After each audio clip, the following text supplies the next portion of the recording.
There. Wait, what the? That's not supposed to look like that.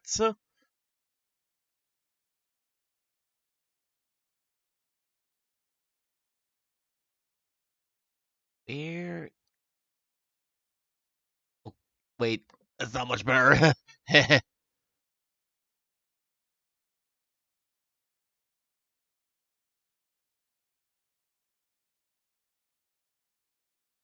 Yeah, went for orange. It's supposed to be. I figure it was like I'm not exactly sure what the color thing for amber is, because I'm pretty sure amber is supposed to be like the proper Blue Dasher Dragonfly wing color. So I've been trying to get like more of an amber or orange look to it. That's really a thing I should have just looked up at some point. Been doing this for like a couple of months now, like that. Now, that's strange? Why did the game catcher go for the VTuber when it was set to VR chat before? Oh, maybe because I had.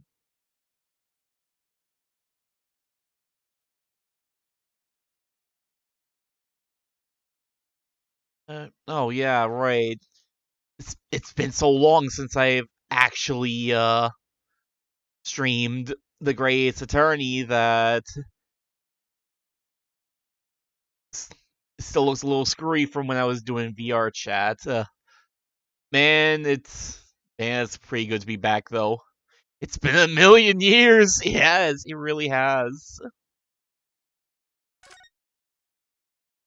Been so long. I actually like delayed doing this because I didn't want to like go into this without re-looking up like what I already gone through. So like that was the reason I went. I think I mentioned it before. That was the reason I went with Persona 4 the last time I streamed, because I was like, I don't remember Great Ace Attorney. I don't remember Case 5 at all, and like I floundered last stream, especially at the start, and I only had like a week off from that. So I went back, I re-reviewed Case 5, at least what I'd already done. Mostly been watching Dom play through it. That was a week ago, so it's honestly like old times again. I meant to do this last Saturday, and then I just didn't for some reason. Just couldn't get the energy up or something, but we're back! We are actually back now. It's just like old times. But I did re-review the case. We'll see how much of that I remember now. And there was one particular thing that stood out to me on the rewatch. One very weird thing I noticed. So, like... Also, game pretty quiet. Oh, yes. That should be good, I think. I think that should be fine. Maybe... Yeah, that should be good. Okay.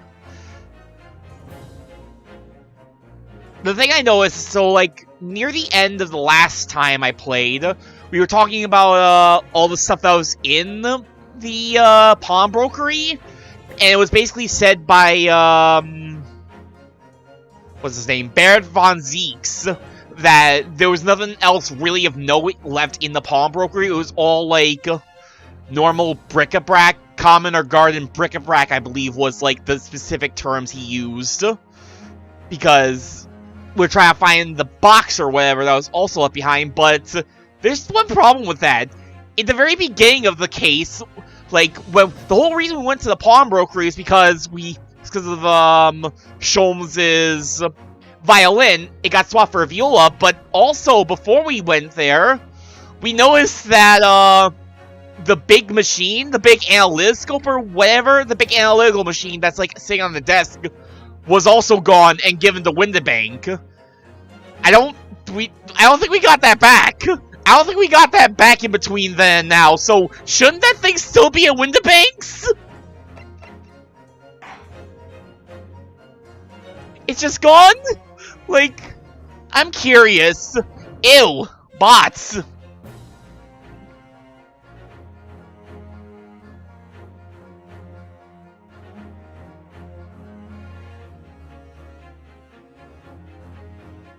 really is just like old times. Wait, which one of these was...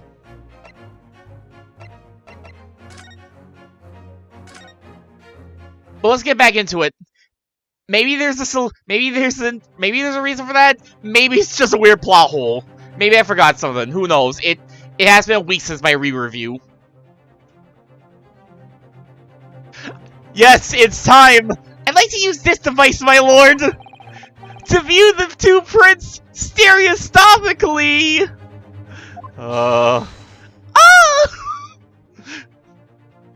Twitch, give me admin, please, so I can delete other mods' messages. That's really the one thing. Wait, don't you? You should have. Well, I mean, I guess you're a moderator. I guess admin's a different thing altogether, I assume. But still, that's weird. You should be able to delete other mods' messages. At the very least, there should be like a head mod. Anyway, Stereoscopes. Oh, yes! You've caught the bug at last! You can't resist it, can you? You've got the cross-eye compulsion! Turn number 3, what a surprise. Come on, Bruno! Just like old times. Jake just flipping in the chat. Let's put the pictures in place and see what this wonderful contraption shows us. Please, no. There we go.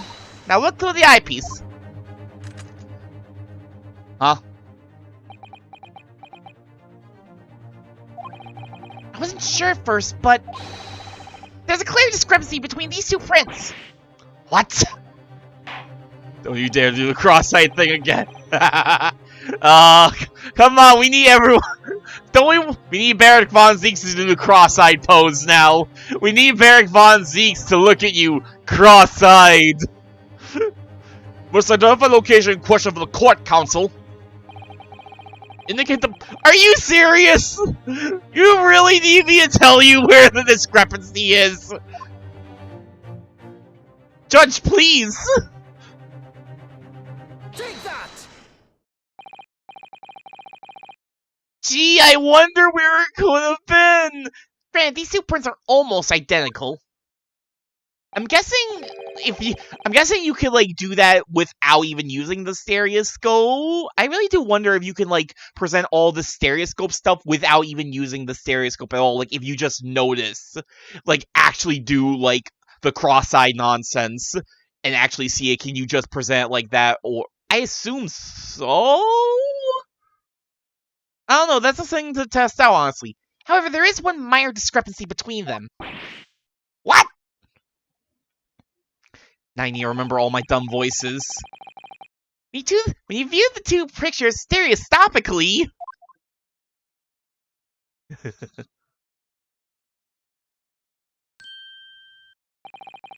single area stands out as being different. The location of this small box. Jake's in so much pain. Let me wait. Unbelievable.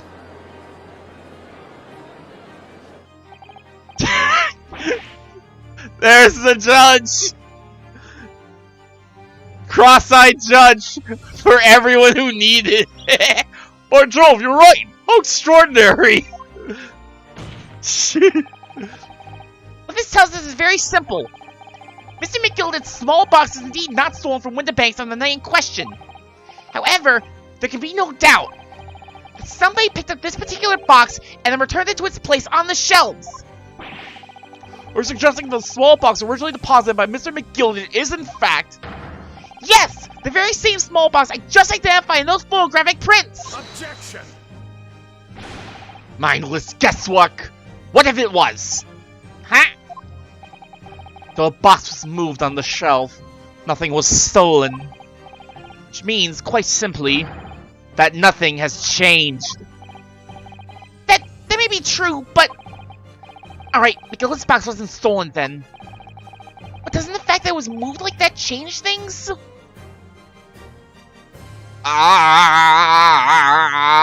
It changes everything! Clearly! I believe this changes everything about the case. How can that possibly be? crucial point is the fact that what was moved was a small box. In other words, we have to consider what might have been inside that box. What are you suggesting? What do you think I'm suggesting? He stole the stuff inside! I'm suggesting that we need to examine that box as soon as possible. A full piece of evidence is sitting on the shelves at window banks as we speak. Objection! That won't be necessary. Some little box belonging to a man who died 2 months ago can't possibly be relevant to this trial. It's McGilded! Don't even! You said yourself you hate the guy! The only thing you hate more is Japanese people! You damn racist! Court does not uphold your objection, Lord Van Zeeks. Bailiff! Arrange for an officer to go to Baker Street at once! Obtain the small box in question and bring it back here for further examination. I do love it when the judge is actually on your side, rare as it might be.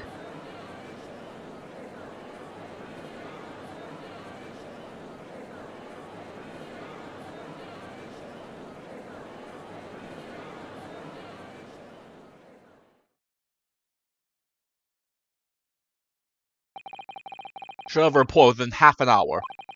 I think perhaps we should recess for a short while until the evidence is brought forth. To be hoodwinked by such a farce. Disappointing. Beg your pardon, Lord Van Zeeks. This is nothing but a smokescreen. Nipponese specialty, it would seem. Damn. Still literally hates the Japanese more than he hates rich assholes. What are you trying to say? My learned friend has persisted with the same line of reasoning from the very beginning. This witness's intent was to steal an article belonging to Mr. McGilded from the pawnbrokery. Yet common sense tells us that none of the articles have value enough to be worth stealing in the first place. Exactly. It would be beyond absurd to break into a place for the purpose of stealing such commonplace property.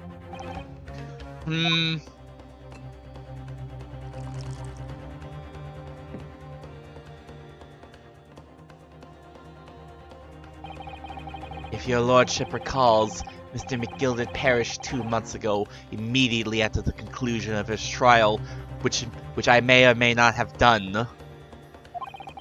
A trial in which he was found not guilty. A trial in which it was established he was the upstanding member of society his reputation implied, in fact. Oh, I could just feel the sarcasm dripping off his words. That special type of sarcasm where it's like, we both know this is full of shit, but hey, you can't say anything. You're the one who made this as it is. So I propose a toast to my learned friend and his most insightful defense. The articles this upstanding member of society pawned were entirely ordinary.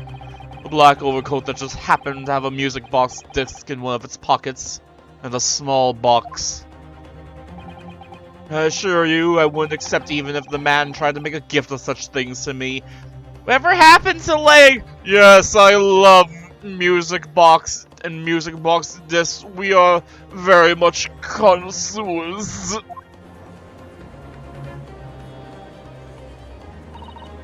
You know, that does make rather a lot of sense. It's as if it was gold or jewels, is it? Though goodness knows Mr. McGill was rich enough. You can't deposit cash at pawnbrokery. I'm quite certain of that. Prosecution's argument is undeniably compelling. It is incumbent on the defense now to bolster its argument. Ah! Wait, it's been so long, I almost forgot. A miserable little pile of secrets. But enough talk. How about you? Oh, I miss those. I miss the silly sounds.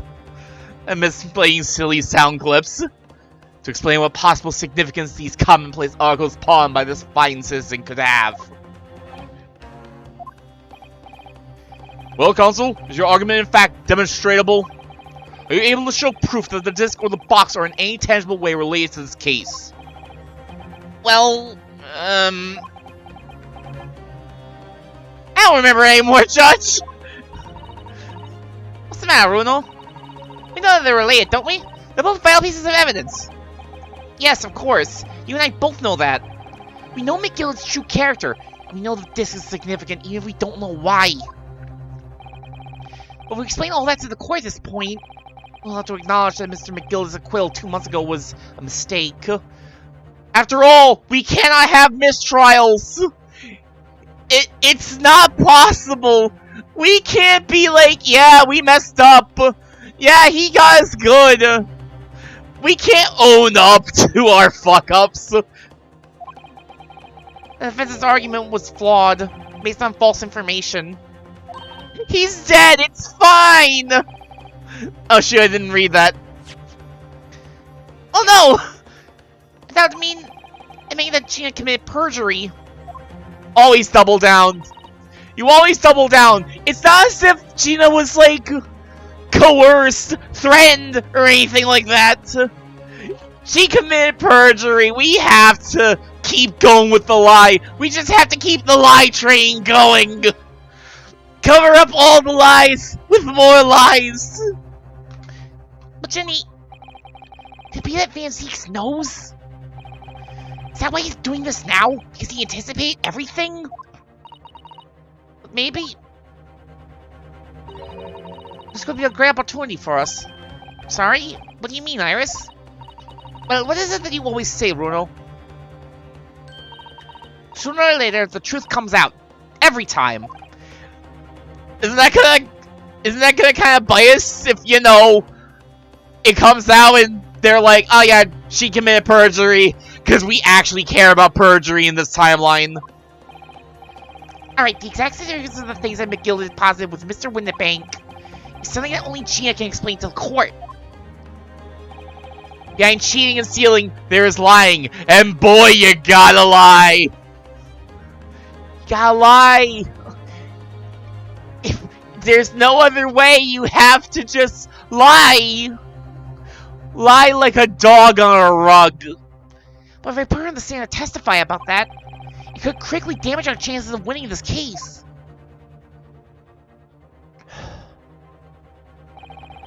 What's the right thing to do here?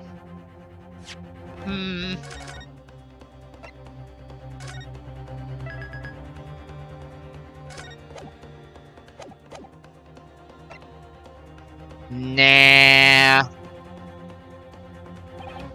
No, I can't get Gina to testify about this. If I did, she'd be forced to admit that she is guilty of a serious offense already. And for a pickpocket like her, that would surely be the nail in the coffin as far as this trial is concerned. So you're not going to call Ginny then? Well, to be honest, I was on the verge of deciding not to. But we have to uncover the truth here.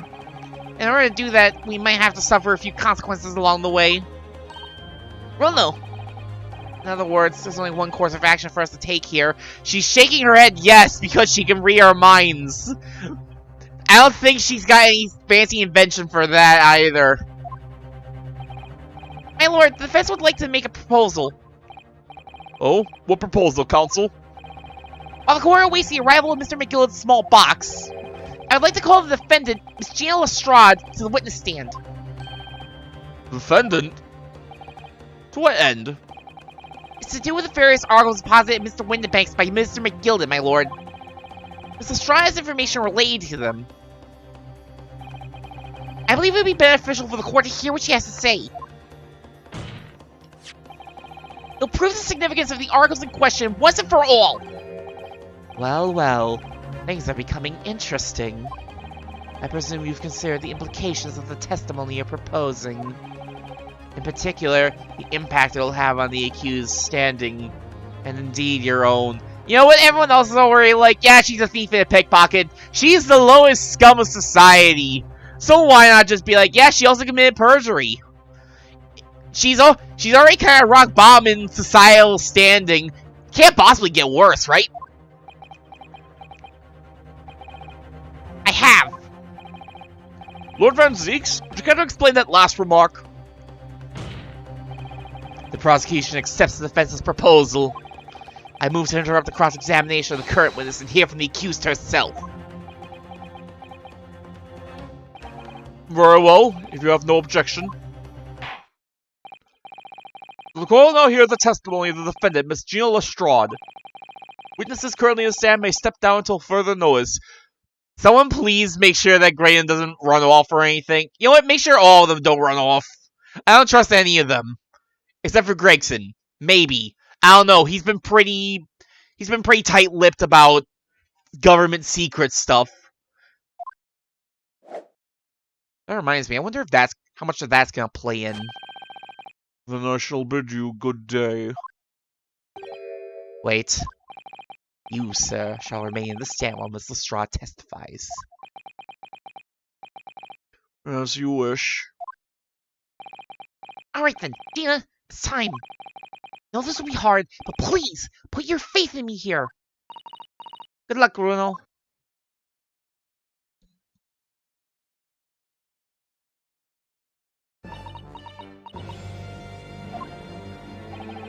Do you still have your smoke grenade gun as a just in case, though?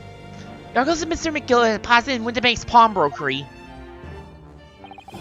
Are intimately related with the omnibus case, the trial of which was heard in this courtroom 2 months ago.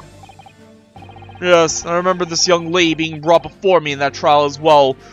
That's probably fine. I'm sure there's no conflict of interest or anything like that. Look, I'm the only judge in all of London. You kinda can't get around it. That's right, my lord. Her testimony helped to establish the innocence of the defendant, Mr. McGilded. The omnibus case was intriguing, to say the least. And now here we all are again. Same players in that trial facing each other once more. Before this was about the rich bastard, and now it's about the Japanese. A twist of fate, perhaps, my Nipponese friend.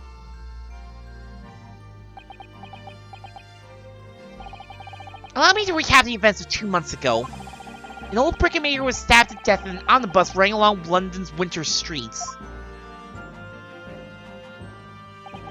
Apart from the victim, there was only one other person in the carriage, Mr. McGilded. Naturally, he was the prime suspect for the murder. But as the trial progressed, another possibility emerged. The murder, in fact, took place above the defendant's head on the roof deck. The body then being dropped through the skylight into the carriage below. It was Miss Lestrade whose testimony brought that possibility to light. At the time of the incident, Miss Lestrade was concealed under a seat in the carriage, hoping to pick the pockets of unsuspecting passengers. Then, immediately after the trial, having been acquitted of the murder, Mr. McGill died in this very courtroom in the most extraordinary circumstances. The mystery that remains unsolved even now, 2 months on. Who could ever have done it? I don't know. As indeed does the omnibus murder itself. Be that as it may, I recall neither the disc nor this small box being mentioned in the course of those proceedings. Miss Lestrade, would you tell the court now, please, what really happened in the omnibus 2 months ago, I mean? I'm sure she'll take that well. I don't know what you mean. I just said all one, though. And what about everything you told us yesterday from inside your prison cell? Please, Miss Lestrade, this is extremely important. But... Remember, little girl, if it transpires that you willfully withheld information in the trial 2 months ago, the Home Office will seek to prosecute you for perjury. And naturally, you will lose all credibility as a witness. Although, let's face facts, you have little credibility to lose. She's already at rock bottom. It can't get worse, honestly. Let's go through with it. Ginny, don't listen to him. Please, you have to trust Bruno now. Iris, we're on your side.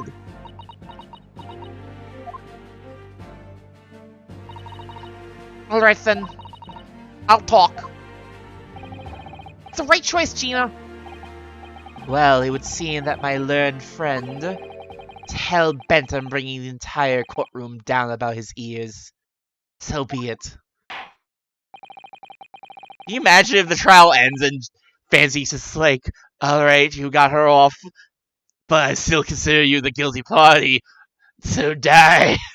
I'm still waiting for the reveal. Because, like, I don't know, it feels, like, too obvious that, like, they're like, oh yeah, he's the prosecutor known as the Reaper because everyone that he tries gets killed anyway, dies anyway.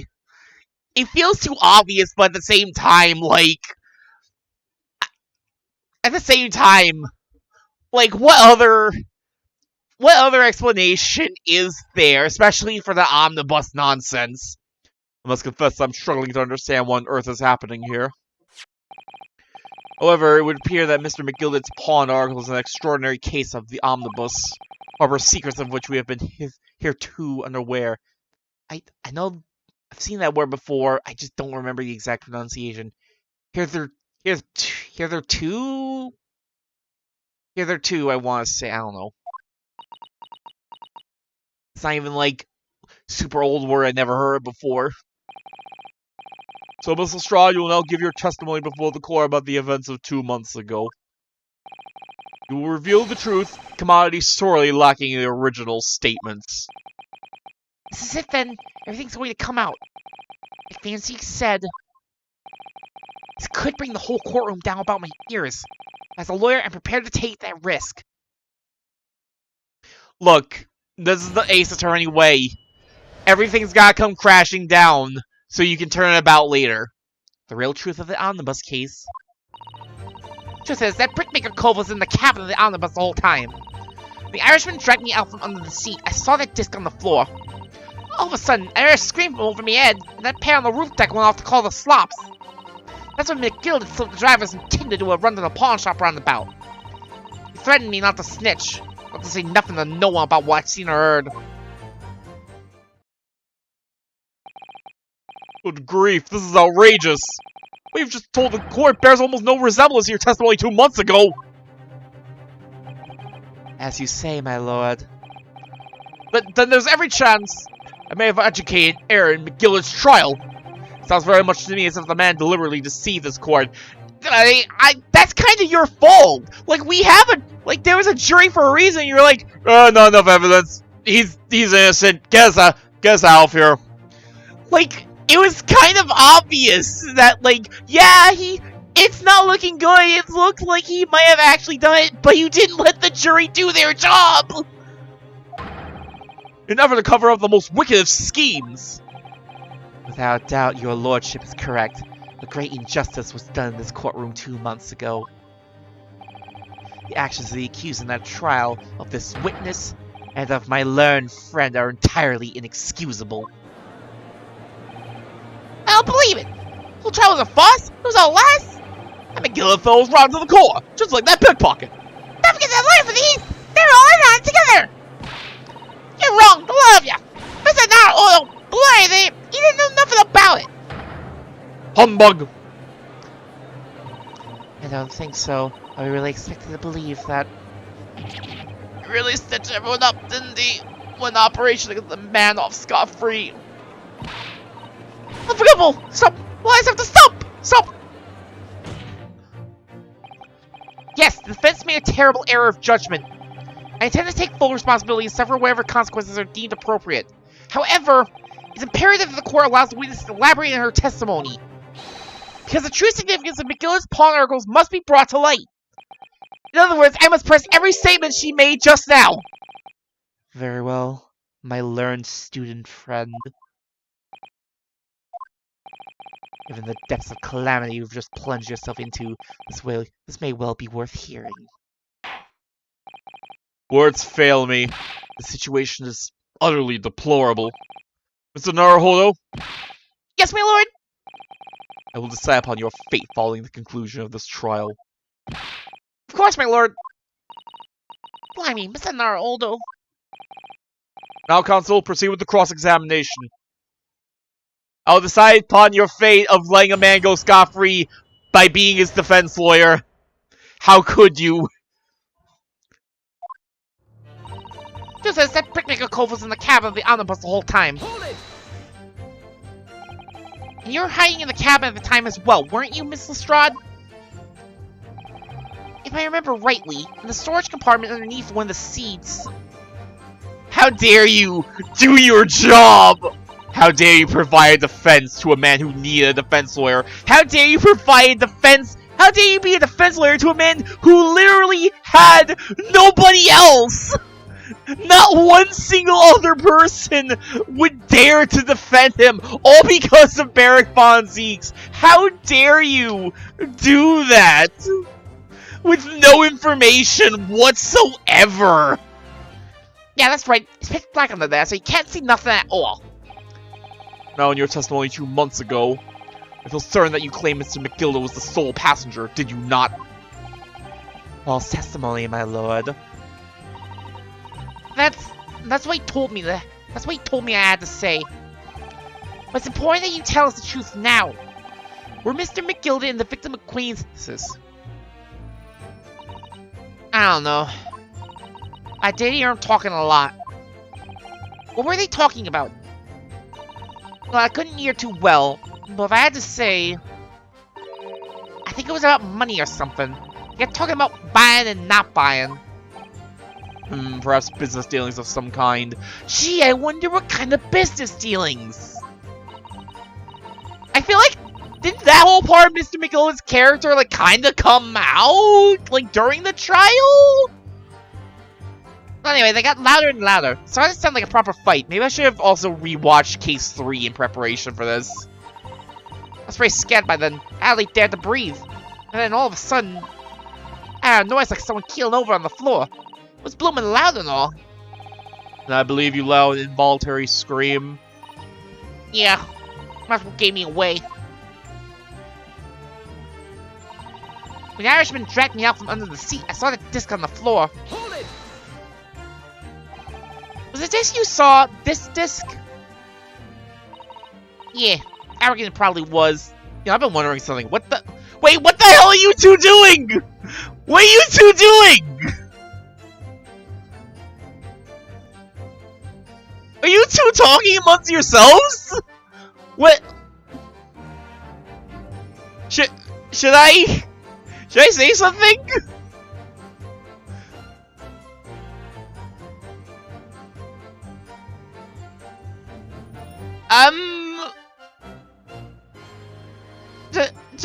Just having a chat in the middle of testimony. Don't worry about it. Yeah, I really don't trust you anymore, Greggy. I'm gonna let this testimony play out, and if I'm still in this after I press everything, I'm gonna call these two out on it and see what happens. Cause this is suspicious as hell. Yeah, I reckon it probably was. It was right next to the cove lying on the floor. Was this disc gonna belong to the victim, perhaps? I don't know, but McGill picked it up pretty smartish. And then he sat the cove with a knife in his belly up on the seat. What did he say to you at the time? He told me not to say a word about what I'd seen or heard to no one. About the disc and all. I was dead scared. The way he was looking at me, I thought if I didn't go along with it, I got stuck with that knife too. And he started asking me a lot of questions. Like what my name was and where I lived and that. He asked me about being a diver too. After a while, what had happened in the carriage was noticed. Yeah, that's right. First it was a kind of rapping noise. All of a sudden, I heard a scream from over my head, and that pair on the roof deck went off to call the slops. Hold it! There were two gentlemen occupying the seat from the roof deck, I believe. Two gentlemen. I still kind of have my doubts about Lady First, but nothing ever got made of them, so I guess we'll just keep calling them a sir. Like, that's the exact sort of thing that would...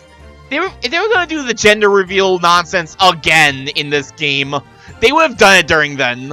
They would have done it during then, I feel, so... That's right. I suppose lady first is just supposed to be like an indicator that they're a gentleman, all like, ladies first. I don't know. Mr. looked down from the skyline and noticed a coat with a knife in his guts. When they screamed, the driver pulled up the horses and McGillen got me out of sight. Gentlemen, where also one of them was a failed Australian banker who was, you know, also dealing with McGilded.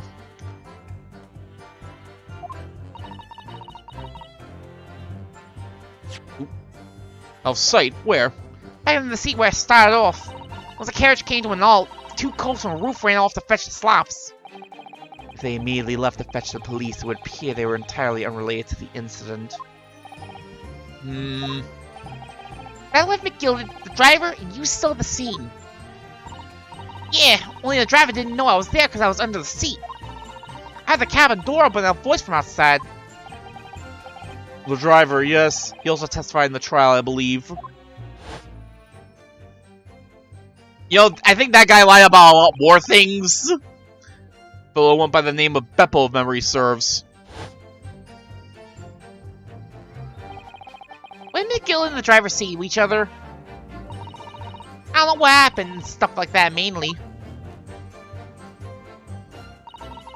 That's when McGill had slipped the driver some tin to do a run to the pawn shop around the about. That pawn shop obviously being Winterbanks on Baker Street. Just a moment, counsel.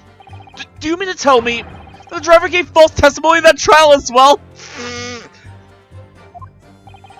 Perhaps the excursion to the pawnbrokery slipped his mind when he was in the stand. Bullshit! He also lied about how much money he took from people! Indeed, Lord Van Zeeks. Gillett took off his coat and gave it to the driver. He folded it up all careful-like before handing it over. Wait, but he gave the coat to the man. But he gave the coat to the man and folded it up, so presumably that's how he didn't notice the blood. But like, wouldn't someone have been like, wouldn't he or wouldn't it have been like, wait, there's a bunch of blood on this. What the hell? You didn't have water then. Would you just wash off in the snow or something? Someone had to have seen that. I saw him do that. I remember thinking, that cone was in his. That cone was in his. Gotta be worth a few bob. Yes, Janet was sure that this must be worth more than Mr. Winterbank was suggesting, wasn't she? I remember quibbling with him over the price that afternoon at the pawnbrokery. Driver looked pretty happy when McGill had flashed some brash in his face. Went running off that lick. Then Bachtrider called to me and told me to come out from the Drag's cabin. Threatened me not to snitch, or to say nothing to no one about what I'd seen or heard. Hold it! Threatened you how exactly? Told me I'd only be able to scarf if I did exactly what he said. Which included giving false testimony in court 2 months ago. Yeah, that's it. And there was one other thing he said. Which was... He told me I'd have to hang on to the ticket from the pawn shop and make sure not to lose it. Ticket? Well, I never. So that if he didn't show up to get the ticket off me before 2 months passed, I had to go to the pawn shop and pay the money to keep it in lug. Stop it being forfeited. He left me with some brass to pay for it. And you waited the whole 2 months even after? Surely you had to have heard that McGill had died. Why'd you wait 2 months to go get it for yourself? But really, why on earth would Mr. McGill have done such a thing? Pausing his overcoat with a pawnbroker before the arrival of the police. It makes no sense at all. There would seem to be only one logical explanation, my lord. McGill had the driver deposit Winterbanks with something he didn't want the police to see. Something very important that he needed to hide at all costs. Are we just gonna come out and say it?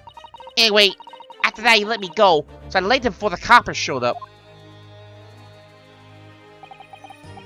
Well done, Gina. It can't have been easy to tell the truth like that. They just really put their faith in you, Bruno. Yes, and to thank her, she'll have to face a charge of perjury once this trial's over. I need to use the time we have now to get as much information out for as possible. Time to really go for it. Press her on every statement. I suppose I should. Oh, and another thing. What's that? Oh, we're just gonna say it flat out? Now look at those two. Isn't it strange that they've been whispering to each other the entire time?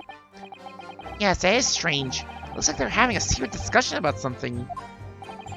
I'm not sure I'm completely comfortable with that. I wonder if there's anything I can do about it.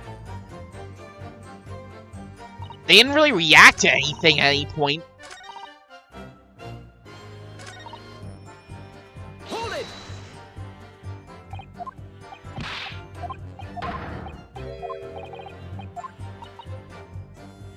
Excuse me. Is there something you'd like to share with the court, Inspector Gregson and Mr. Graydon?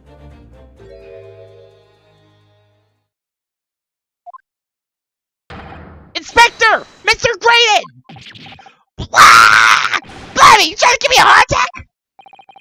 You've been whispering to each other for quite some time now.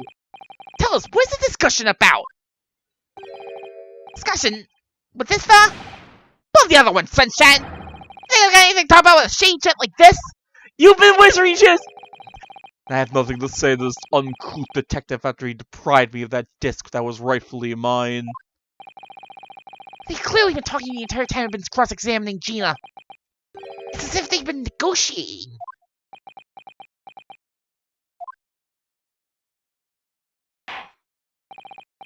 Thank you, Miss Lestrade.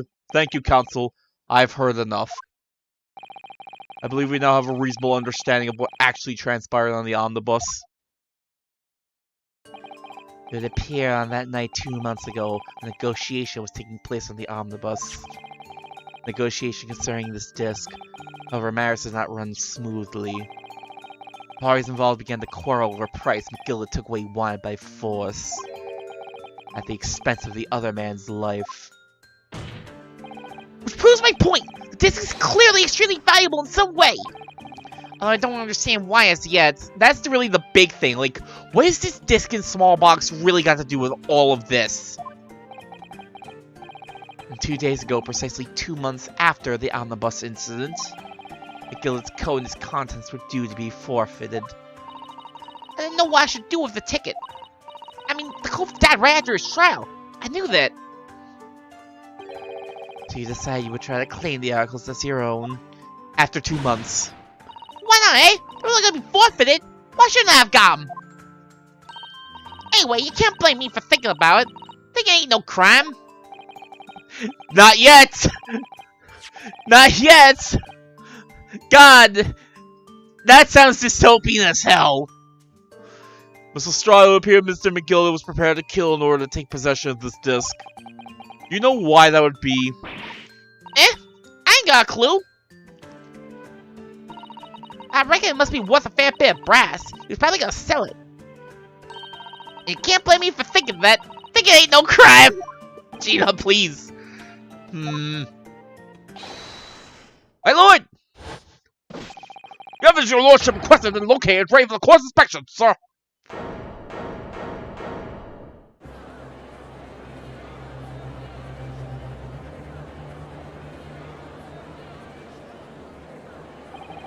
Serious little box possibly been gilded 2 months ago. There's no doubt in my mind that's a key piece in this far-reaching puzzle.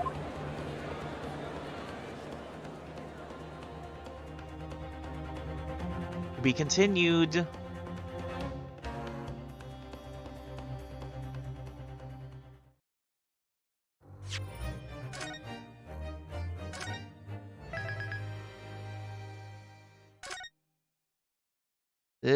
We might be heading towards the end. I remember that.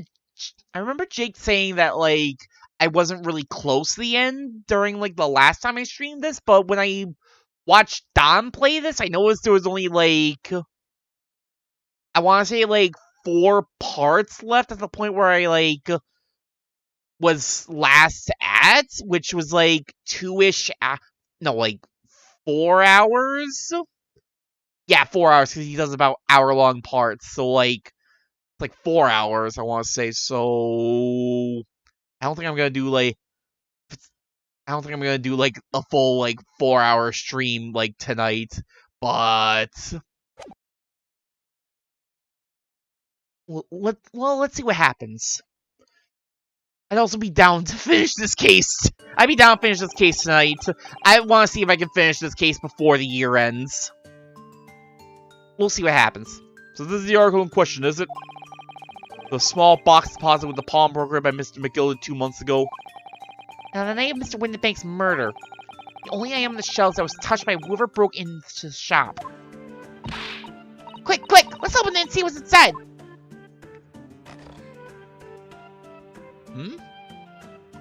Music box! Good gracious, this is no ordinary box, it seems. Wow! Although in truth, I had an inkling that might be the case. I mean, I guess it's not the most unreasonable assumption. I don't know why it didn't really occur to me, but it appears that the box houses a miniature music box movement.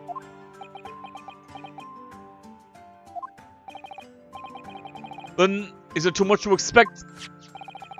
I think it would be reasonable to assume that it's a device for the playback of this disc, my lord. Come on, we need to hear it. Let's hear it. Let's hear it. So here we have the means to play back Mr. McGill's disc. Deposit win the base at much the same time. Not strictly correct, my lord. It was not McGild's disc. It was the disc of his victim on the omnibus. But why, for heaven's sake? Are we to understand that the brickmaker was trying to sell this music box to Mr. McGilded?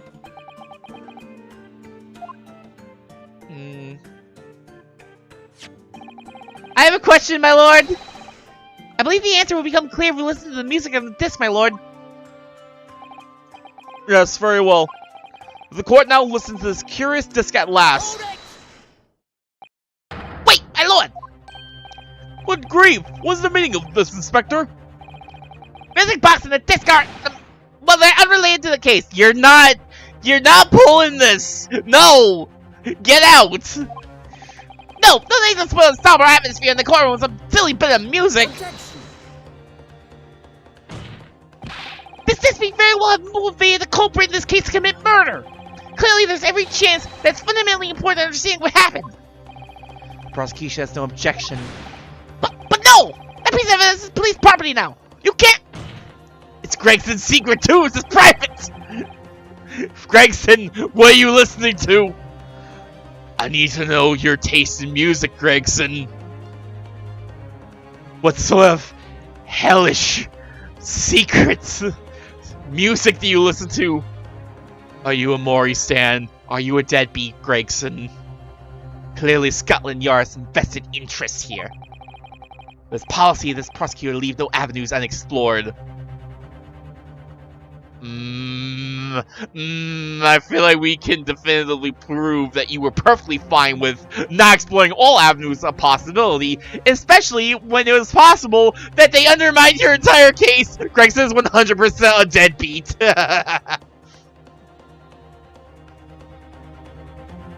Loves the song.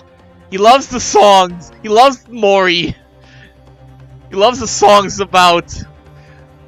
What was the latest thing that like people were like hating Maury on? The song about hating cancel culture or something like that. And you, Inspector, have no jurisdiction here to prevent that from happening. No further delays, please. Play the disc! Excuse me, but could you please R.I.P.?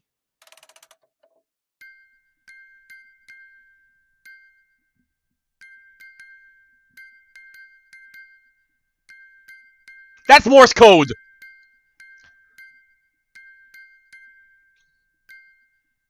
You're not fooling me! That's Morse code!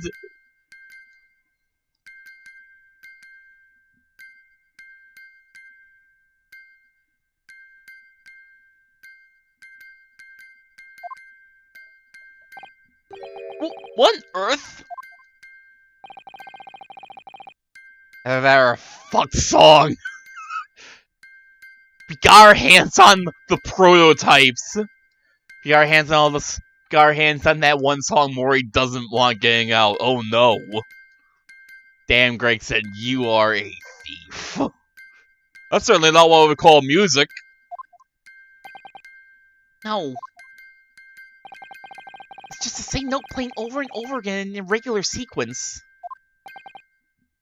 Mr.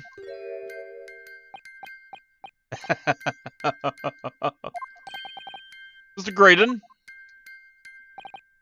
This really is priceless.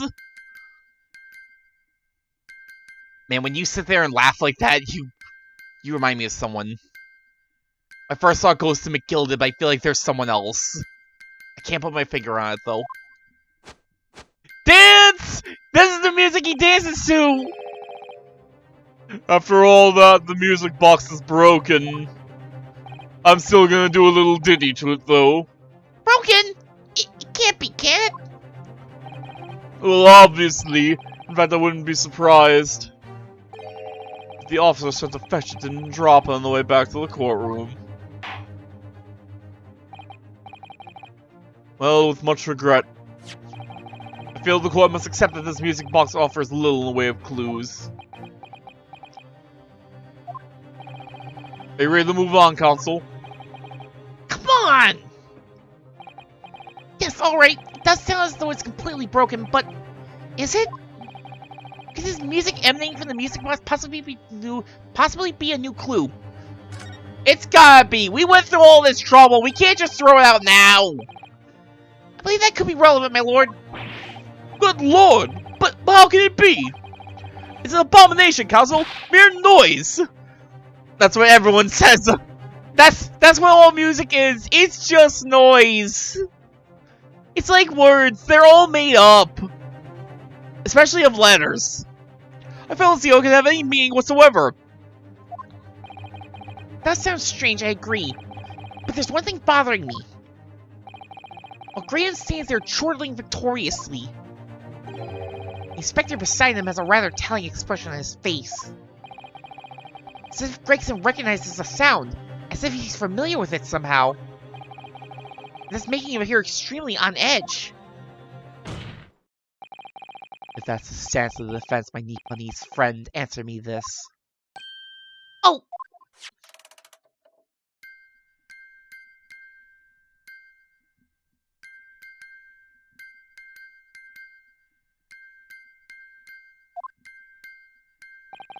Just what relevance do you propose this woeful chiming has on this case?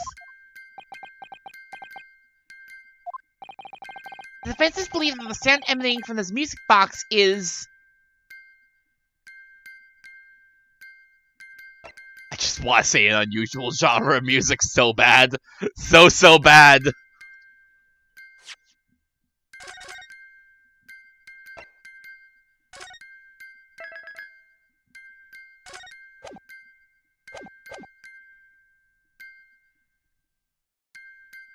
It's new wave! You don't understand it! It could be an unusual genre of music that none of us are familiar with! You don't understand it, you boomers! He's dancing, look, he loves it! He loves this genre of music. It's his favorite. He's a deadbeat too. Counsel, would you care to elaborate on that remark? Well, it could be a new style of music that's about to take the world by storm, for example. I think not, Counsel. Such monotonous nonsense can be pleasing to no one's ear, surely. Look at Graydon! He loves it! Well said, my lord. And here's to my learned friend seeing that remark's true meaning. Ah! Music, or whatever you want to call it, has to be relevant somehow. Which might actually be the point. Let's see if you grasp the question better next time around.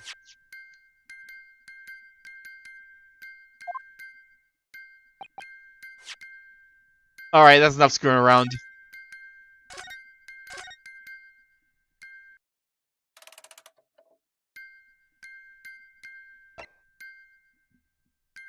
Give me the ox! We're playing Morse code here, boys! And not boys!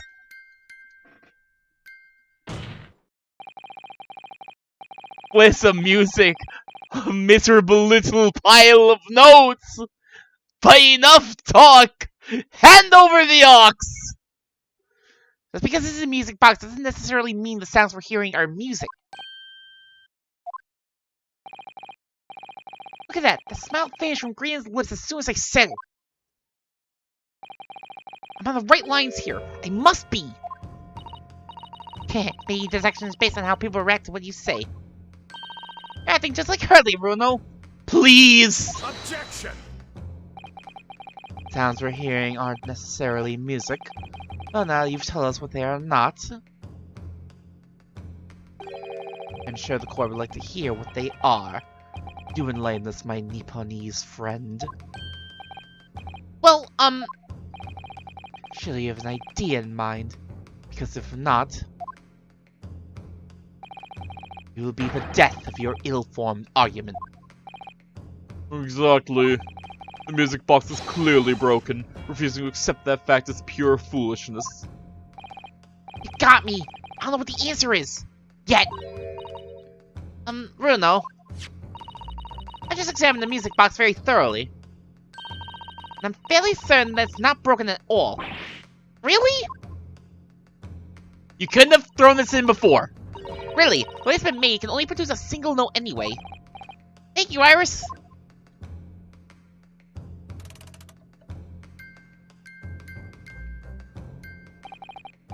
Alright, well the music box isn't broken. It must mean that the sounds it's producing have some significance that isn't musical.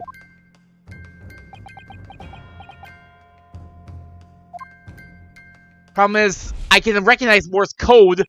I need it transcribed if I'm gonna have a chance of actually translating it. I'm not that good at Morse code.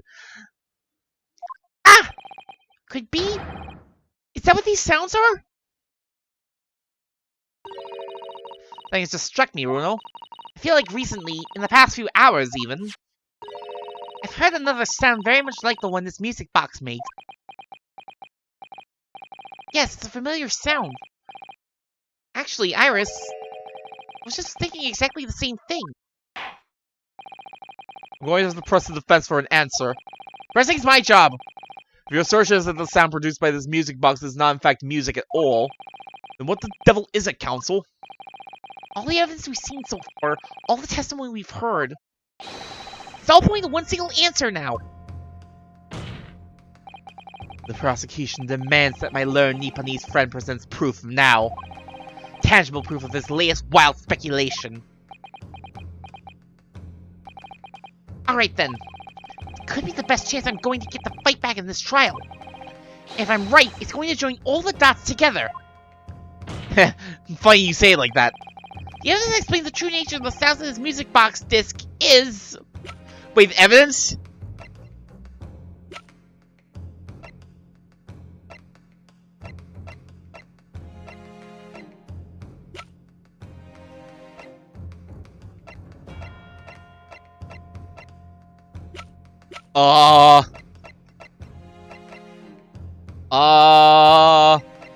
This is the direction I expected to go.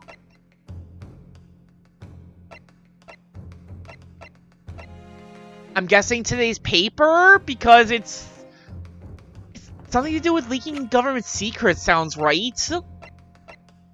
I was expecting it to just be like a choice of 3 things and, you know, Morse code being one of them.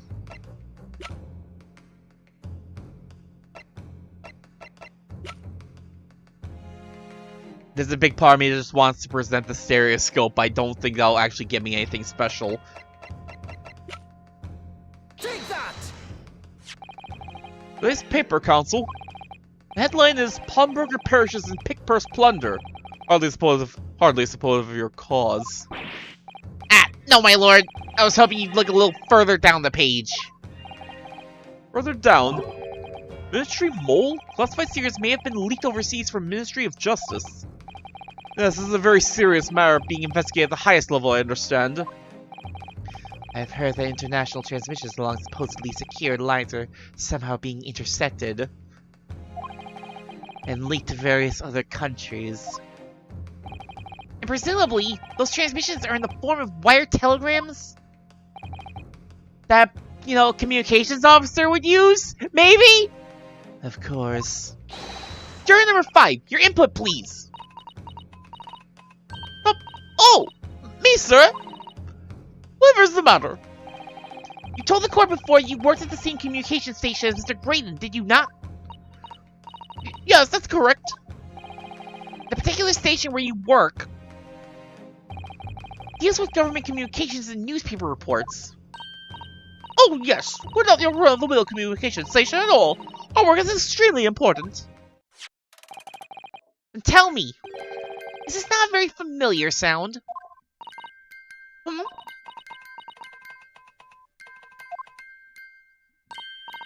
You don't mean to say, is it? That's right, ma'am. It bears more than a passing resemblance to the sound made by your telegraph machine as you tap it. I believe it's called Morse code. What? I don't believe it! Now, correct me if I am wrong, but when it comes to leaking telegrams from government departments, there can be nobody more perfectly placed than a highly skilled communications officer. Are you suggesting that the music box disc contains stolen government secrets in Morse code?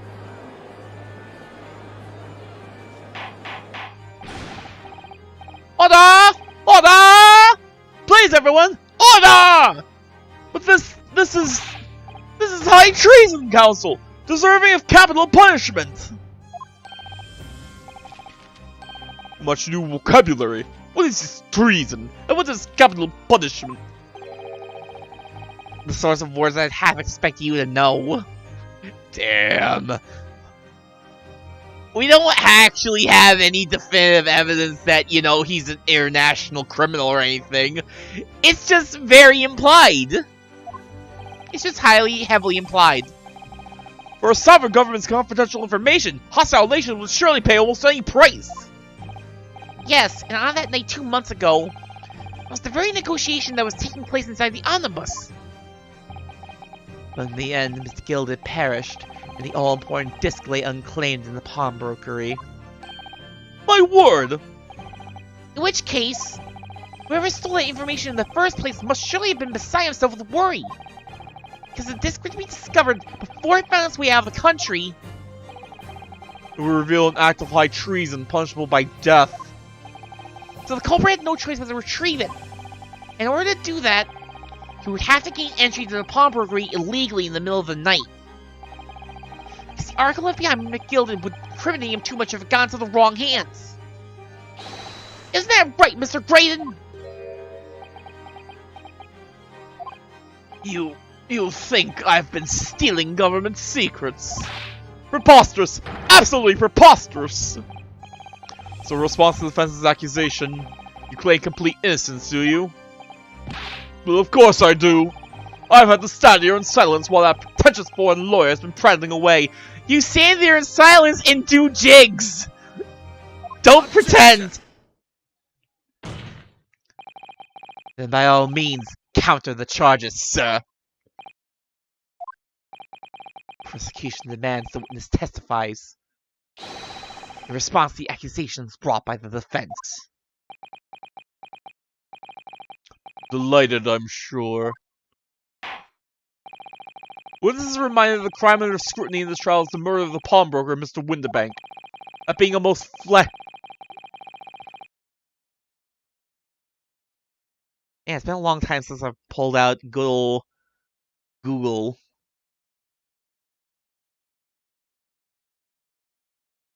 For a word.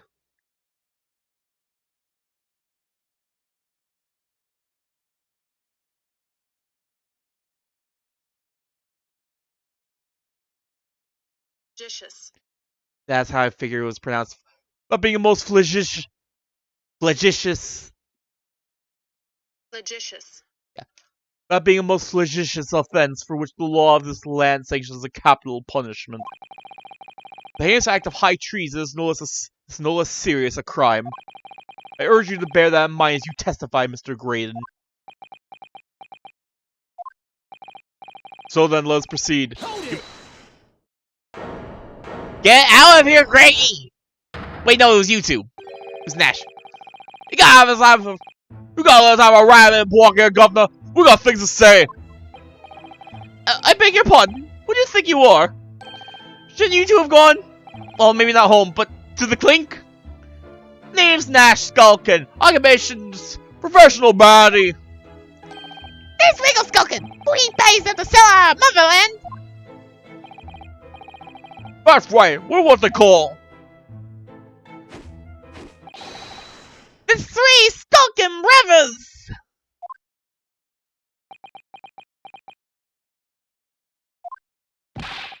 Bad timing, fellas! Very bad timing!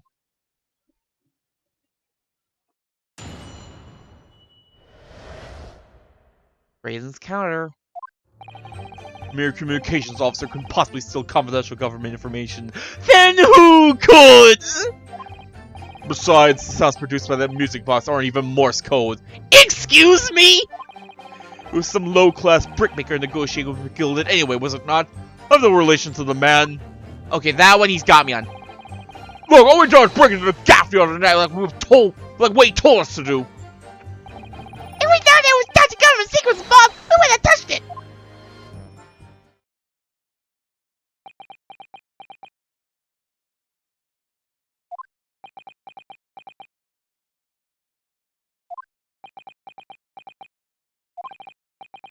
Mr. and Mr. Skulkin.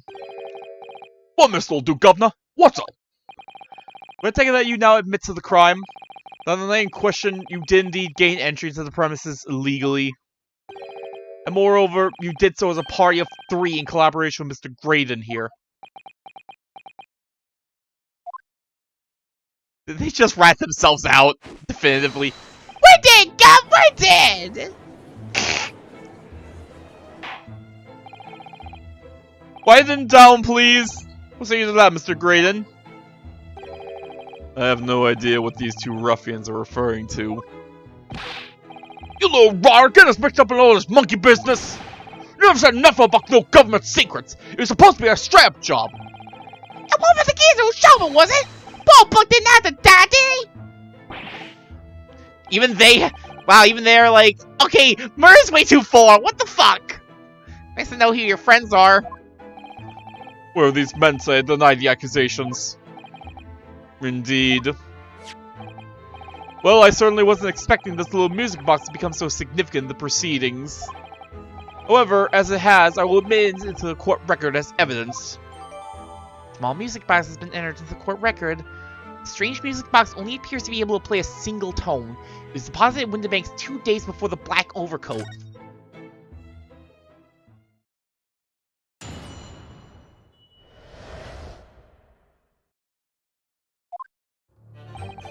A mere communications officer couldn't possibly steal confidential government information. Hold it! So is this newspaper headline accurate? Government communications are being intercepted? I could possibly know. What do you mean by that? Any important government communications are handled by high-level officers, by specialists. General members of staff in the station where I work would never be entrusted with sensitive information. Oh no! Stop! Let's say something! Stop! Let me guess. Jury number 5. We regular communication officers aren't as lowly as you're being led to believe. A team of us are responsible for setting up and testing the telegraphs used by the ministry. Mr. Green is the team leader! Oh! The leader! Huh? That's fascinating. Green is highly skilled operator. Stop currently in presence of idol. Stop! Please, ma'am! No shrimping for a criminal! So you had access to the equipment used for these confidential communications, Mr. Graydon. Well, what of it? Transmissions are always made behind closed doors so they can't be heard. In any case, all messages are sent and ciphered. Local employees couldn't possibly understand them. Oh no! Stop! Let's say something! Stop! Mr. Grant regularly attends meetings with ministry technicians and the ministry communications team. He assists them in ensuring that there are no errors in important international communications. He's received the top prize at the cipher cracking convention 5 years in a row. God! Really? That's fascinating. Maybe starting to get a little too into the creepy territory. See, you're a little too invested. Please, ma'am. We're no parasocial relationships, please. Where's highly skilled operator? Stop! Currently in presence of idol! Stop! Stop! Well, your idol would appreciate it if you'd keep your mouth shut. She should really pick her idols more carefully. There's so many better idols. Like, even if you're... Like, come on, even if you're just into, like, dudes, there's gotta be someone better, like, I don't know, Noir Vesper? I don't know. I tell you, this lawyer's accusations are completely unfounded. Besides, the sounds produced by that music box aren't even Morse code. Hold it! They're not? To anyone with a brain, that would be blatantly apparent on listening to that music box for even a few seconds. Of course. Don't agree with them! Surely it can't be that my learned friend is unfamiliar with Morse code. Ouch. He looks genuinely shocked at my ignorance. I'll be more than happy to demonstrate the basics for you, sir. A lesson? Here in court? Morse code is a continuous series of 2 distinct tones. Tones, you say? Yes, short dot and a long dash. By combining those in different ways, you construct letters. Or numbers. Don't forget the numbers. Might actually be able to figure out the numbers on my own somewhat. If it's a series of numbers, we might actually be able to crack it, like, well, I would need to know, like, the start and stop points, too. I see. For example, this is B. When you listen to the sound produced by this music box, you only hear one tone, don't you? I don't know, some of them go a little long. But it sounds so similar! Rather than the same in everything! But there's no discernible meaning to this apparently random sequence of sounds. If your assertion is fundamentally flawed, this is not Morse code. No! Really, you shouldn't be so surprised. What'd I tell you? Also, just out sheer, yeah, no one else is being, like, suspicious for now. That music box is nothing but a worthless piece of scrap. Perhaps you might consider studying your subject matter before casting aspersions in future. Ugh! Stop! Nothing to say, but stop! It's so frustrating, isn't it? Iris? I mean, if the government secrets were somehow being leaked using the music box, so many other things would fly into place so nicely. Could there still be something I haven't considered? Would it really be impossible to use this music box somehow to play back Morse code?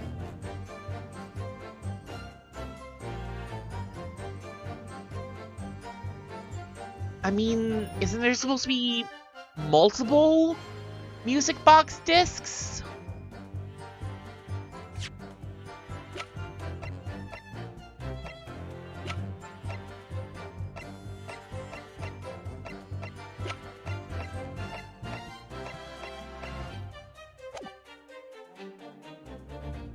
I'm gonna put a pin in this for later.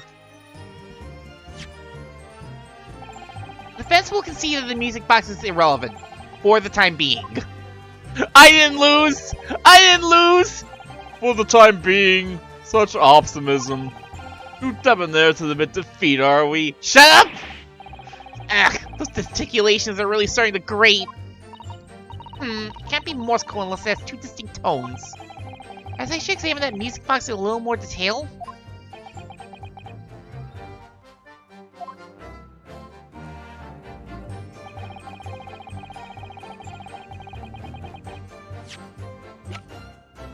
Never did examine this more thoroughly, did I?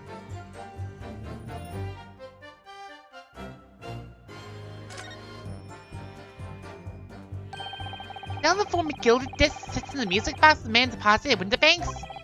Couldn't be a more perfect fit. There's no question then, this was designed to be played in this music box. Despite that, the sounds it produces are neither musical, nor do they appear to have any meaning. It just doesn't make any sense. I wonder, perhaps there's more to this music box than meets the eye. Maybe we haven't discovered all its secrets yet.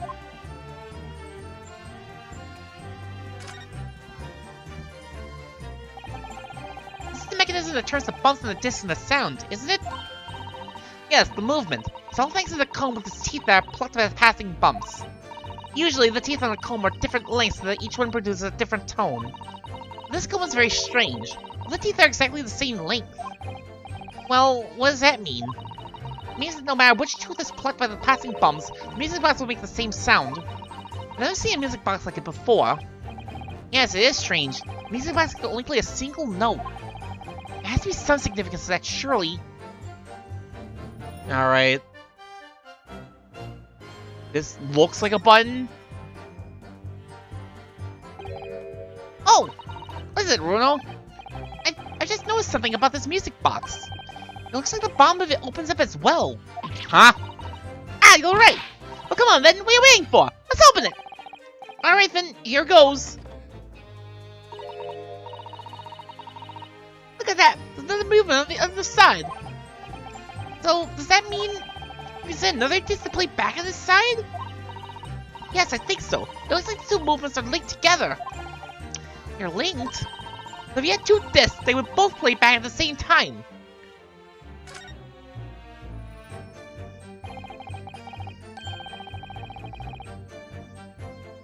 What if there would be a second movement on the underside of the box?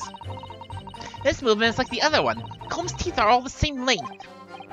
So, this movement also only produces a single tone like the other one? Yes, it must do. Except that the length of the teeth on the two combs isn't the same. The single tone produced by this movement will be different than the single tone we've already heard. What? Basically, each movement can only produce a single note. Well, the notes they produce are different. The music box can only play two tones. Two tones! Two tones! Nope.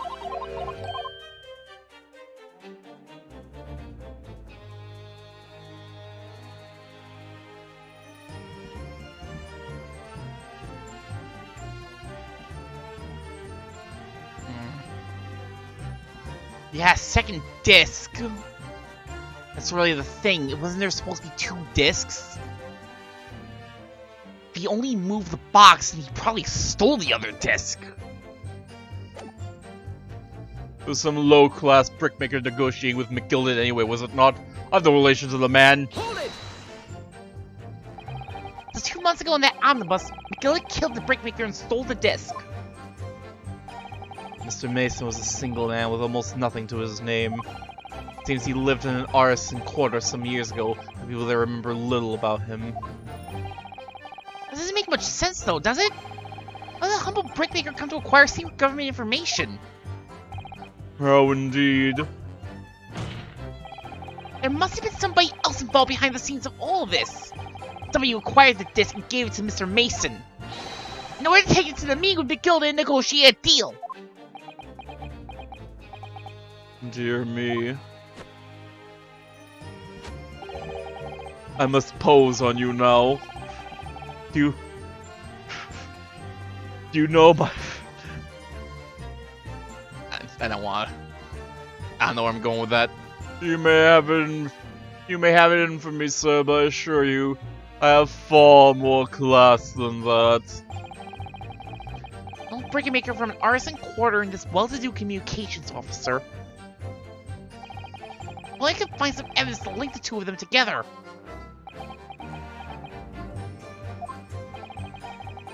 You have nothing more to add on that note. Let's return to the witness testimony. Look, Owen Dar's breaking the gap the other night like what he told us to do. Hold it! Like Mr. Grant told you to, you mean? That's it, yeah. Who else, eh? Sillyman thought he was just popping over for a net after all them years, but the wire had a dodgy job for us. Ish!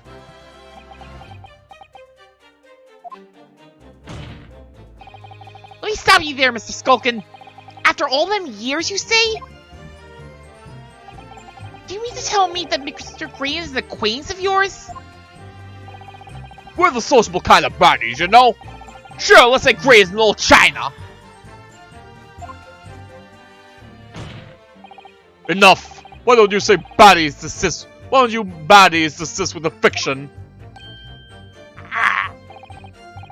Obviously, I don't know these men from Adam. Now, for the last time, stop trying to implicate me in your sordid thievery. Well, that's bloomin' nice, isn't it? You little turncoat! Fine, if that's how you want it, you can play that game. We ain't never heard of this geezer before either. Damn it! Don't know him from Adam. No! Perjury! Never spoken to him before in my life. Never seen him. Never, Nash! Never! Good grief! Such blatant lie will not stand in my courtroom. Mopo! All say is this. We know there was Dutch government secrets involved. We wouldn't have touched it. Hold it! So did you know nothing about this music box? We didn't know nothing. We still don't know nothing. And we plan on nothing about it neither. But 2 nights ago, you did indeed break into Winterbank's pawnbrokery, didn't you? In your original testimony, you said that the door of the shop was ajar and that it was like some kind of a sign begging you to go in. But the truth is, you were planning to break into Winterbank's all along, weren't you? We were. You're right there. That's what he told us to do. It was his plan. What was Mr. Graydon's plan to break into Winterbanks that night? Did you not ask the reason? Well, he said the place was full of stuff worth taking. That's what he told us beforehand, anyway. Turned out it was a little clobblers, didn't it? I weren't best pleased, I can tell you. In any case, if they know the real reason, it doesn't sound like they're going to give it away. All of a sudden, we seem to be up to our necks in a serious matter of national security. Although, all this talk about interception of secret government messages is still just conjecture at this stage. It'd explain a number of things, though, wouldn't it? Negotiating Ginny overheard on the omnibus 2 months ago and the break-in at Winterbanks. The trouble is, it wasn't Mr. Graydon in the omnibus with Mr. McGilded. No, that was Mr. Mason, the brickmaker who was so horribly murdered. If only there was some link between the 2 men somehow. I know, Mr. Green's testimony seems to be as watertight as ever. What if the key was making headway with the cross-examination here? Could be those 2 brothers. At least they color code their fruit eating, I suppose. Hold it!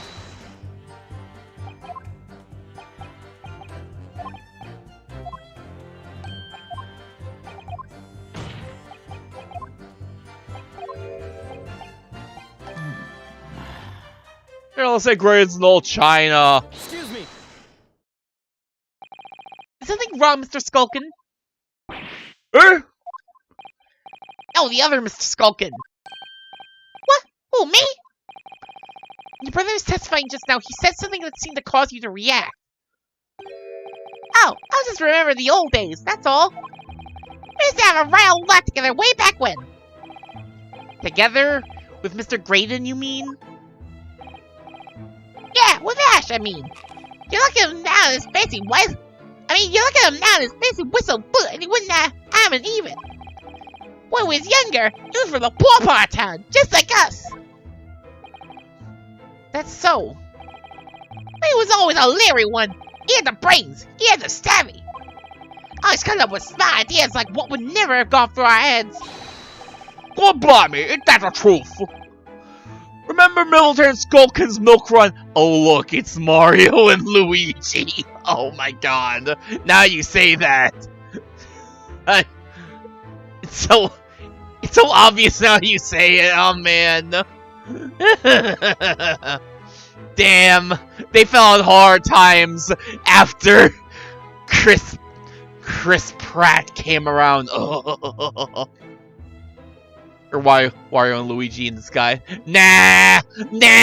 That's Mario and Luigi right there. Also, hello, light bulb. Oh, the corker, eh? Save it until after the trial. Your reminiscing has no place in this courtroom. And neither does your fruit. Don't take the fruit away! Oi! The geezer asked us a question, didn't he? And we will answer it. Geezer? Yeah, we ain't done nothing wrong. Nevertheless, the court is not prepared to accompany you in your trip down memory lane. I am! Also, can we turn our attention back to the testimony, please? I don't know. Can the sentimental story be relevant somehow? Add to the testimony! They are pretty great. These goobers are pretty good. My lord, Yes, Counsel? brother's last sentimental statement could hold vital information relating to this case. Very well, Counsel. I permit the brothers to supplement their testimony with that detail. Briefly, I hasten to add... Say no more! A skulkin's never skulkin'! Milverton and Skulkin's milk run. Gore them with the days. Hold it! I'm sure I'm going to regret asking, but what exactly was that? Some kind of business? Just a little skate we had going back when we was youngsters. Bit of fun, really. Delivering fresh milk to the locals! That's what it was all about! That sounds alarmingly legitimate. There must be a catch. Suppose since we're here, I should ask them to elaborate. But on what?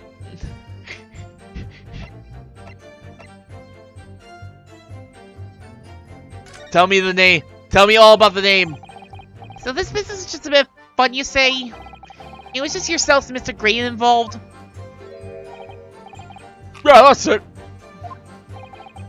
Milverton and Skulkin's milk run, was it? Yeah, that's it! Where did the Milverton part come from? Oh, right. I thought clever clogs like you would have worked out that one. Right. That is not the voice I envisioned for you, sir. Enough of this. How much longer are we expected to listen to this drivel? Shut up! I want to hear! I want to go down memory lane! Jump off! Let me guess, you don't accept anything these two witnesses are saying? Tell me, why is it that it was only after the mention of the name Milverton that you decided to interject? Because well, happy to home that one came from. Wait a minute! I just saw the pipe mark in your pear just go away! Where do you get those fruits? Yeah, I told me I was struggling for mice so much, his wife walked out on him. What is with your apples? What is with your fruits? What's going on here? It's one thing when it cuts away, it's another thing when it just stays on. Those fruits would solve world hunger. That's why we'll never see them again. We can't solve world hunger. Just took the name Graydon then, see? That will always be Milverton to us. Milverton? That used to be your surname, did it? Of course not. This is all bunkum. Been a Graydon since I was born. You really think you can rely on the testimony of these two thieves, hmm? You're a communications officer attached to the civil service. As such, your personal details will have been thoroughly checked at the time of your appointment. It would be a very simple matter indeed to subpoena those records, Mr. Graydon. Ah! Well, it would appear that Mr. and Mr. Skulkin's testimony has been reliable for once. You can trust the Mario Brothers one time. You were born Ashley Milverton, then. Is that correct? No Williams, but... Very well, yes. So Ashley Graydon was once Ashley Milverton. These got changed before getting this stick. Information could change things. Could turn out to be extremely important. Ashley Graydon's personal profile has been updated in the court record.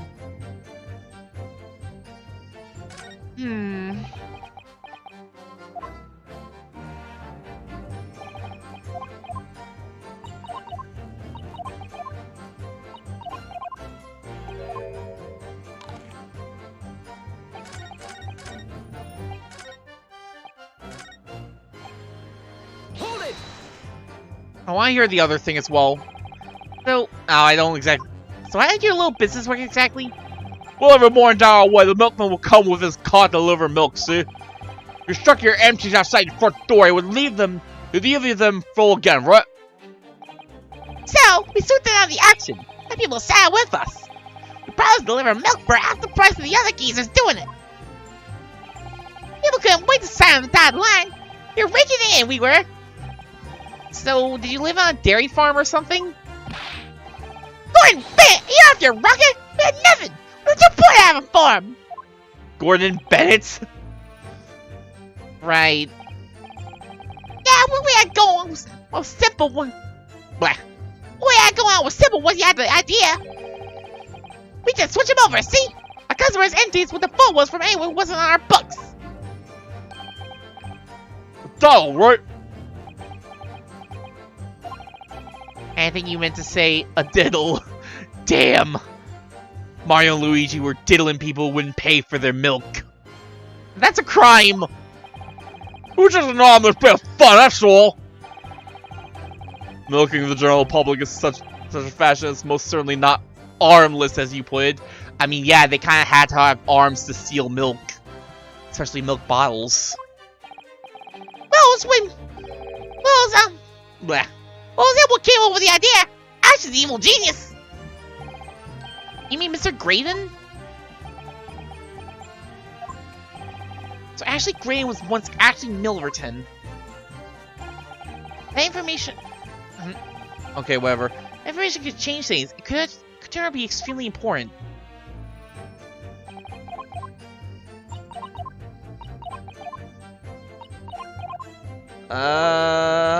Okay, now what?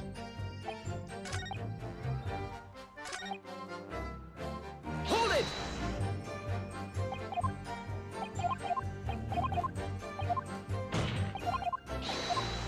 Which one was it that had the, I think it was the second one, actually.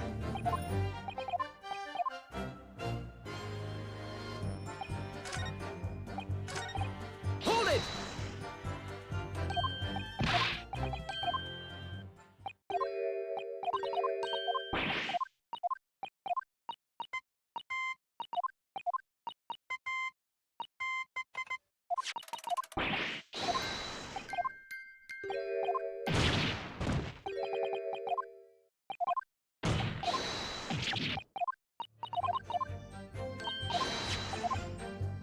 Would it really be impossible to use this music box to somehow play back Morse code? Give it a try. There's still every possibility that this music box was instrumental in the leaking of government secrets. That's the belief of the defense, at least. Objection! Does it please you in some way, my Nipponese friend, to repeat the same line of argument ad infinitum? Shut up! You have no idea how much nonsense I'll repeat ad infinity! Don't even get me started! It's already been established that to be Morse code, 2 tones are required. Dots and dashes. Yes, I'm well aware of that. And what? Well, it would appear the defense is a hypothesis to put forward. But better present your idea at once, Counsel. How do you propose that this music box, which appears to produce only a single tone, could have been used to cipher secret messages into Morse code? Secret button! Oh shit. I've just noticed something about this music box. Looks like the bottom of it opens up as well. I've already read through this!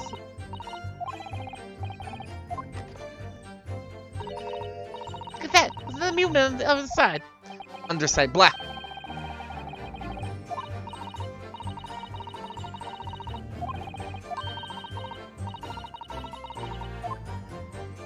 Got it!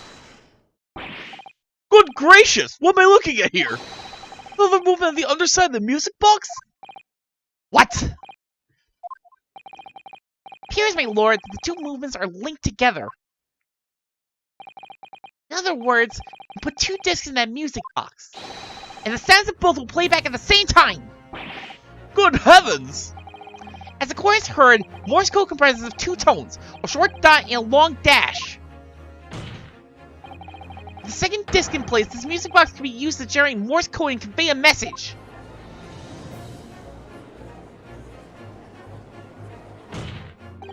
This is beyond a joke. Sorry? This poor excuse for a lawyer has absolutely no evidence to support his claims. Though, of course, if my learned friend were able to present the court the second disc, that would be another matter. Well... I can't at the moment. He stole it! Come on, why else will you break into the place? Why else will you move the box? And may I remind the court that, as the witnesses pointed out, he was not the one in the omnibus with McGilded 2 months ago, striking a deal over the disc or discs. Indeed, that was Mr. Mason, the brickmaker. Exactly, I had nothing whatsoever to do with it.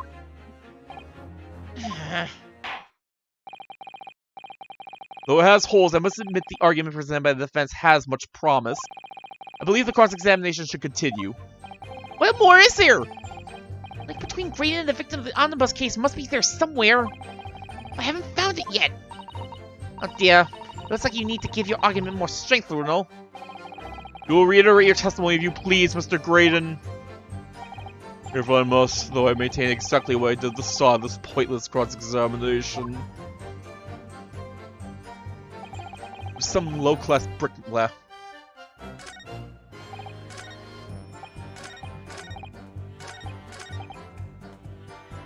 Now what?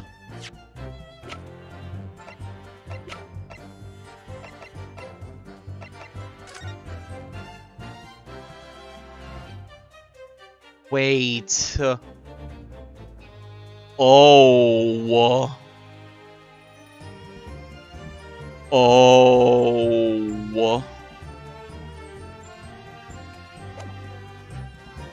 Objection! Mr. Ashley Milverton, tell me, why did you try to hide your former name from the court? Because I haven't gone by that name for years. Means nothing to me. No, I don't think that's the real explanation at all. The truth is, you had a reason to hide that name. Explain yourself, please, counsel. I have here the notes from the omnibus case, my lord. As we all know, the victim, the man who we now understand to have been negotiating with Miss Gilded... Yes, Mr. Mason, the brickmaker? That's right. Only Mason wasn't his surname at all. It was his given name. His full name was Mason Milverton. Milverton? Do you mean to say it's alive? Sir Ashley Milverton, is it not the case that the brickmaker, Mr. Mason Milverton, was your father? Father? I guess that would line up. I think Mason Milverton was pretty old. I don't... As I believe I mentioned earlier, your family history will have been thoroughly checked when you joined the civil service. And it really would take no time at all for the court to subpoena those records. So do it already! Truth is, you have been illegally acquiring highly confidential government information and selling it on to McGilded in collaboration with your father. Ah! 6 spin. New facts and evidence revealed by the cross-examination of this witness all come together to reveal the truth. The truth, you say? That you collaborate with your father, Mr. Mason Milverton, in illegal dealings with Magnus McGilded. Into this music box, you mean, counsel? Cease be like, I'll do it, bitch. Don't make me. Do it! Do it, you coward! Subpoena the records! Yes, stealing information has been sent in secret government communications and selling it out to McGilded. Mr. Grant concocted an elaborate scheme of using 2 music boxes to encode the information, as presumably a safety measure against the information falling into the wrong hands. And a very effective one. I shouldn't have given the scheme any credence whatsoever. But the deal with McGilded went sour. The brickmaker met his end. Yes, but before he was arrested, McGilded managed to temporarily dispose of the stolen disc at the pawnbroker. Then, having learned of the situation, he appeared at Winterbanks 2 days ago. In an attempt to recover the 2 articles McGilded had placed in pawn there. Seriously, why did you and Gia wait 2 whole months to get this shit? Why was you were like... I don't know. I don't know if you're the type to be like... I have to steal this important stuff before police get. I'll just wait 2 whole months when the stuff's supposed to be going up to Ghost. I mean, wait, I guess... I guess in Gray's case it does make sense, but if Gia had, like, the ticket before, whatever. That attempt failed. Shit, my head should used to stand! Oh man, what would Ashley Gray in stand be? What would his stand be? What? That's the thing I'm gonna have to. That's the thing I'm gonna have to look up later. I'm gonna have to like look up like Humpty Dumpty.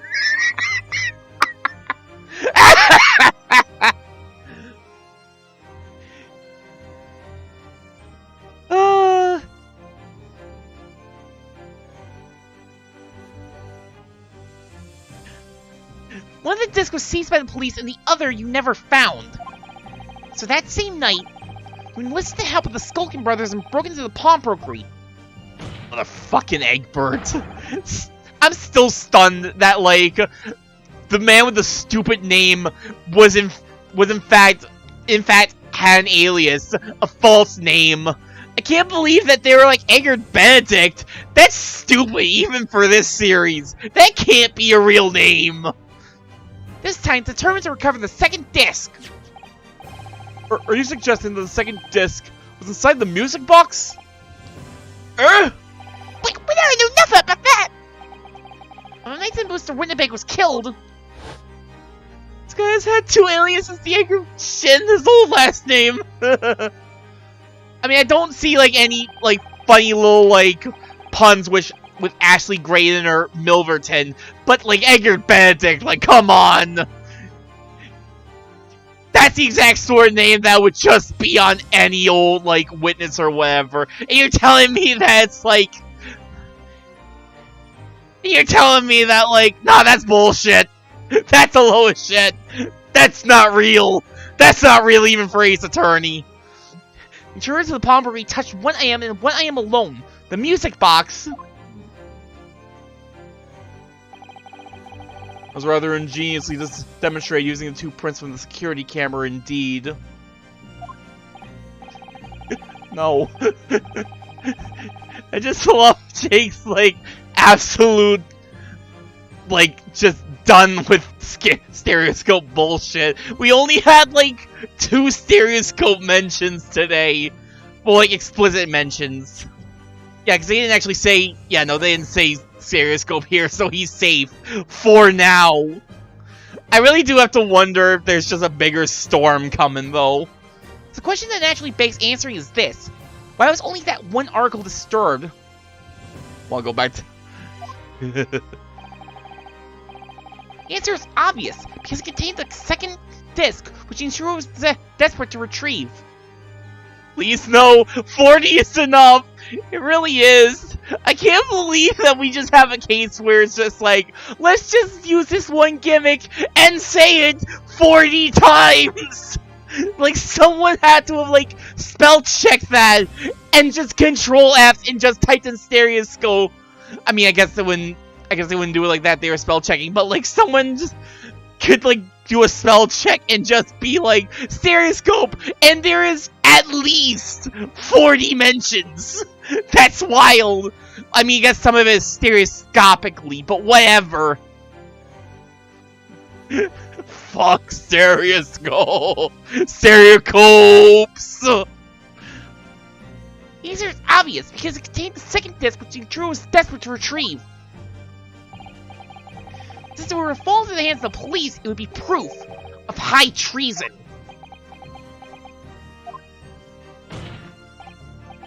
Well, Mr. Graydon, or should I say, Mr. Milverton? You don't like Iris since you saw Miles crossing their eyes.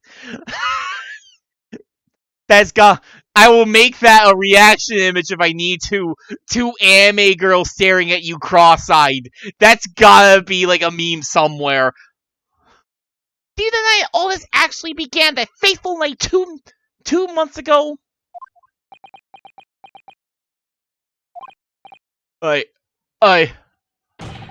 refuse to accept any of this nonsense! I don't know how to make a GIF.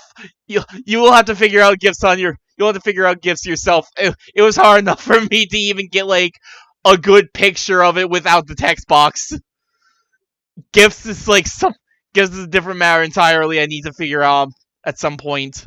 I really do need to figure out gifts. There's so many amazing gifts that I would love to have, and it just is not available when I search them up. I refuse to accept any of this nonsense.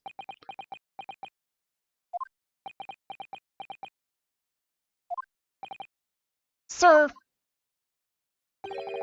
there appears to be blood seeping through the sleeve of your jacket. What? Ah! 2 nights ago, we know that 3 shots were fired at the scene of the crime in Windibank's pawnbrokery. One took the life of the pawnbroker himself. One struck the pouch around Mr. Sholm's waist.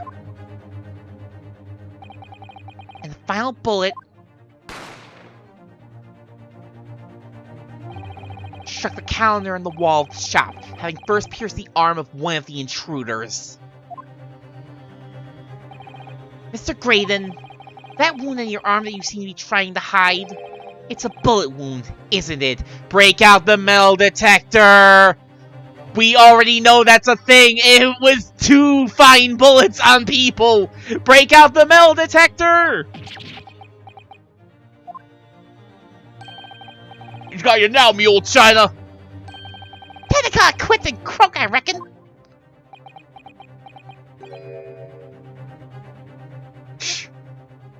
And send me the cross-sight to help! Another bullet in someone's arm. Yeah, in the final case of the game. Seems very familiar. Flashbacks to Gold Manny. Can you imagine Graydon's just like... Can you imagine if Graydon's the long-lost ancestor of the Von Karma line? This is what Manfred Karma came from. Don't acknowledge my presence there under any circumstances whatsoever. Those were my terms, remember? And I paid you handsomely to comply. Clearly I was a fool to think I could trust some common backslum thieves. Fine, I admit it. I was there in Windibanks that night. I paid this pair 10 guineas to accompany me. And as you've noticed, I sustained an injury in the course of my adventures.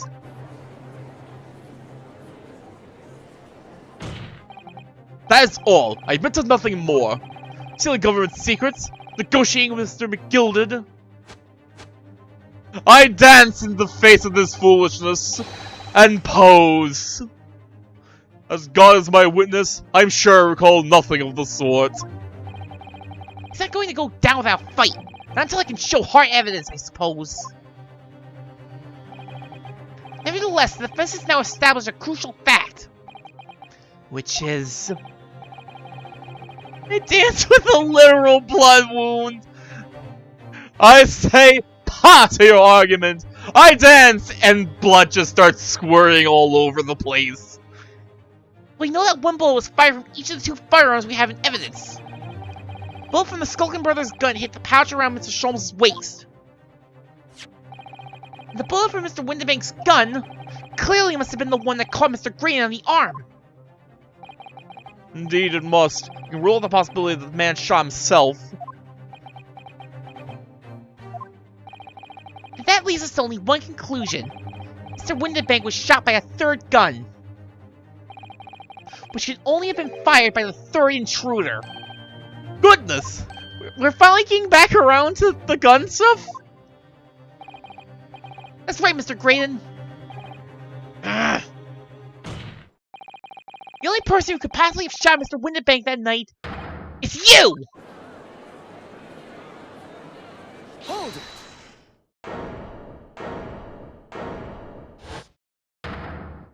Still not the voice I imagine you with. At all. It's way too calm. It's way too, like... It's not smarmy enough. You little upstart! You made a grave mistake when you summoned me here. What? What's that supposed to mean? I like how he can still, like, do the fancy stick nonsense with the bullet wound in his arm. Yes, as you rightly say, I was there at the pawnbroker's. I did my best to hide the fact, naturally. I had no intention of ruining the distinguished career I'd built for myself at the communications station. But did the thought never cross your mind? Did you ever consider the possibility? What do you mean? What thought? What possibility? Possibility that if I was there at the scene, I may have witnessed the crucial moment. What? This is not a defense you're actually going to pull. No. You see, this makes me a key witness in this case, and I have my hands firmly around the neck of your client. You don't get to be like, I wasn't there for like 2 hours and then be like, I was there and I saw the crime happen. no! Perjury! What?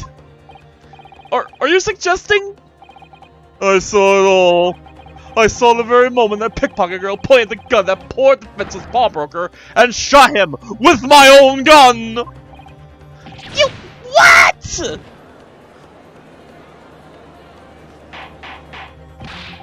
Order! Order! Order! Well, it would seem we are finally entering the last act of this theatrical trial. Mr. Graydon, Yes. I trust you are fully aware of the implications here. It is shown that your claim is false. You will have incriminated yourself as the killer. Oh, I understand fully. I must ask you to give your formal testimony once more. You'll explain to the court precisely what you saw at the moment the defendant allegedly shot the victim. Nothing would give me greater pleasure.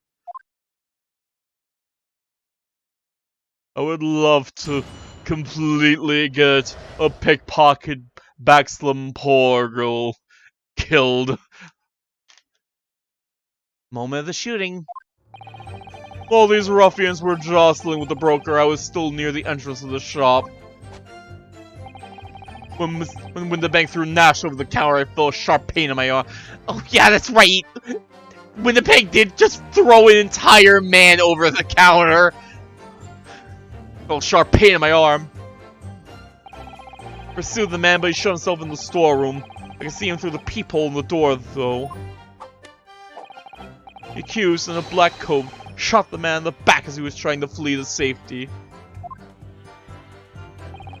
I saw the blood splatter all over that wretched girl. And then she tossed the gun out of the peephole, so I picked it up and made my escape. You're not gonna be like, oh, there was just another gun and I took it. Where'd the other gun come from in the first place then? Good gracious, this is quite extraordinary testimony. Claim, sir, under oath, to have clearly seen the defendant pulling the trigger.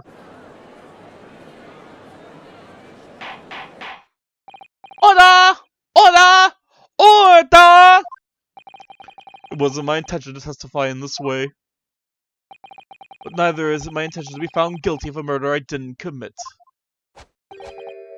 It is my intention to dance, though. I must pose for the crowd.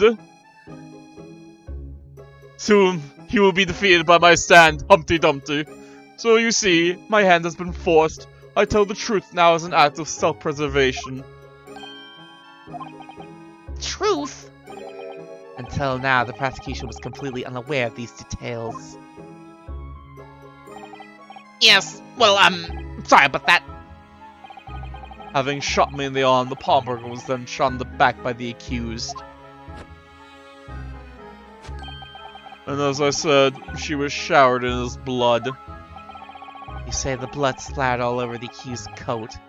Are you sure on that point? Yeah, there wasn't a drop of blood on that coat. At least not one that came from Windabank. Hell, there wasn't even blood, like, visible on the coat. Though I suppose disappearing blood on the coat isn't exactly unprecedented in this case, now is it? Oh yes, quite sure. All over the black overcoat that pickpocket girl was wearing at the time. Really? If her coat could somehow be shown to harbor vestiges of blood, that would be conclusive evidence here.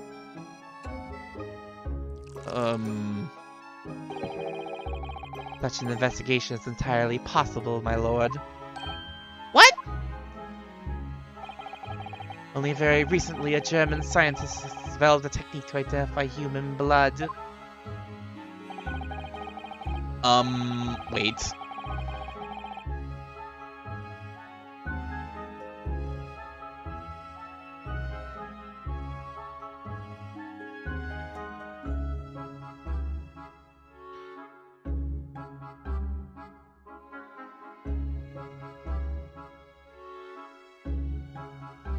Is he supposed to be talking about Friedrich Meischer In 1869?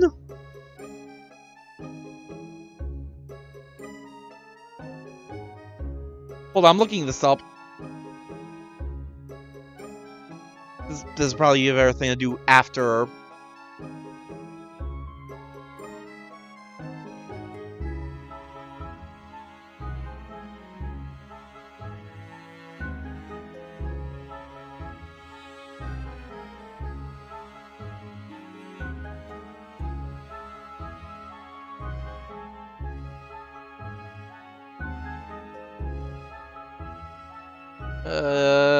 Yeah, this would be a lot better of a thing to look up afterwards, because that's probably going to be a lot of research stuff. But I'm thinking he's talking about Friedrich Meischer in 1869, and if he's saying recently, that definitely does put this a bit closer to, like, the 1900s than the 1940s, or what, I don't know, I'm still trying to figure out, like, an exact year frame with this game, because I feel like,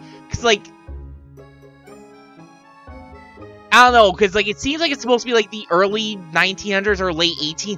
Probably more the probably be more like the late 1800s. Because I think that was when... So is We are 1900s. Alright. Because I swear, I could remember there seeing some things that implicated that was, like, closer to, like, the mid-1900s? Or, like, the 40s or 30s or something like that, but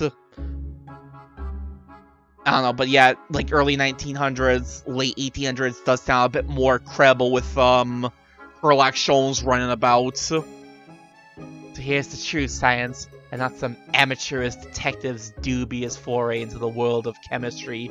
Also, I guess it makes sense, but I like the fact that we keep, like, trying to bury Sherlock Sholmes' this whole, like, I guess Iris Wilson's, like, whole DNA evidence thing, when the entire time we've been using Sherlock Sholmes' red-handed recorder to, like, find all the evidence. So, like, we keep burying one invention, but we are completely putting over it another.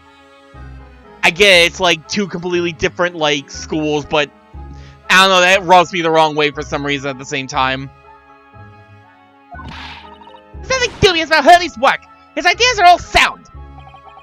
Ideas are no use to us here. In science, as in law, theories must be proven before they stand. I mentioned the Anglo-Japanese treaty in the first case that was signed in January 1902, so around that. I could have swore...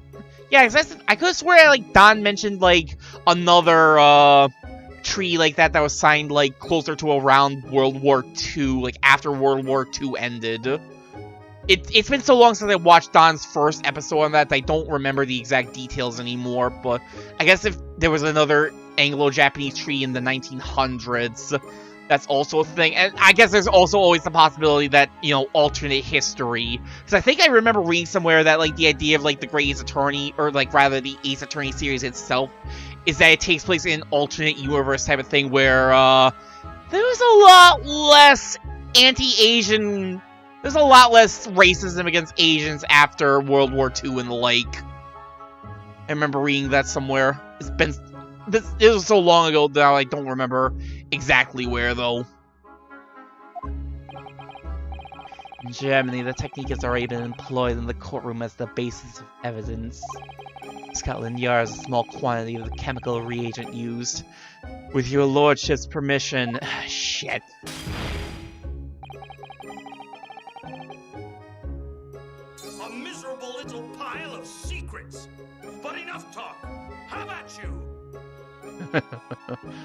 We could shatter all vestiges of doubt within minutes. This doesn't look good, Bruno. Why not? Well, we know, don't we? That there's blood all over the front of Ginny's coat. They tested with their chemicals. Oh, help! You're right! I was forgetting what happened yesterday!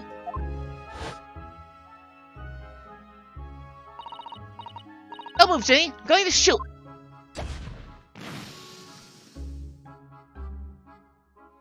They know DNA evidence. They can find blood. They found luminol, but they don't quite have a grasp on DNA evidence quite yet. But that's not Mr. Winterbake's blood. That stain is from 2 months ago. This is Mr. Mason's blood from when he was stabbed by McGilded, who was wearing the coat at the time.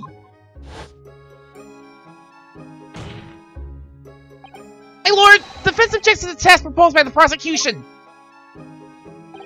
Overruled. Lord Van Zeeks, make it so at once. With pleasure, my lord. While we await the results, the defense may proceed with the cross-examination. If they find that blood in the overcoat, she won't be... Counsel? Yes, my lord! Your cross-examination. Of course, my lord! This cross-examination doesn't go well. If I don't manage to uncover some decisive evidence or a really compelling clue now, I have a very bad feeling about the outcome of this trial.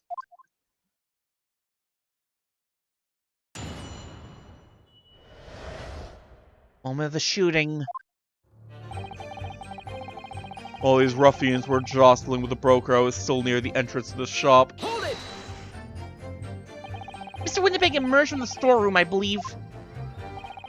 Ringo and Nash were scouring the counter when he suddenly appeared and flew at them. He already had the revolver in his hand. Fortunately, I wasn't too close. I've never been so scared in all my life! Yeah, we just irregular madman burglars, that's all! We don't like violence! Says the pair who carry a gun. What do you mean when you say you were near the entrance to the shop? I was in the doorway, running my eyes over the shelves of forfeited items. Looking for the music box, of course. The burglar went for Nash in the first place. Then Ringo joined in, making it 2 against 1, so I assumed they could handle the situation. But I was wrong. One of them got tossed like a sack of flour. I was trying to help me little brother to go get to check me over the plumber counter! Stop pulling me gun, little fella! That's your ma'am scarper! Every second upon the poor defenseless pawnbroker together. Shame on you! Sorry, Gov. When the bag threw Nash over the counter, I felt a sharp pain in my arm. Hold it! You mean that's the moment you were shot? Yes, though I didn't immediately realize what had happened, of course. Things crashed to the floor from the counter as the 3 men were brawling. It was exactly that moment that it happened, so I did hear the gunshot. The bullet went on to strike the calendar in the wall behind you? So it would appear. I looked at my arm, I saw it was bleeding badly. I wrapped my handkerchief around it. Seeing as I couldn't explain what had happened to a doctor, I had no choice but to wait for it to heal. I'm just going to walk around with an entire hole in my arm! And like the bullet went through him, so that's actually 2 holes in his arm! I didn't imagine it would still be bleeding 2 days later. That's 2 whole holes in your arm, sir! I don't know if that heals well! Did Mr. Winterberg intend to shoot you, do you think? Well, no, I don't imagine he even knows I was there, to be honest. Perhaps the gun went off accidentally. Anyway, it didn't quite strike home. I put my gun on him, he tried to shove me out of the way! Hey, stop it for that door out back! At which point, what did you do? Ah, yes, I got shot! I didn't think I bleed so much! Sir!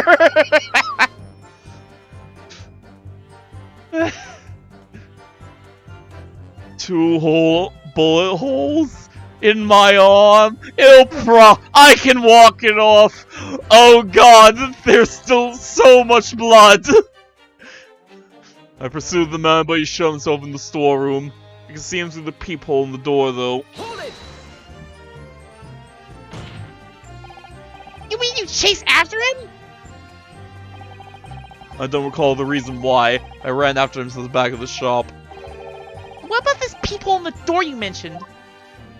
It's like getting Taco Bell means a price you gotta take a massive dump after. Surprise! You got fiber now! Well, unsurprisingly, the storeroom door's a solid job. Miss Stoutwood. There's a small opening in about head height that lets you see what's in what. But there's a small opening about head height that lets you see what's what in there from the outside. Actually, I should know that, shouldn't I? I looked through it myself that night.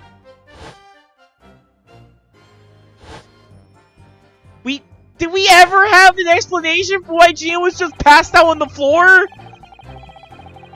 Like, this is something I've been wondering about since, like, the trial started! What about you burgling brothers? Did you see what went on through this peephole as well? Not long ago. Did he nothing, sword gum? I doubt these two buffoons were even aware of the peephole's existence. So the Skulking brothers were there, but they didn't see the killing of Mr. Winterbank take place. Inside the storeroom, I could see the broker and that young girl standing there. The defendant? Yes, though neither of them knows I was looking. The girl raised her gun and pointed straight at the man. And then, what'd you see next? The accused in a black coat shot the man in the back as he was trying to flee to safety. Hold it! Yes, when the crime was discovered, the defendant was found with a gun in her hand. But that was Mr. Winterbank's gun, from which only a single bullet had been fired. As we've already established, Mr. Graydon, that bullet was fired at you! But no, it wasn't the broker's gun the pickpocket girl had when I saw her. Yes, the bullet from Winterbank's gun grazed my arm, and yes, the Skulkin's gun grounded the detective. It's cause for celebration, I must do a little dance and pose. But this was another gun entirely, a third gun. The broker's gun was not the murder weapon, so clearly there had to have been a third firearm involved. In other words, the accused must have had her own gun with her at the time. Objection! But no other gun was found at the scene!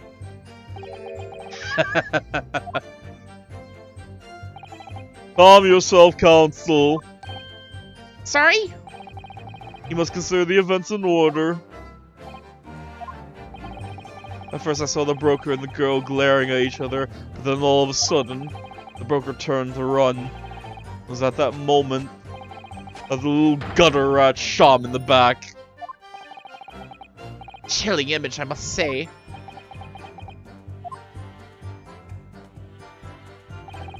I saw the blood splatter all over that wretched girl. Hold it! All over her?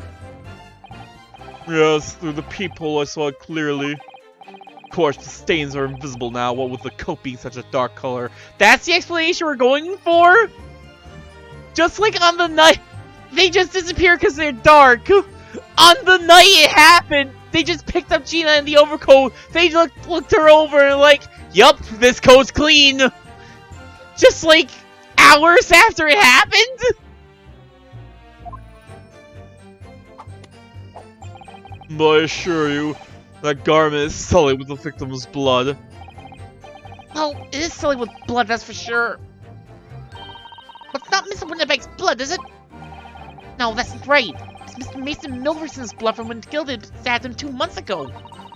So annoying! If they don't accept Hurley's chemical analysis, we could prove that. But they won't, so unfortunately we can't use it as evidence to support our case. Father. And then she tossed the gun out of the peephole. So I picked it up and made my escape. And then she just went and picked up the other gun, I guess, and passed out, I guess. Hold it! Did I hear you correctly? She threw the gun out of the room? That's right. After the broker fell to the floor, she started walking over. Over where exactly? In the direction of the storeroom door, to where I was watching. Of course, I quickly retreated. Then, the girl dropped the gun through the peephole onto the floor on my side of the door. Why on earth would she do such a thing? I couldn't tell you. Perhaps she was hoping to distance herself from the murder weapon. Without thinking, I went and picked it up. I suppose I was worried about just leaving it there in case any more tragedies took place. So it was you, in fact, who took the third gun from the scene of the crime. Yes, it was yours truly. Do you have the gun still? You have to have the gun still. Where is it? I left the clear up to my lackeys and left. Clear up? We made a bit of a mess around the counter, so Mr. Whistle and Fluier told us to tidy up. He thinks he's a bloomin' mum sometimes! Well, I was paying you enough, my god! Ugh. Tell me, Mr. Graydon, when you left the pawnbrokery that night, was it by chance with the second disc in your jacket pocket? You're like a bull egg. What the fuck?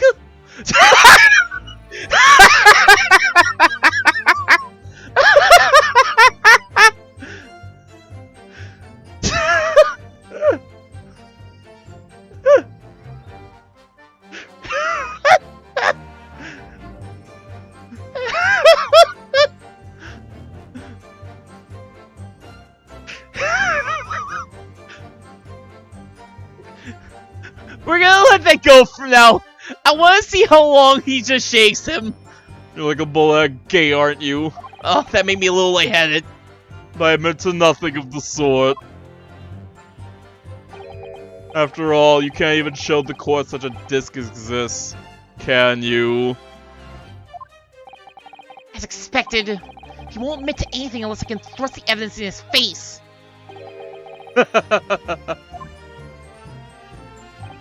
It's not as easy as you thought, is it? To be a crime on this lapel.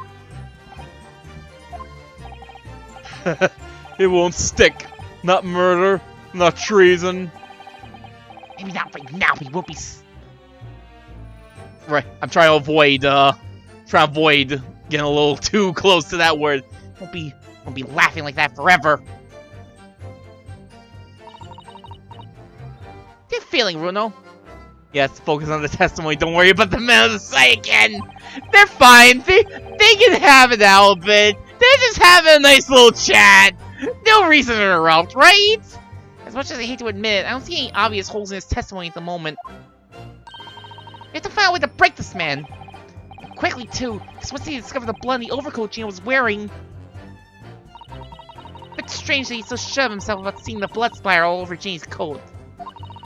Doesn't strike me as the sort of thing you'd claim if you hadn't genuinely seen it happen.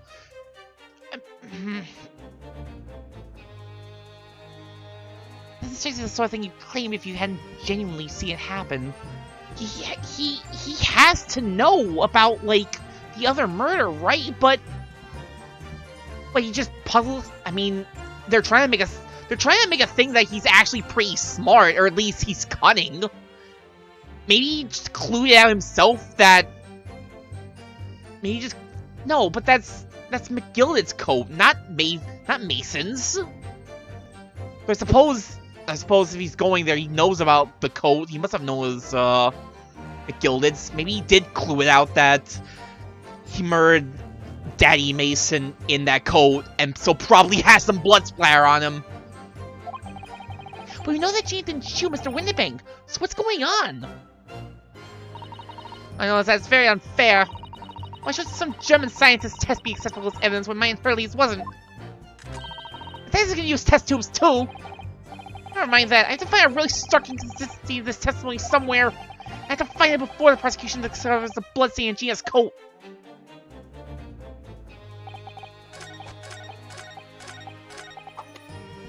Hold it!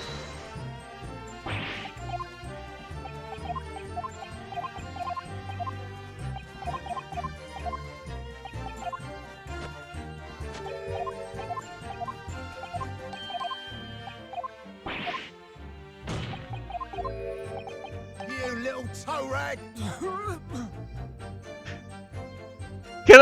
Can I get into the chat? Excuse me. I wanted to press. Okay, they are going to do it on him too, gentlemen. Did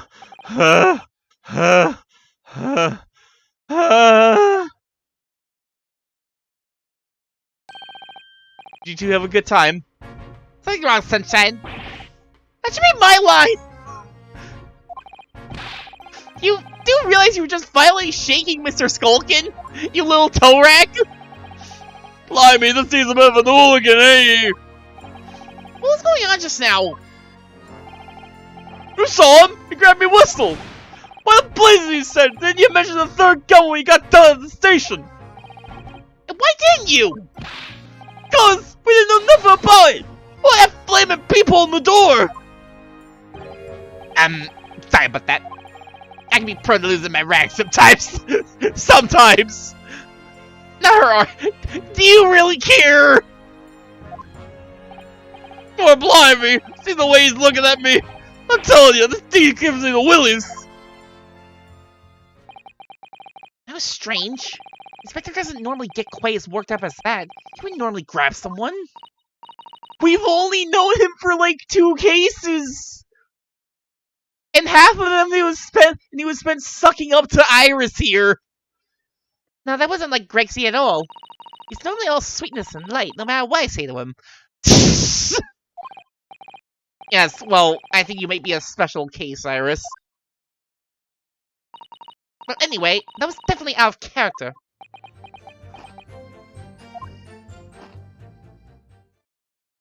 Uh-oh. My lord!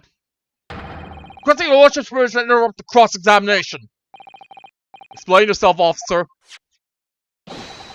As a result of the test I was ordered earlier, my lord. Ah, the blood. On the accused's overcoat. Delicious. Hand it over to me now. I'm parched. Thank you, officer. Very well. The cross-examination is hereby temporarily suspended. Uh-oh. Uh-oh. Uh-oh. I presume you have no objection, counsel. I have many objections! No, my lord. I have no objections! Oh, no. Well, there you have it! The report, please, Inspector. Yes, sir! Traces of human blood were found on the overcoat of the defendant, Miss Lestrade. The extent of the stains, it appeared that they were the result of spattering following a gunshot wound. Wait. What?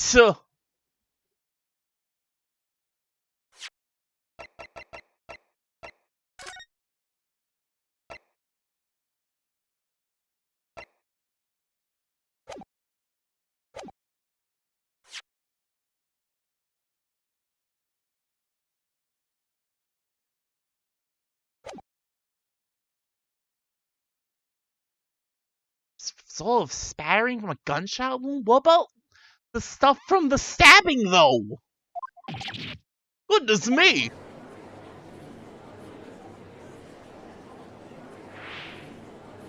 That was the stupidest twirl by far.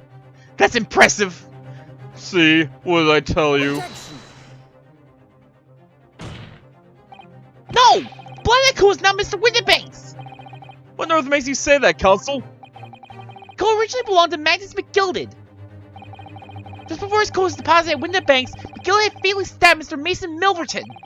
The blood in the overcoat is the blood of the breakmaker from the omnibus case. Objection! Well, the dead cannot speak. Isn't that right, my Nipponese friend? Sorry?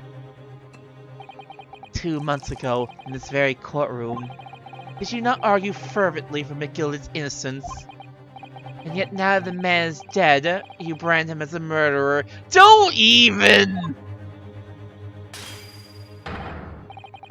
Conduct shares any shred of respect you may have earned for yourself in this country. I never had respect!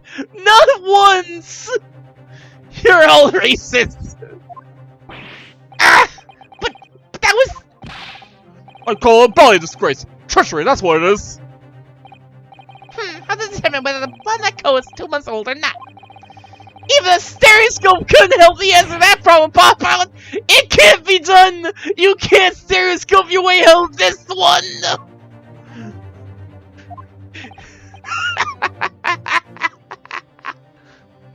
But... We use this shows specially formulated chemicals. It shows a detective, not a chemist! Would you put such faith in the chemical formula devised by me, for example, when I'm a communications officer? I held up. What the fuck? I held out. I think I have seen that word before. I just don't know how it's pronounced, as it's Russian. Hold on.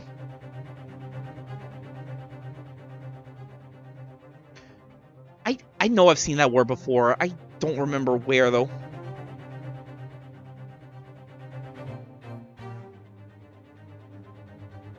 Yeah, it's food. I don't think I can find much of a, I mean, I guess I could type in pronunciation, but I'm not sure how good Google pronunciations are with foreign words.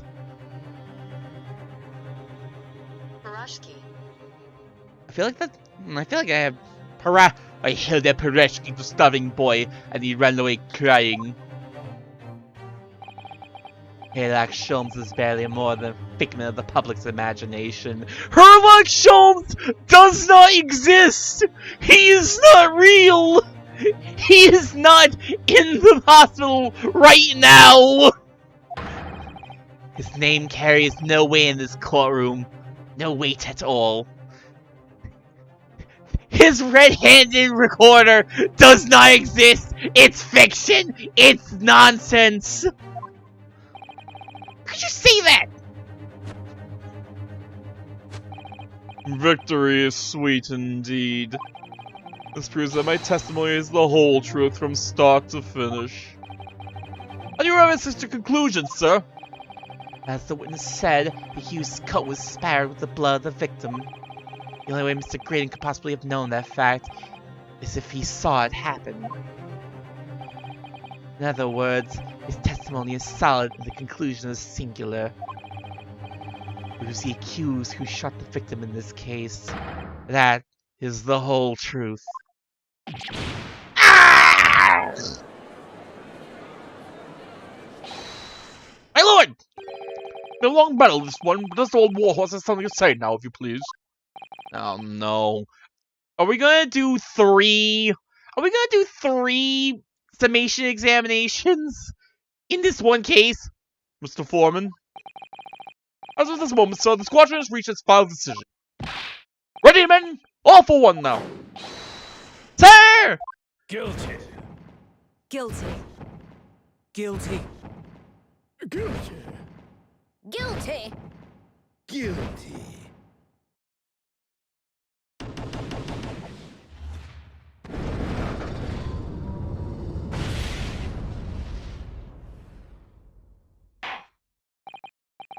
Well, it appears the ladies and gentlemen of the jury have reached a unanimous verdict.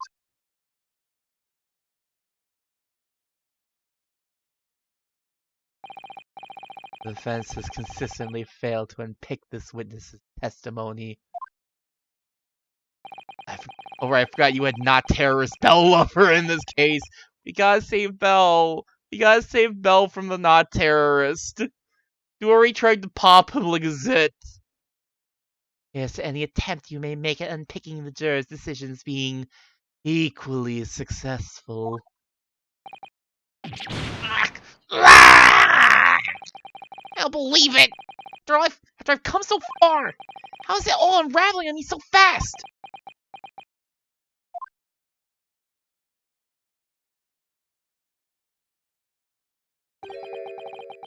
Very distressing. Held in such low esteem. Huh? Who? Wouldn't you agree, Mr. Naruto? What? What? Bailiff? Excuse? Officer, deliver the report now. That'll be all, thank you. It occurs to me with some regularity, Mr. Naruto. The scientific truth is determined not by science, but by none other than the human mind. Bailiff? What? This is unusual. We don't normally get a bailiff that like has an actual personality, let alone talks like more than like once. It's unusual for you to even have like a model at all. What's going on here? I know that voice. What? What? Am I going mad? Ah! Wait. Yo! Mr. Schultz! What is the meaning of this? Hola! Hola! Hola! What business do you have here, detective? The boy, the mad lad, the motherfucker himself, motherfucking Herlog Sholmes. Oh my god! The last I heard, you were recuperating in hospital. He does exist! He is real! That's what I would be. I'd up and set upon an errand. What errand? Really? For you! The wicked last! Yes, good day, Iris. I appear to be rather late to rise. My apologies. Now, my lord, if you will humor me. What matters, sir? I have something of great importance I wish to give to the young lawyer over there. I need no more than 5 minutes. Would you be so kind as to spare us the time? What say you to this, Lord Van Zeeks? Don't you dare! Don't you dare! This trial has taken many hours of the court's time, having spent so long already. Exactly! Having spent so long already, we don't want to go waste any more precious time! As I was saying, having spent so long already, it would seem churlish that I defense a mere 5 minutes. Ah! Very well then, counsel you have 5 minutes.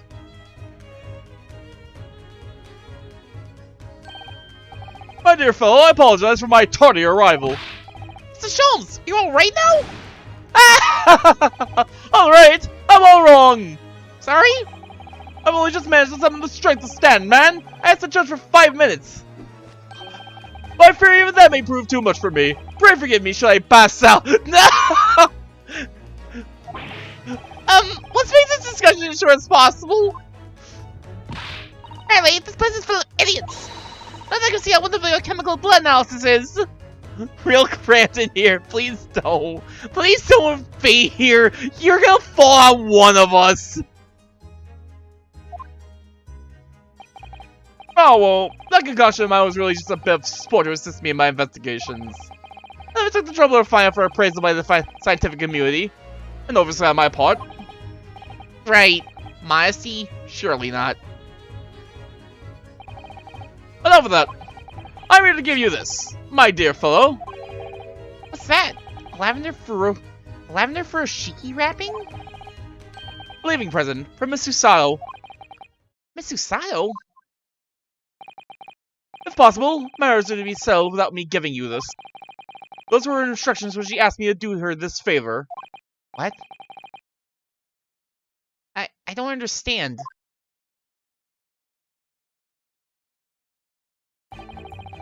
Mrs.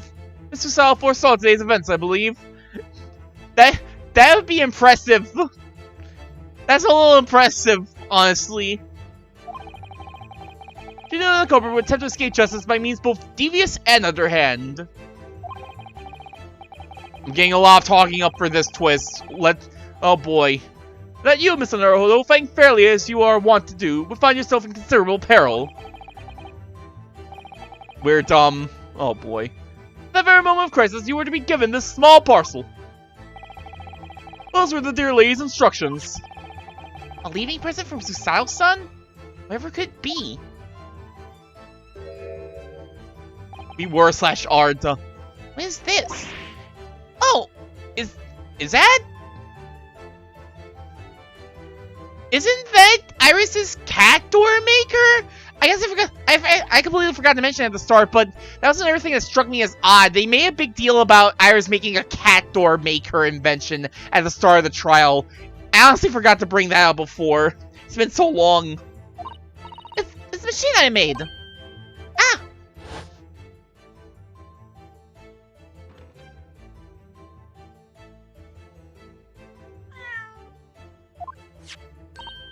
Look, I use this. It's my latest invention. What? What is that? I call it the cat flapper mat. You can make a cat flap for a little furry friend like Waggy in seconds.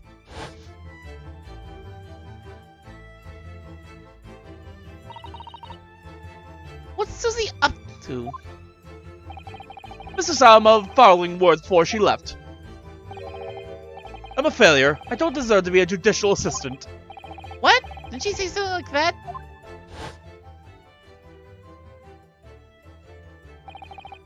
Really are the best judicial assistant in the world. Well, that's extremely flattering. But I'm sorry to say that I've been a complete failure.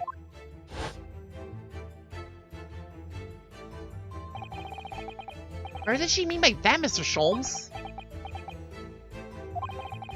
That night, when you left Winterbanks in pursuit of the thieves,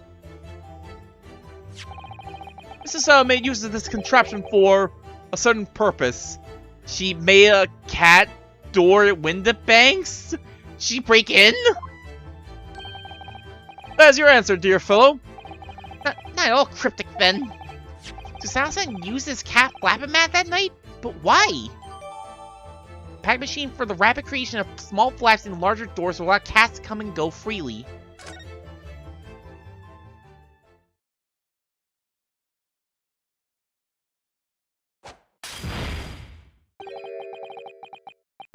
A miserable little pile of secrets. But enough talk. How about you? The 5 minutes is over. Have at you! We're out of time already?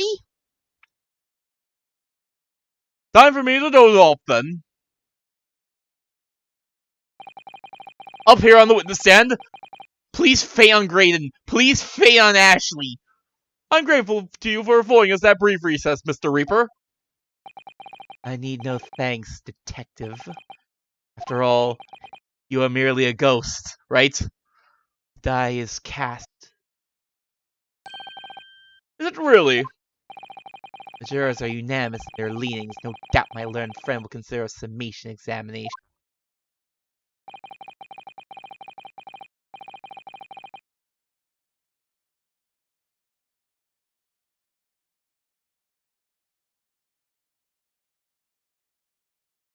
There's no way.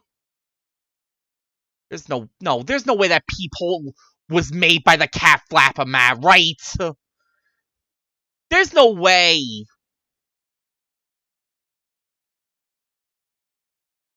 That's not where we're going with this, are we? No. That... I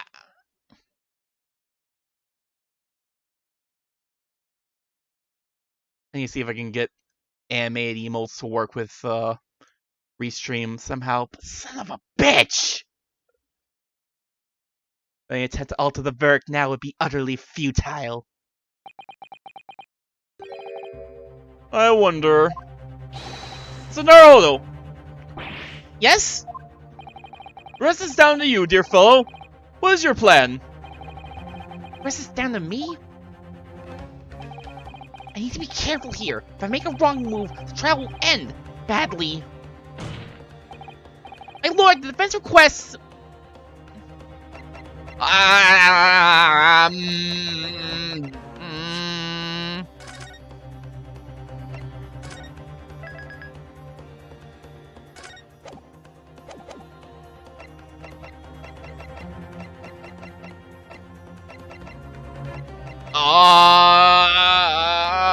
Give me a minute. Give me a minute. It's no good. I need time to think. What do you think you're doing, Mr. Naruto? Sorry? What Mr. Sal's gracious gesture? If you let this foul piece of evidence she left you go to waste. Well, piece of... This is not time for an action. This is a time to hear from a witness. Yeah, that's what I figured. I figured it was gonna... There was no way they were gonna be like, here's a third summation examination. But it's not possible for me to bring a new witness to the stand at this point. I don't think that's what Hurley means, Bruno. Have you forgotten where we are in the trial? There's no way we can change their minds with the whole blood thing as it stands. Ha! If there's nothing more to add, I think we should proceed to the adjudication. Hold it! Wait, my lord. The defense requests further cross-examination. Objection! Jurors have spoken. Protocol dictates that you may not cross-examine a new witness now. Objection!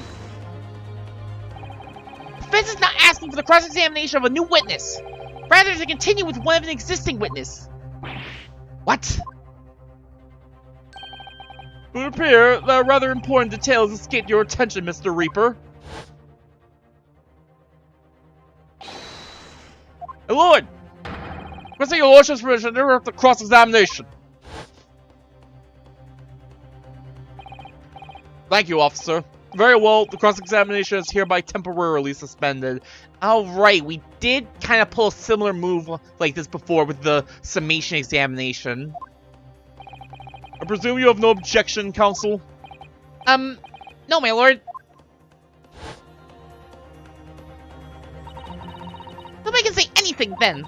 If we're not asked to resume his cross-examination of Mr. Gray, then... The court is obliged to allow it. This is absurd!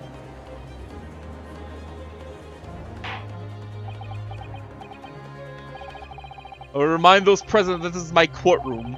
I concur the defense is entirely within its rights to request a continuation of the cross-examination.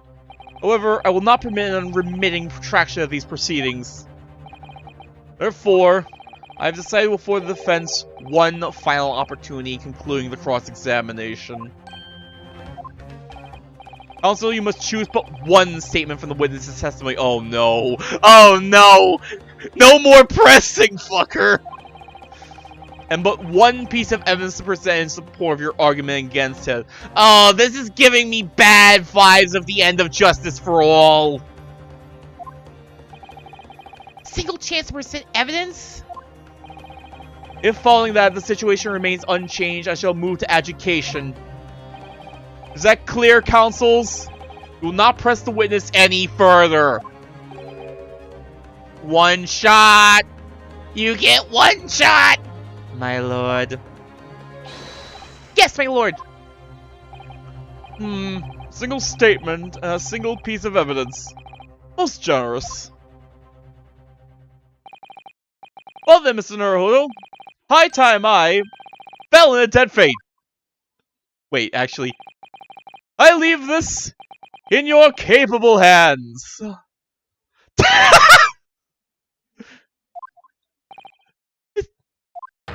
Mr. Schultz!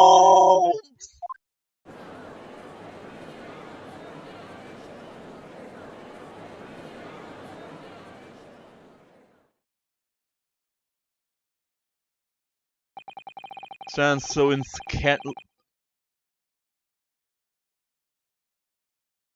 Secantly, and then he died.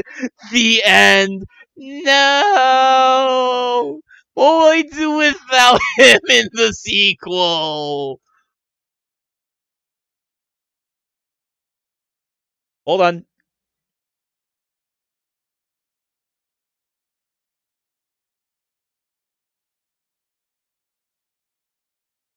Insouciant? Showing a casual lack of concern. Indifferent. Insouciant. To stand so insouciantly before the court in a state of such high fever. Either the man has extraordinary strength of mind or an extraordinary lack of feeling. I imagine he's feeling very little now. Detective is sleeping soundly in one of the antechambers. He's dead, and we didn't bring him back to the hospital. Take a man when he's down, why don't you? Well then, counsel, are you fully prepared? Slap your face. Yes! One statement, one piece of evidence. Get that man Phoenix down. There's no Phoenix yet. We can't pull a Phoenix down. We gotta get We gotta get pieces. We gotta get Ryunosuke laid before we get a Phoenix. I won't let Mr. Sholmes down. Or Iris. I won't waste this final chance that Susao-san has given me. This is going to decide the entire outcome of the trial. Very well then, under the terms I have outlined, you may resume the cross-examination. Cross-examination. The moment of the shooting, again.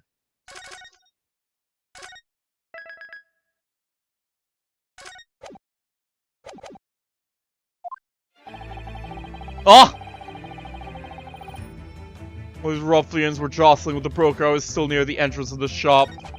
When the bank threw Nash over the counter, I felt a sharp pain in my arm. I pursued the man, but he shut himself in the storeroom. I could see him through the peephole in the door, though.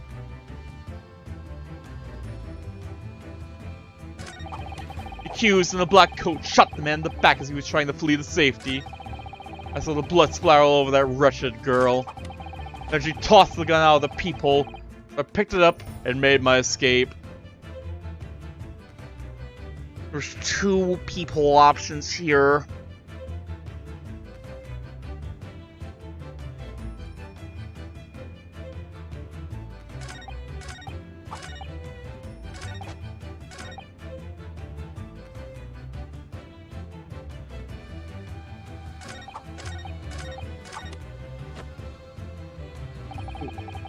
His Lordship is only going to allow me to present one piece of evidence here.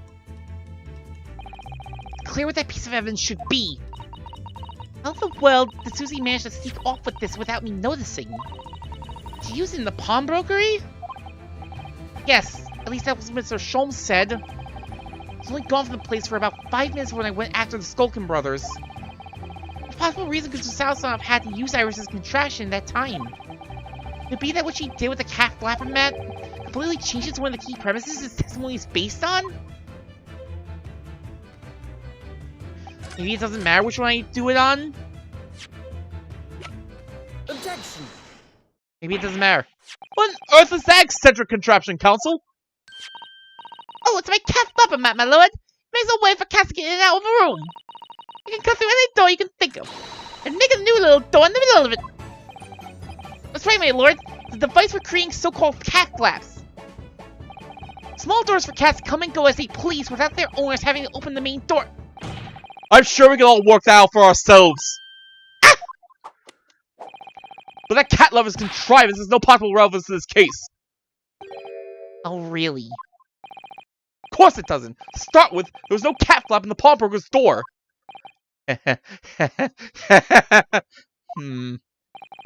Not being a keeper of cats myself, I'm afraid I fail to see what this has to do with the matter at hand. Perhaps it would help if I described its function another way, then. This contraption is able to create a peephole in any door you can imagine in practically no time at all. I beg your pardon? A peephole, you say? 2 nights ago, we arrived at the scene only minutes after the murder of Mr. Windibank had taken place. That's right, according to the paperwork at the yard, it was you, your Japanese assistant, and Mr. Sholmes. Yes, the 3 of us were together, and it's recently come to my attention that my assistant may use this device at the time. Your assistant did what? There was a peephole in the storeroom door. I can attest to that. I looked through the peephole myself in order to see inside the locked storeroom. This is ludicrous. What are you trying to say? Of course there was a peephole in the door. I said as much in my testimony. How else could I have witnessed the crime for pity's sake? Yes. How could you? What? Counsel, kindly say what you mean. Alright, it's time. Time to strike the final blow. What I mean is this, my lord. My assistant made the peephole in the storeroom door, and until such time as she did, the door had no hole in it to look through! What? No! Objection! This is a farce! I really suggested that peephole in the door was... You know, I was thinking, like, how are we going to, like, be like, yeah, no, that peephole wasn't there in the first place? Are they really gonna accept this? Yes, it was created only after the incident had taken place, by my judicial assistant using this device! Your assistant tampered with the crime scene whilst being fully aware of the gravity of her actions. is the most serious act of vandalism. I mean, she already left, so good luck subpoenaing her. For which I humbly apologize, my lord. Also, all we knew is that Mr. Sholmes got shot, not that anyone else got shot. I mean, I guess it was still a potential robbery, but still. It was in a few minutes I left the scene in order to pursue the Skulkin brothers and alert the police. Nevertheless, in light of this new information, it becomes apparent that Mr. Gray's testimony is riddled with holes. And not cat flap holes. There's no cat flap holes to be found here. Riddled with... Explain yourself, counsel. The majority of Mr. Green's testimony that appears to incriminate the defendant is based on what we witnessed through the peephole in the storeroom door. Yes, that filthy girl shooting the man in the back. However, if at the time of the incident, that peephole did not yet exist in the door, there's no possible way that you could have seen what you claim to have seen. Ugh. In short, your entire testimony is a pack of lies! Ugh! Hola! Hola! Hola! Is there any credence in this revelation? Objection! None whatsoever, as my learned friend must surely realize. Exactly! This is just some cheap trick designed to discredit me. I'm afraid not, sir. Of course it is! You seriously expect people to believe that plaything can cut through a solid wooden door? Hey, let's test it. You got a solid wooden door behind you right now. Oh yes, I said to be very powerful, because of even the toughest of doors. That's absurd! I don't believe it for a second! I had a feeling you'd say that. What? Waggy! Cooey! Time for dinner! Cooey.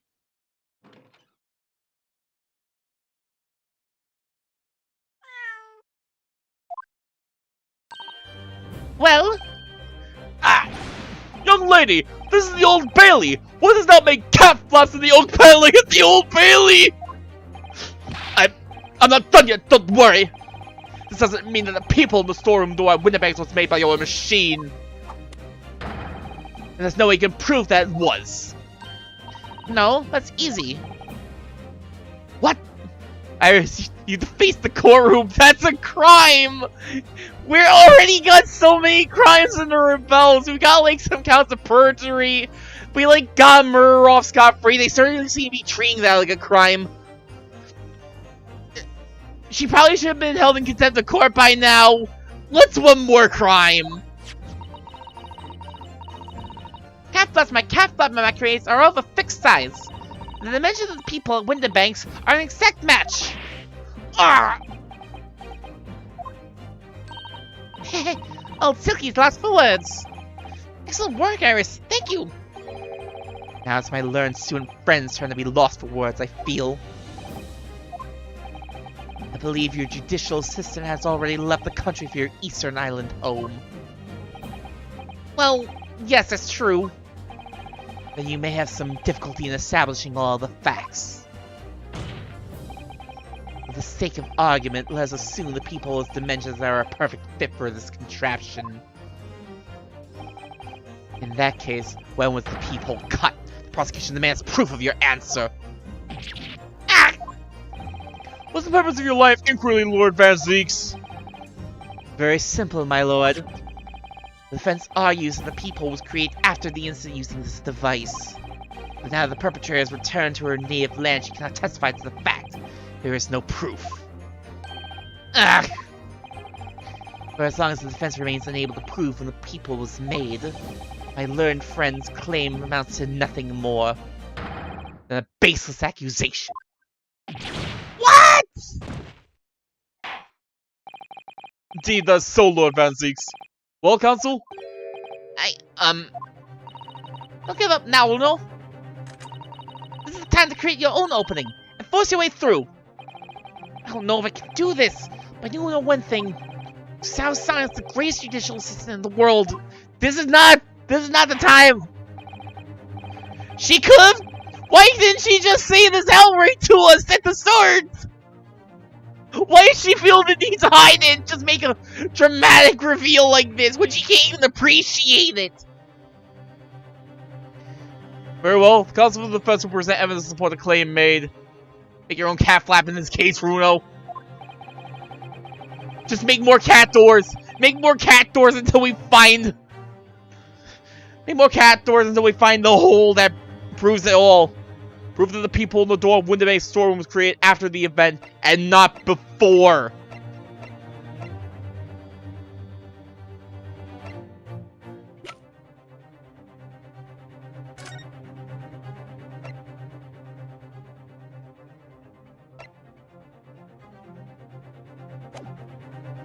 I'm not looking at that. I mean, I'm thinking it's the map. There's no real indicator that there'd be like a peephole in the door here.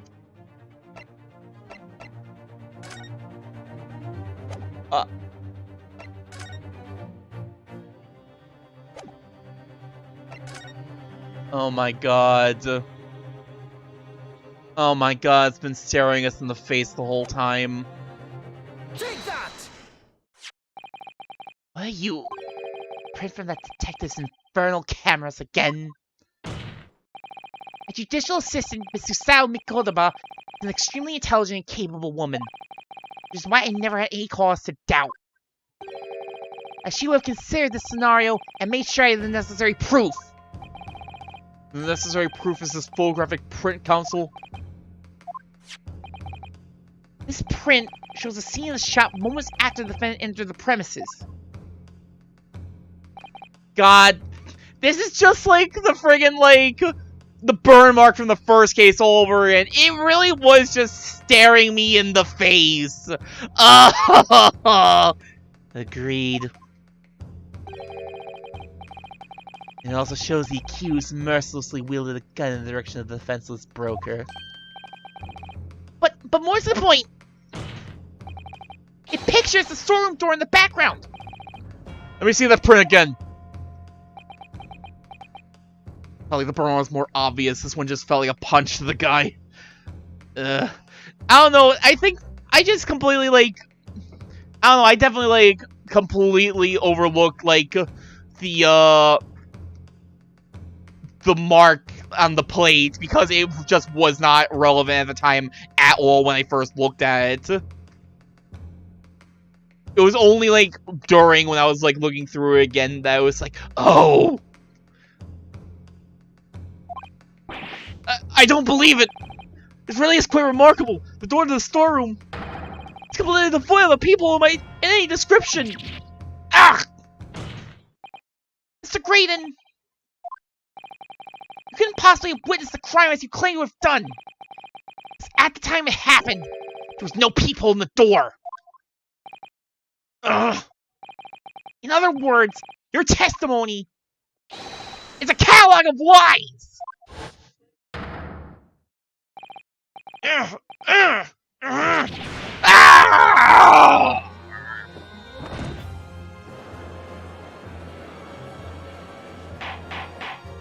Order! Order! Order! I'm satisfied the defense has substantiated its claim beyond all reasonable doubt.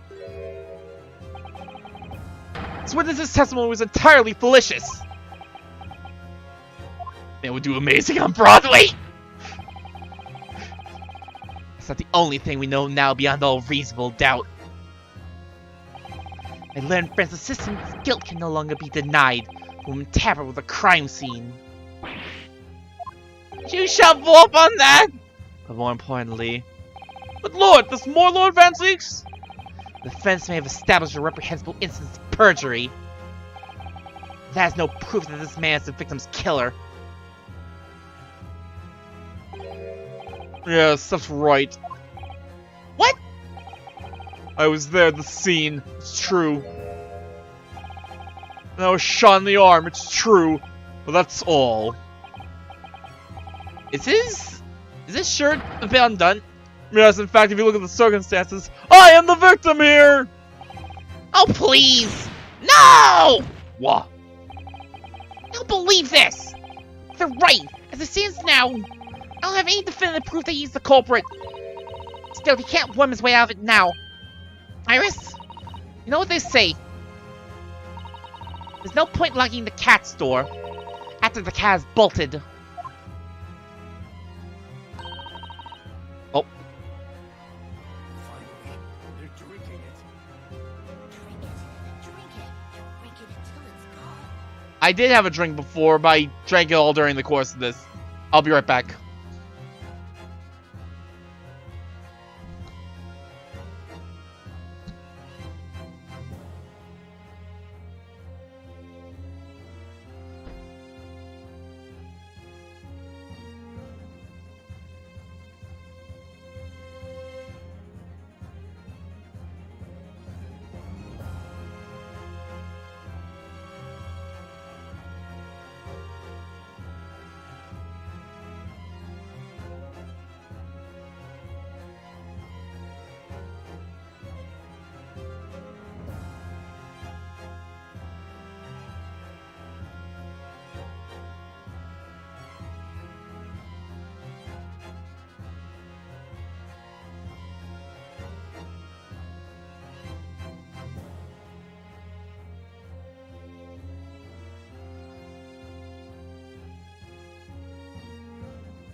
More drinks.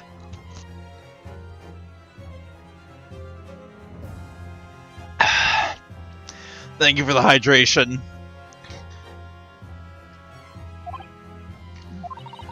As Hurley always says, one line begets another. No, wait. That may have been a line I wrote for him in one of my stories. You don't even remember anymore? Well, no matter who said it first, you're right.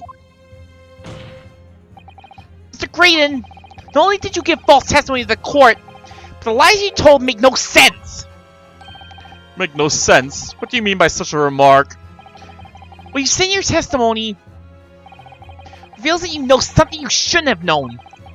In other words, there's a fundamental inconsistency in your statements. What? Objection!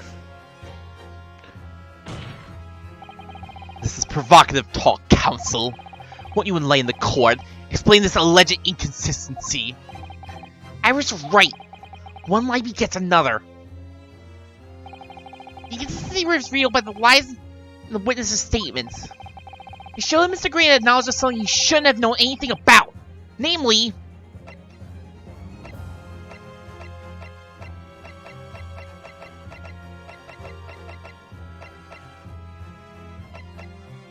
The bloodstains. It's gotta be the bloodstains and the fact that it was caused by gunshot splatter and not by a knife wound.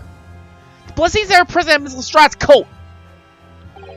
That's right. The victim's blood splattered all over her when she shot him. But how could you possibly have known that? Obviously, because I saw her do it through the peephole in the... Presumably you found out about the peephole during the course of the trial. But the gunshot, on the other hand, or at least the fact that it splattered on the coat. The point is not that you lie in your testimony, Mr. Graydon. It's the nature of the lie you concocted that is so revealing. You're not making any sense. Now let me ask you a simple question. How is it, Mr. Graydon, that you knew the existence of the peephole in the storeroom door? What? Well, obviously, I...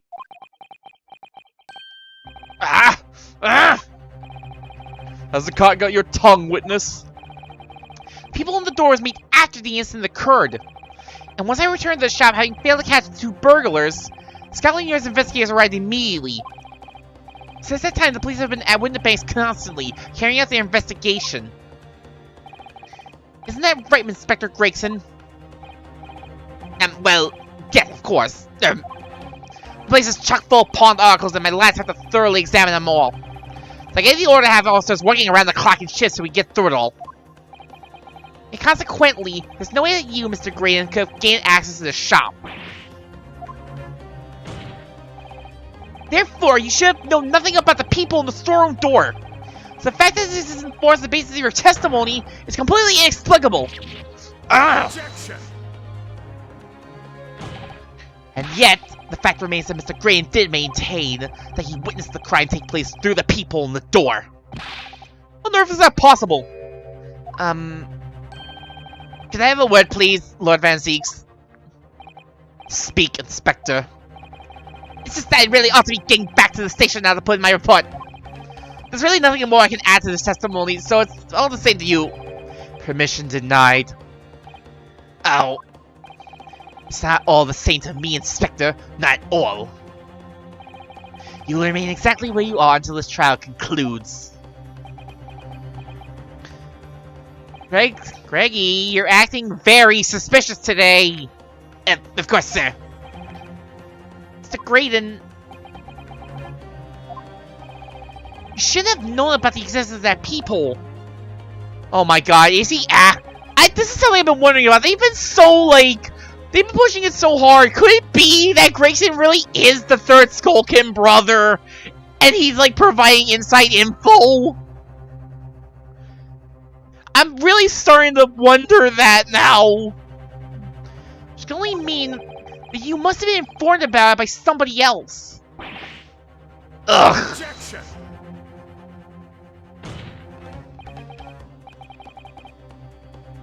I can't tell if, like, you two, like, being so quick to answer and be like, yep, you got it, is, like, you guys trying to throw me off or not.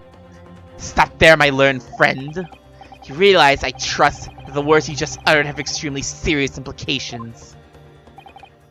Yes, but the defense believes that the details about the case that Mr. Grain claims to have seen must have been revealed to him by a certain person before his testimony. What do you mean you figured it out? Yeah, clearly, by the way you two are like, oh yeah, you got it when you were coy about the cat flap before. In fact, considering a particular clue we have, there's really only one person that could be.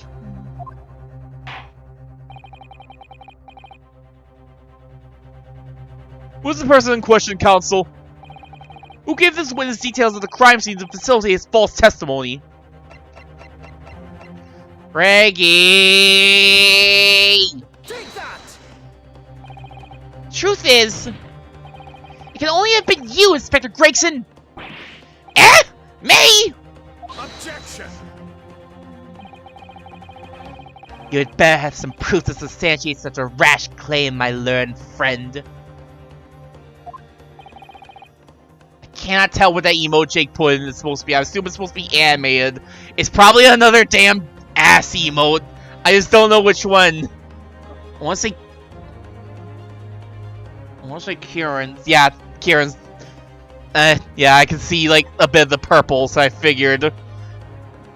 Consider the fact we've only been aware of Mr. Ashley Graham's identity for the last few hours.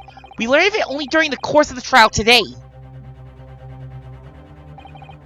Indeed, preparations for his testimony were made with great urgency during our hour-long recess.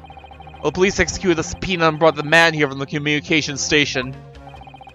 And until that time, Mr. Graham would have had no idea. No inkling that he'd suddenly be required to appear in court. You're suggesting that until such time as he was summoned. Yes, my lord. Until then, it's reasonable to assume he knew nothing of the peephole.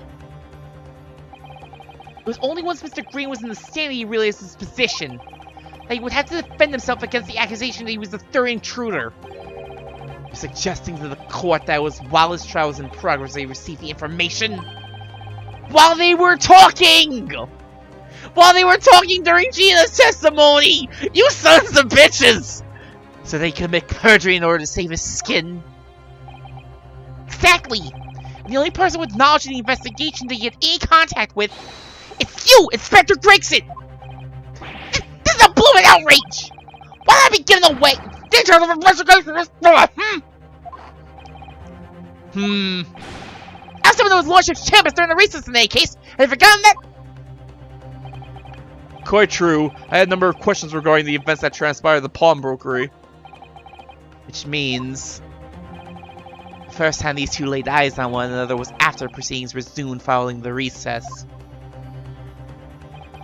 Since then, they've been in full view in the stand. Such illicit discussions couldn't possibly have occurred. But they did occur and you did nothing! Ah! Oh, I just remembered something, Bruno. Wait, is it Iris? There was one time before, wasn't there? I think it was when Ginny was testifying. Oh yes, now you mention it. The bailiff was dispatched to retrieve Mr. Gilda's music box from the scene of the crime. That's it! It was during the testimony! I remember finding it strange at the time. Mr. Gray and the inspector seemed to be having some kind of secret discussion.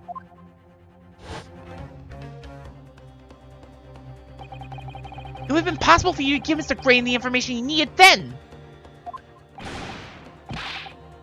So dumb. It's so dumb. You little toe rag! You ain't gonna look this up! I'm a respectable Scotland Yard inspector for crying out loud! Why'd you say that like that?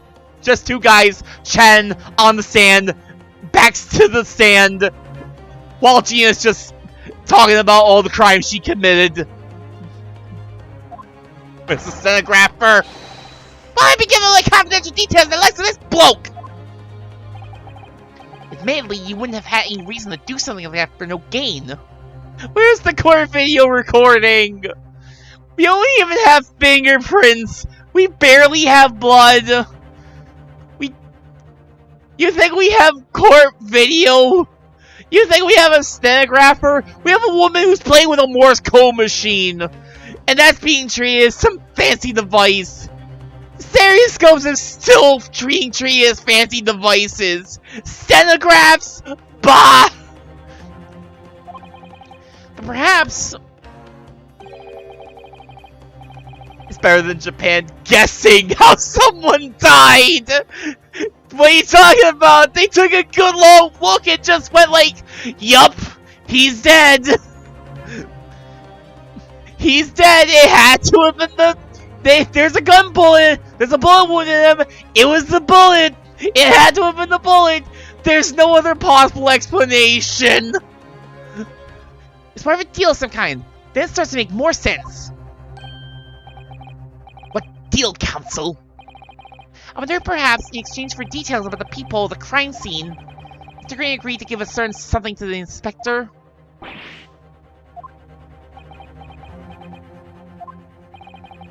I'm sure I need not remind the inspector that, if found to be true, striking a deal of any kind with a witness would be considered a gross case of malfeasance. But like... Objection! It's becoming clear that jumping in with accusations is this Nipponese student's specialty. Don't even! I don't do that! With the stakes so high, prosecution is not prepared to listen to baseless charges. It's incumbent on the defense now to present evidence to support this diabolical claim. Evidence? Just what are you proposing if the inspector demanded of the witness in return? The court must see proof of this alleged deal. Inspector Gregson really did strike a deal with Mr. Graydon. And logically, there's only one thing he could have asked for. That must be it! I don't know, do you think it could be... Yes! It's a missing link that would join all the dots together in this puzzle. I must press you for an answer now, Counsel. What evidence explains the nature of the alleged deal that Inspector Grayson made with the witness?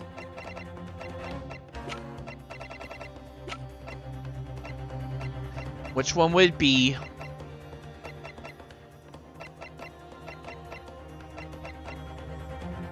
It's gotta be the second disc. It has to be. I'm like positive. He did find the second music box disc in the music box when he broke in. He only cared about getting the disc. He just wants to sell a disc. He doesn't care about the music box itself, probably.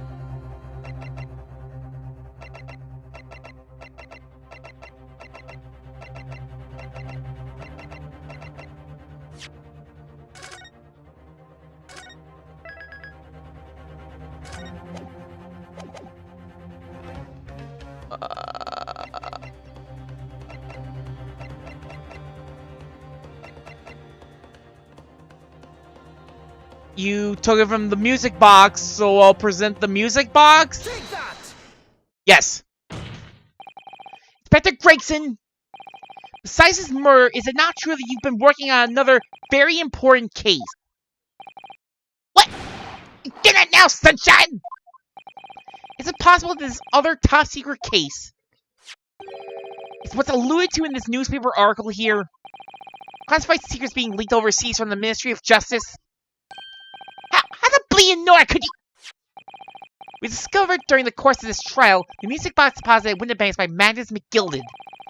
Special music box designed to play 2 discs at once. It seems very likely now that I encoded on a pair of discs that were in McGilded's possession of elite classified secrets. So I point to you, Inspector, that in order to recover the second of the disc containing those secrets, you covertly made a deal with Mr. Gray in which you exchanged the disc for details of the case! You little... Ah! Order! Order! Order! On the day of the incident, when we met you at Winterbanks, you said this.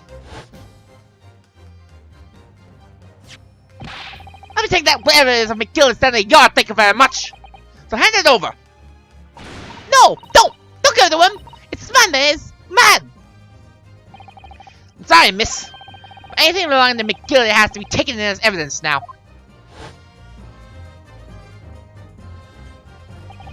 Skylar, you already knew at that time, isn't that right? That Magnus McGill was involved in the stealing of government secrets. Orders were recover the medium used to convey the secrets leaked from the ministry, and do it on the QT, strictly hush-hush. And that explains why, when I presented this disc as evidence to the court, you objected so heavily, I presume. Because you knew that it would contain highly confidential information. But I mean, not likely! I mean, I wasn't that sure of it myself! I realized it was a possibility, that's all! Inspector, surely not saying that in order to acquire the second of these music box discs, you did indeed reveal confidential details of the crime scene to the witness? To aid and abet this man in giving false testimony? There's no other way Mr. Grant could have known the existence of the peephole. It's the only explanation. A deal was struck between these 2 men. Ooh, ah! Objection! If, and I stress if, this sobering assertion turns out to be founded in truth, it would mean that the second disc is, as we speak, here in this very courtroom. Wouldn't be the first time someone tried to sneak evidence in the courtroom on their person. Not quite an acrobat, but whatever. Wait, what? In this room? How can you possibly make a claim like that? Because Inspector Gregson is a Scotland Yard detective. What? What's that supposed to mean, eh? As a seasoned policeman, the Inspector will have approached this alleged deal with caution. Certainly he would not have accepted a gentleman's agreement in this matter. No, he would have insisted on having the article agreed upon in the palm of his hand. Good gracious, then you mean to say Inspector Gregson already has the item in question in his possession? He has the second disc actually on his person? Yes. I feel like it's been a while since we've heard the yes. The defense demands the Inspector is searched at once! Definitely! They could only have struck a deal with each other when Jenny was testifying before! And Gracie hasn't moved the witness stand since! My lord, please! Order examination of his personal effects immediately! Well, Inspector,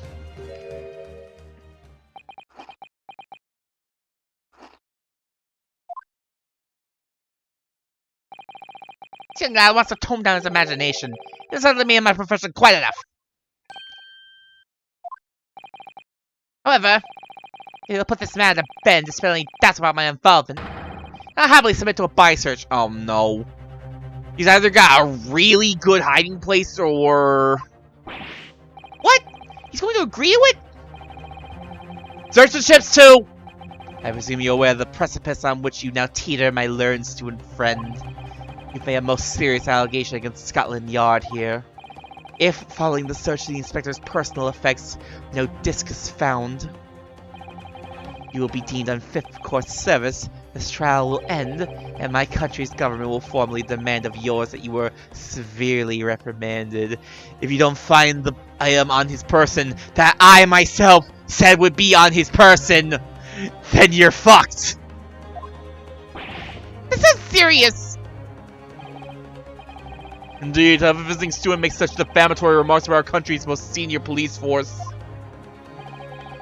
It's not something Her Majesty's government will be able to overlook. You're just spreading rumor because you're scared! The accusation is beyond serious. You must be prepared for grave consequences. It's true. I can't imagine Grayson would have accepted a gentleman's agreement for something so critical. The disc must have physically changed hands, which means the inspector should have it. But somehow, something doesn't feel quite right here. Very well, Counsel. You know the implications, so let me ask you one final time. Yes, my lord! Do you still persist in formally requesting a search of the inspector's personal effects?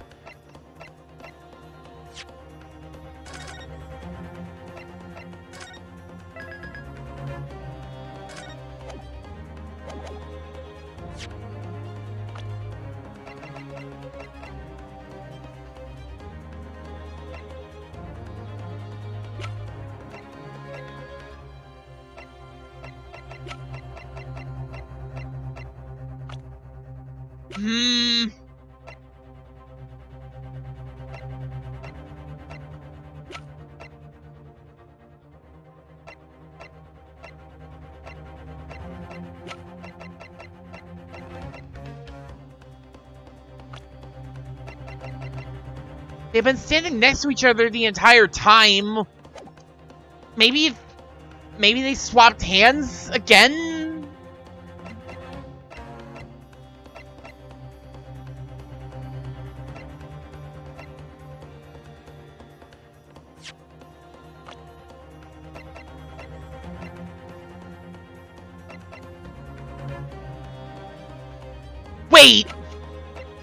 Wait a minute! He grabbed and tried to throttle Nash before!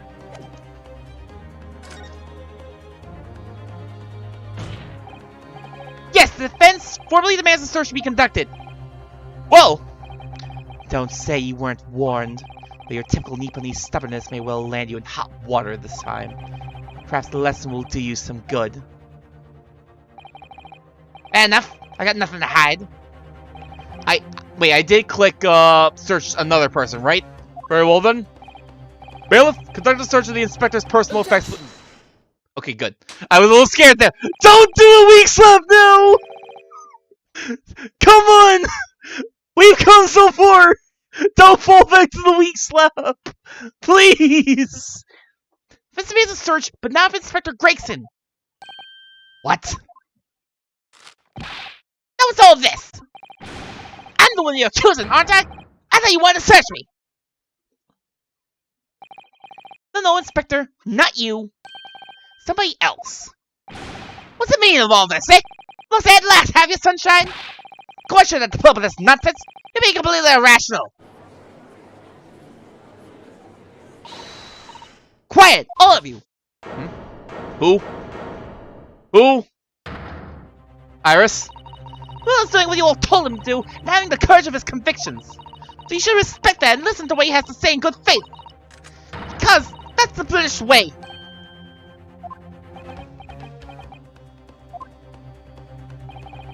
Well said, young lady. Indeed, this court is in awe of the defense counsel's conviction and eagerly awaits his next words. You what? Don't be hasty, my lord. If I'm not mistaken about the things I've seen in court today, I'm fairly sure that I know who has that disc at the moment. There's only one person can be.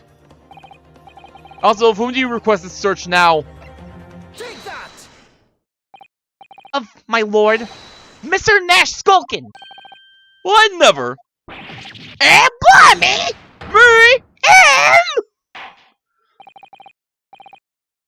Your honor. I want to see what lies in that beer. It was you. You hid! It's on your person! Don't you dare give me a double penalty again! Very well then. Bailiff! Restrain witnesses to conduct a thorough search of his personal effects. Please, my lord! Inspector? Skulkin, you're... That's rejected the search! Objection! Unfortunately for you, Inspector, your objections carry no weight here. Literally screeching. NPC.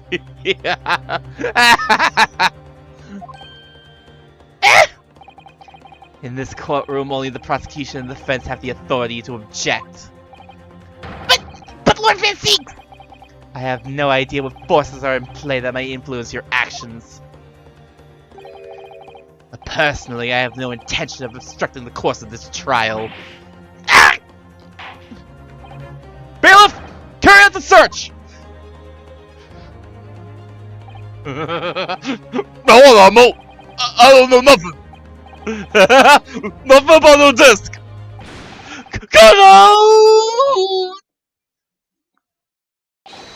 Ah! Here, my lord! In the witness's pocket! I found this! Good lord, that's... Another music box disc. I don't know nothing about it. Nothing.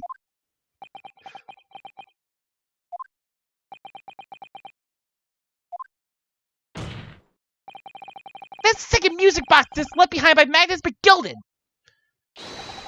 Is it not, Inspector Gregson? Ah!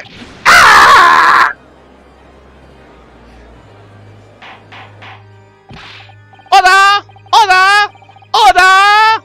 Mrs. Gogan, what have you to say for yourself? Gordon Bennett! I mean, just... Gordon Flamin' Bennett! I swear I didn't know nothing about that disc! Honest to God!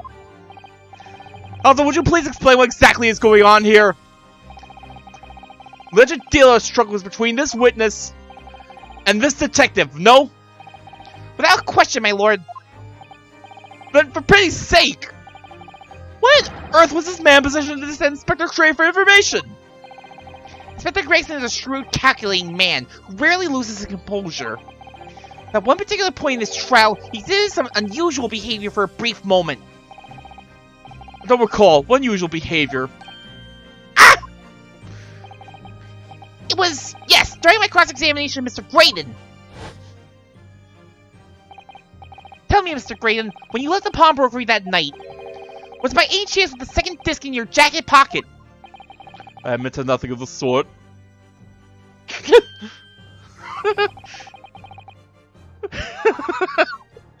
While Mr. Graydon answered my questions, the inspector appeared to have grabbed Nash Skulkin by his coat and was shaking him violently. Yeah, he did it all. Thought me noggin was gonna fall clean off, I did. I was wishing I'd been born as my brother I was. I wish I was a 3-foot gremlin like Ringo here. What exactly happened to make the detective attack you like that? I ain't got a clue. He just suddenly turned to grab me whistle like that and started shaking me. What places didn't you mention the third gun when we got you down at the station? That's what he said. You got right down my ear, old he did. Me and still throbbing now. The way the detective behaved, though, was extremely out of character. But looking back now, it must have been then that he did it. That was the opportunity Inspector Gregson created for himself, in order to hide the disc. Well, bless my wig. He hid it? Does Ringo have buns?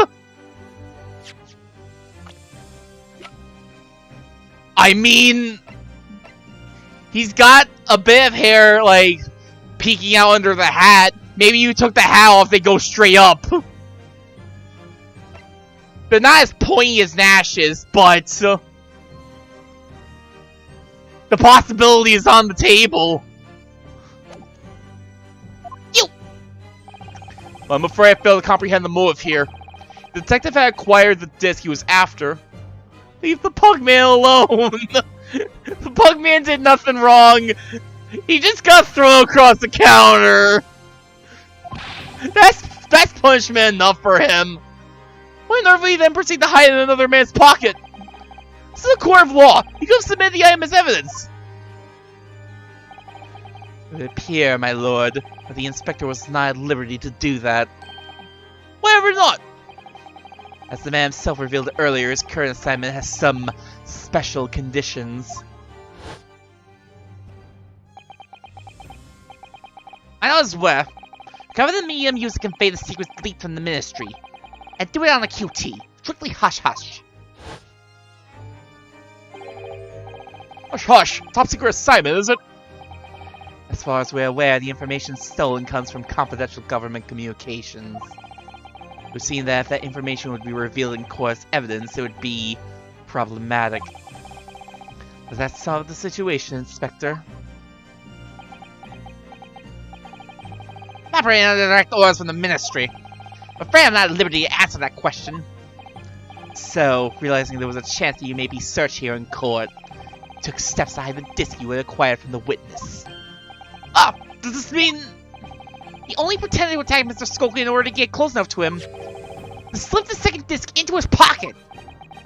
So it was all pretense?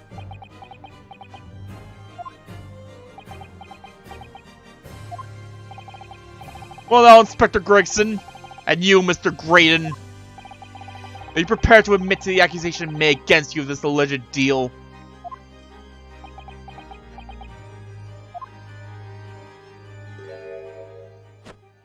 What possible defense could you two have left? Admit to it. Yours truly, please. The Graydon! Clearly our Eastern visitor has an uncommonly active imagination. Oh, trust me, that has nothing to do with my place of birth. It has a lot more to do with, my profession. Having an active imagination bluffing is, very much a defense lawyer's skill. However, there's no proof that I passed that disc to the inspector. But then, how do you explain the reason why you knew about the people? I'm under no obligation to explain. What? Yes, I lied in my testimony. That I admit, so sentence me accordingly. That's all I admit. Murder, leaking government secrets, striking a deal with the detective. All of this young Eastern man's fancy. I have no idea what any of this is about. I don't even know why I'm still here. I need to take my medicine. You... What?! How are they still going with this? What about you then, Inspector Gregson? You meant to making a deal with Mr. Graydon in order to acquire the disc? Ladies and gents of the jury, as a Scotland Yard inspector, I will declare this and nothing more. I'm acting in the best interest of the country. Whatever I've done, it's been in the name of justice. So, as members of the public of this fine country, I'd like to think that justice will be your guiding light when you're making your decisions. Send them away!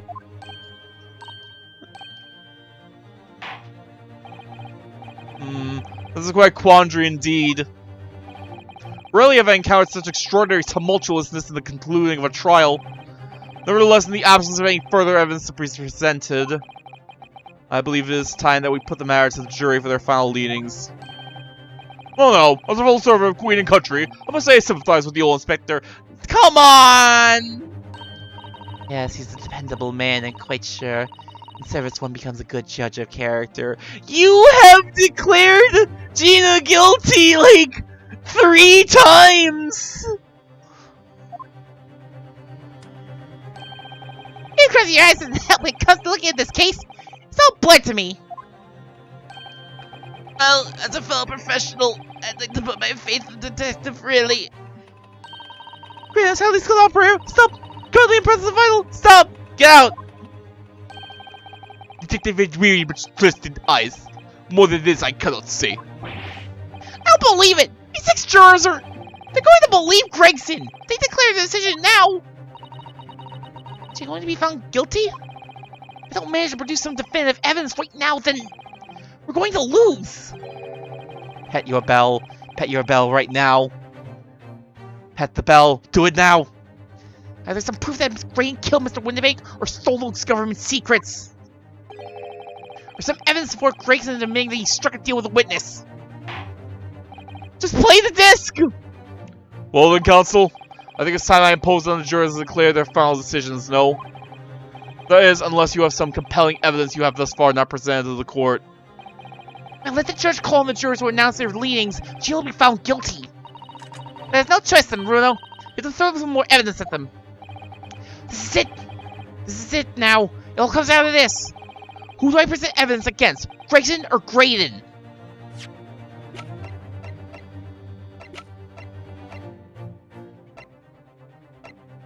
I didn't get the second disc.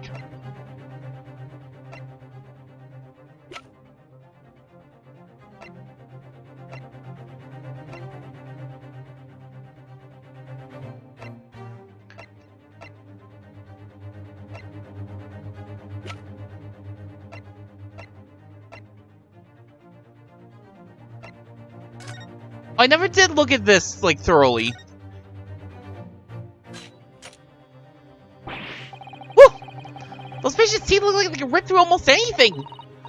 They're good, aren't they? They may have a special alloy developed just for this job. Color rotates 10 times per second, so it can get through any kind of door in no time at all. And what are the two parts at the top there? Ah, those are our technical hinges to the section of the door that gets cut out. Right, of course. Nothing can match this machine for power. You can make mincemeat of even the toughest of doors. Sounds so charming and friendly when you say what it's for, but feels like the reality of the Cat Flapper man is that it's a grim weapon of door destruction. Well, that's so dull, but this is like what wouldn't do for him. Even developing deadly weapons! Ah, yes! I will invent weapons of destruction for my cat!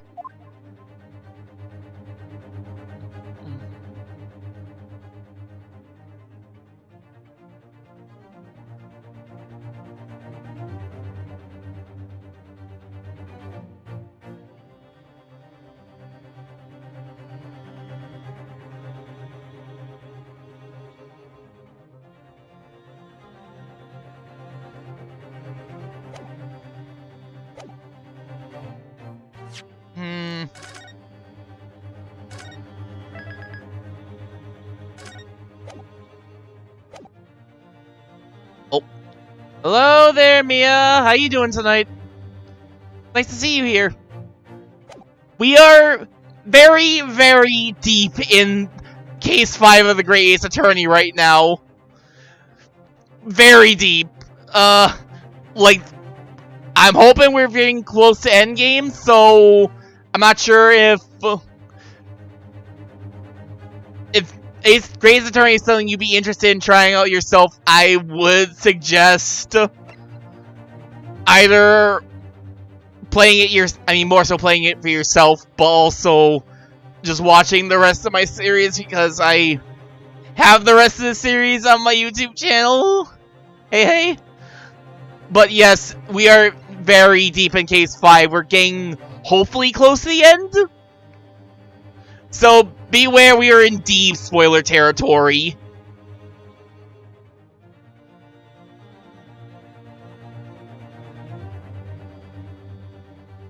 I don't have a YouTube command yet, unfortunately. Good try though, Jake. I'm doing pretty well. Nice to be back to streaming this again. I miss streaming Great Ace Attorney. I had to stop for a little while because of a few changes of real life circumstances, so I'm glad to be back for tonight.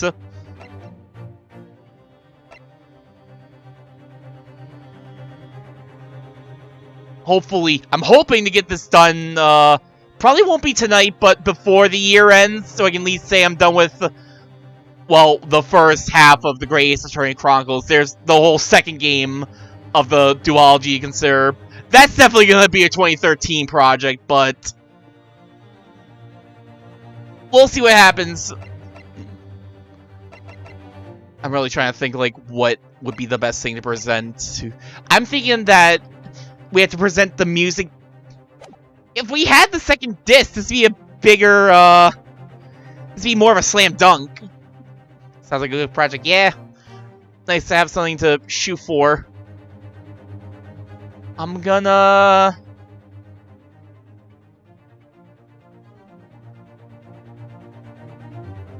Alright, I already saved before. I'm gonna try it. Mr. Inspector Gregson, we have something you'd like to hear. I'm gonna play it for the whole court for ya! There's one final piece of evidence I would like you to see. Cheering for you, thank you, Mia. What's that then? If you refuse to acknowledge that you did in fact strike a deal with the witness here today, then you leave us no choice but to examine this piece of evidence thoroughly. Well, go on. This is my last chance. It looks like I'm going to have to force his hand here. One final piece of evidence to get this detective to admit to the deal he clearly struck with Graydon. Take that! Give me the disc! We're playing it for the courts! Was that Mr. McGill's peculiar music box counsel? Yes, with the disc already in place ready to play. I think perhaps now would be a good time to listen to the sound produced by the music box again. Only this time... with the second disc we just discovered set in place as well! Goodness, this disc counsel! No! Wait! I can't let you do that! Why not? Because Because it's got nothing to do with this case! Yeah, okay, sure. that's why! Not true, Inspector!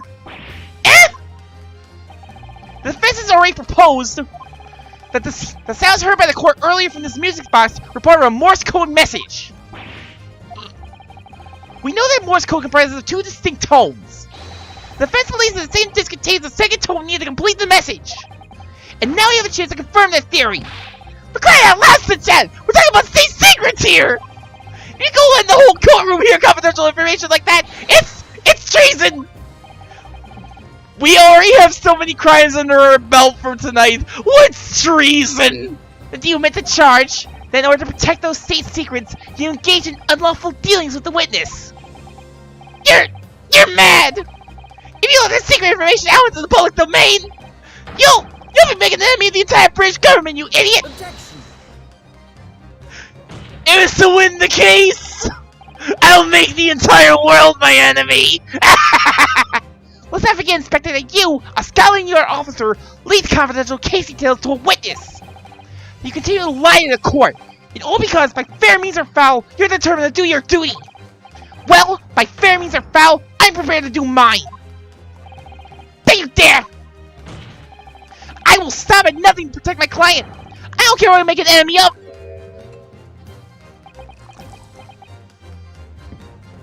Really just gonna take a sip now? My lord, will you please? The court must hear the sounds made by that music box! Come on, Van Zinks! For Pete's sake! Stop him! Objection! Boot. Inspector, you should know my methods by now. I'm a prosecutor. I'm no Scotland Yard puppet. Urgh! In this courtroom, my duty is to the law, so let me propose a toast. When covering the truth, by fair means or foul. No! Very well. The defense's stance here and that of the prosecution was made very clear, I feel. Therefore, in accordance with the defense's request, the court will now listen as this music box is set in operation once more. This time with the second disc in place and both discs playing simultaneously.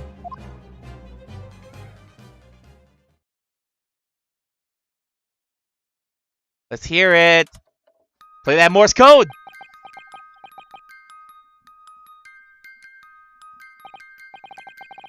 Oh, listen to that.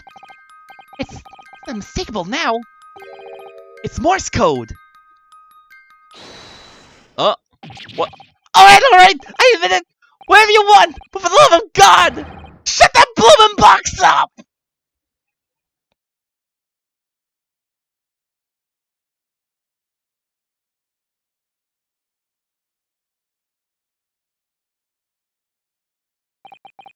Let me ask you again then, Inspector Gregson.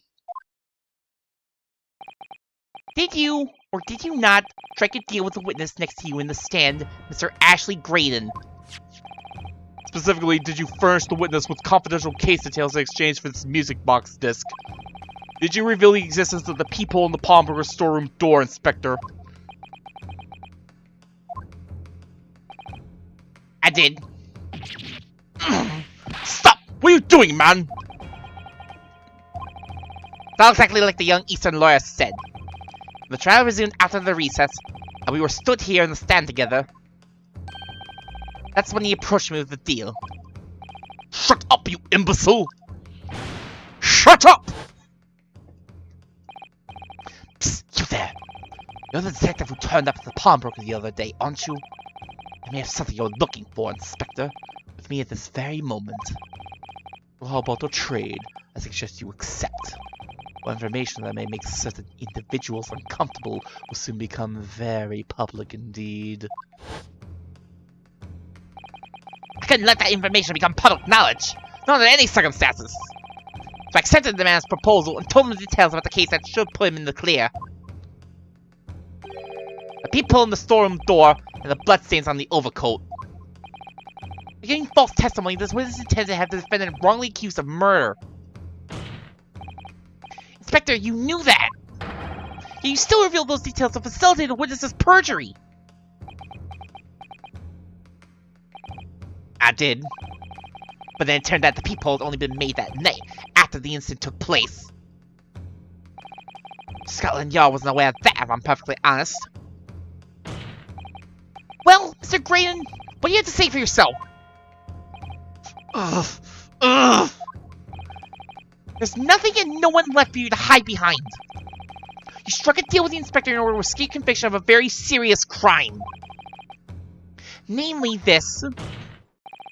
You were the third intruder who broke into the pawnbroker in the day in question. And you perpetrated the murder of the proprietor, Mr. Pop Windabank! You!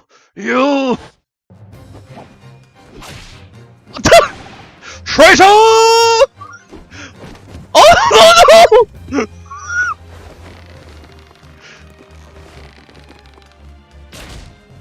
Oh! There's a little much! Bailiff! Bailiff! Restrain that man! At once!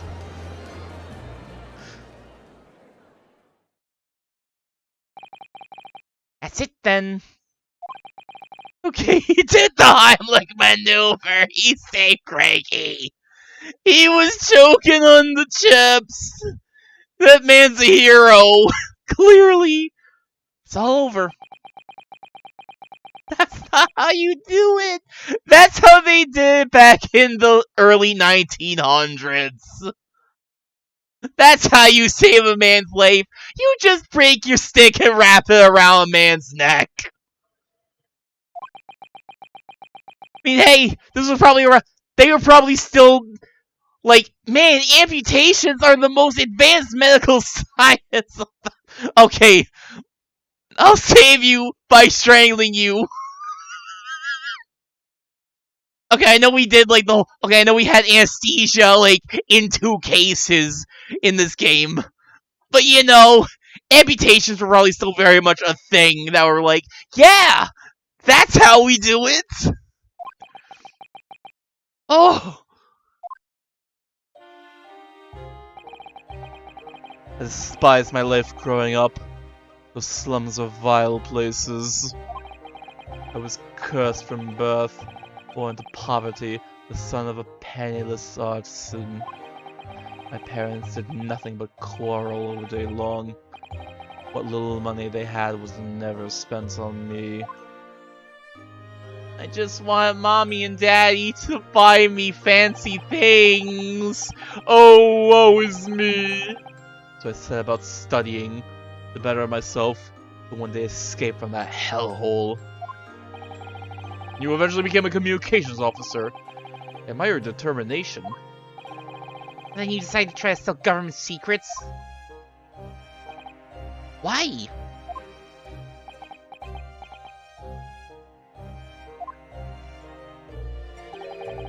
Isn't it obvious? Because I wanted money. Even now, years later, the nightmares of my life in the slums wake me in the small hours. I wanted to drown them out. More money than anyone who lived in that squalor could ever imagine. And one day, I met him. Mr. Magnus McGilded. You're a fiend with a clear talent, so you are. I'd like to ferry you away if you're interested. All you need to do, go along with me little plan now. It was to steal the Ministry's telegraphic message logs and McGill would buy them for a handsome sum. Is the music supposed to stop here? I don't think it was. Jake, lamp?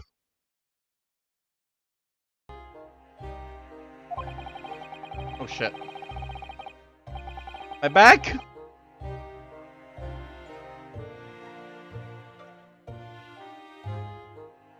My back? What happened? Yes, I'm back. Okay. I don't know what happened. My computer just suddenly stopped. The music stopped. I started moving around. I died. I very much died. This is not the first time this has happened. That's the sad part.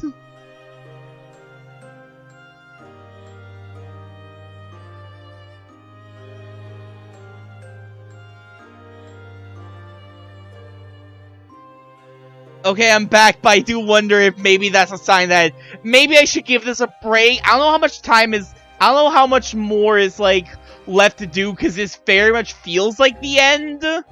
So I don't want to, like, stop here and it's, like, barely a half an hour for the next stream. If it's, like, another hour, then, like, I think I will just stop before I run into more problems. Close 30 at most?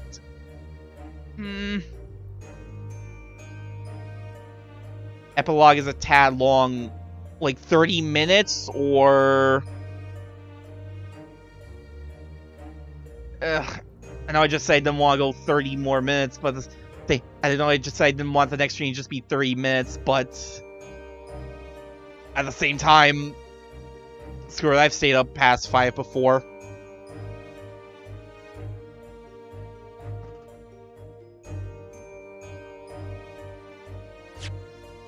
I don't even know, like, when exactly it died. I'm pretty sure it was just, like... I think I only, like, accidentally went one more, so... One was to steal the Ministry's telegraphic message logs, and McGill would buy them for a handsome sum. As I was responsible for inspections of the Ministry's communications office, it was a simple enough task. The lure of the devil's offerings. How easy it is to succumb. You must surely have realized the seriousness of the crime you were committing. And for that reason, I took great lengths to ensure that my actions were untraceable. I was about to say, maybe no more, like, almost 4-hour streams, but I went for, like, but I did, like, a 6-hour stream before, and I did not, like, die like that. I don't think I died like that during Corpse Party, and that was over 4 hours long. I wonder what happened there. By using the music box. Let's just try to get through this. Let's just try to end this now. Screw it, we'll end this tonight. If it really is less than an hour, then yeah, let's just finish this tonight.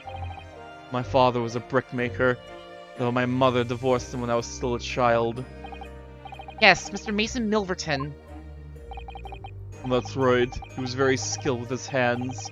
Once been a music box maker's apprentice. I imagine his skills would be sufficient to create a machine that could generate Morse code. I saw my father again and play his services. It was the first time I'd seen him since I left the slums 10 years earlier.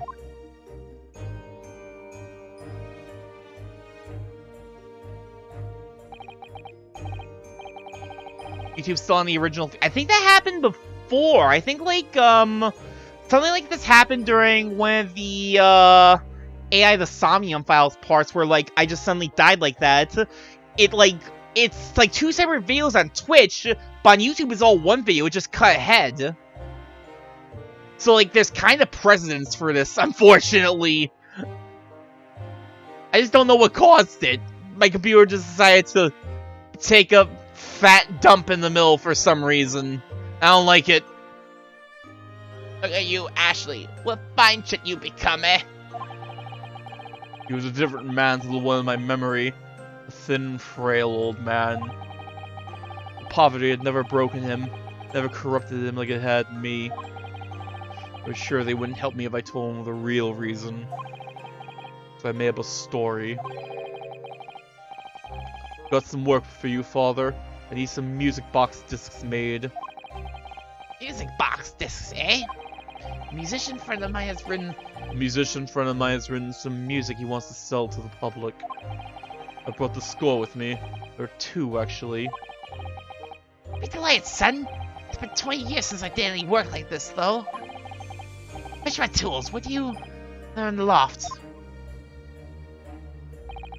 And that's how I had to make the 2 discs. Thereby splitting the information in 2, through taking considerable precautions indeed. Just to protect myself as much as anything. It meant that I could deal with McGilded in 2 separate transactions. First involved the first of the 2 discs, the music box for playing them. Exchanged them with McGilded for 10 guineas. Then on receipt of the second disc, he would pay 1,000 guineas. So, what happened on the omnibus 2 months ago? Was the second part of a deal? The exchange of the second disc?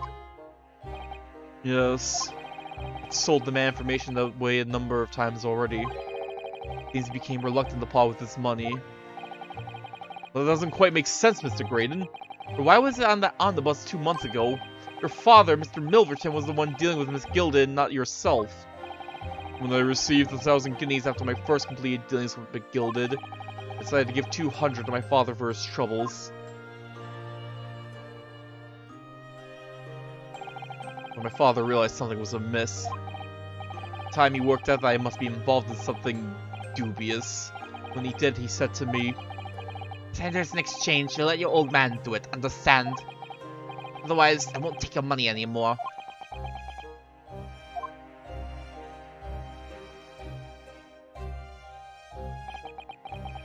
That was my father's way of dealing with it, I suppose. I'm into the omnibus, hand over the second disc, and take the money from McGilded. That's it. He had no idea what was actually on the disc I'd asked him to make. He never knew. Just like I'll never know why everything went so horribly wrong that night. All I know is that the disc was taken from him, and he never returned home.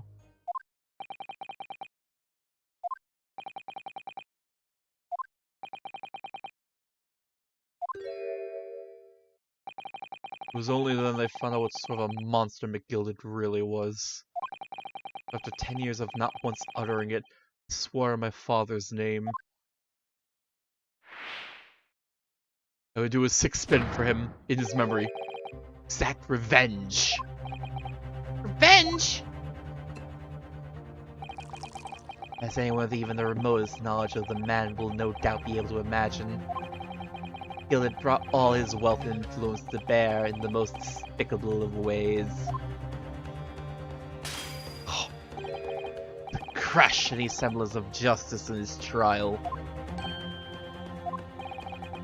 Currency was tampered with, evidence was fixed, and witnesses were bribed. That trial 2 months ago was a farce from start to finish. My feet had barely touched British soil back then. I walked into that hornet's nest, completely unaware of the sinister backgrounds with it all.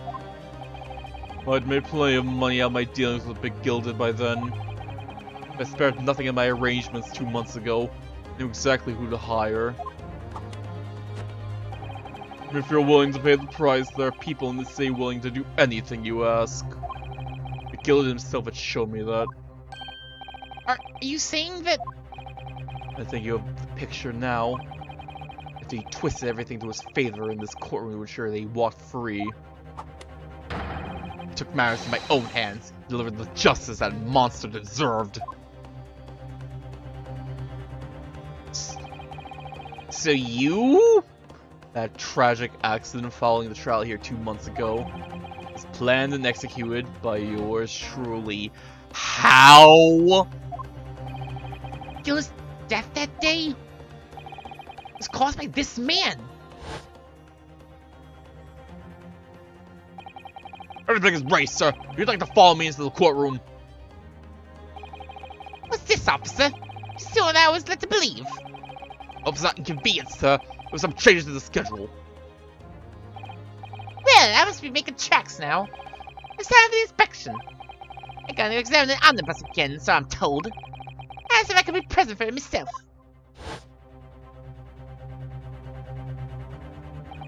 So that policeman who came to tell McGildy he could examine the omnibus again? That's right. An imposter hired by me. Gilda used his wealth to manipulate the trial. He paid people to adulterate the omnibus with all manner of false evidence. He threatened witnesses to lie in their testimony.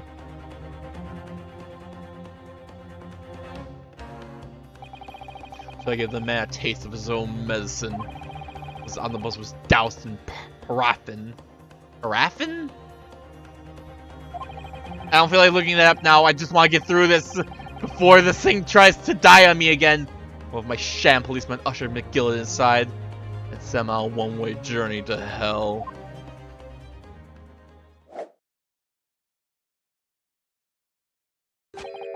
An eye for an eye.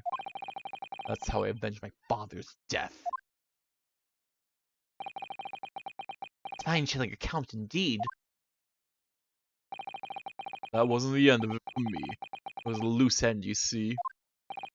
A loose end? Yes, I should think it's obvious. Second disc, which my father had taken to exchange for Gilded. Ah, yes. There was indeed no mention of it in the man's trial 2 months ago. Clearly because I had been removed from the scene of the crime. When I realized it was missing, I remembered something. Something from the first time I dealt with McGilded.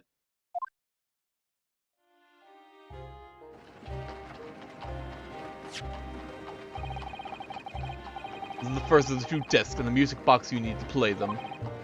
Well, looking fat now. An ingenious little invention. Now then, as promised, 10 guineas for you, young man. What's this? The bank's pawnbrokery. Aye, 'tis a pawnbroker's ticket, so it is. You can use it to redeem an alcohol deposit there for you. There's no need to give a name. Just hand over the ticket and tell the fiend the watchword. I put a jewel in pawn for you. I'll fetch a good 10 guineas if you sell it so, Will. Never heard of a pawnbrokery being used in quite that way before. Have you not, Mr. Graydon? These pawnbrokers are very useful places, you know. Each one's like an extremely secure vault. Paraffin wax is a soft, colorless solid derived from petroleum, coal, or oil shell that consists of a mixture of hydrocarbon molecules containing between 20 and 40 carbon atoms. Used for some candles, apparently.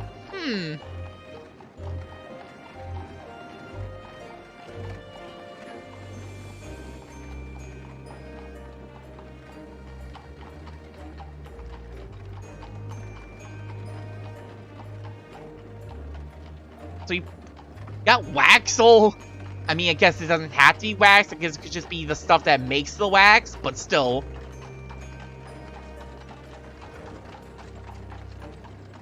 Used for candles for the time, huh? Interesting.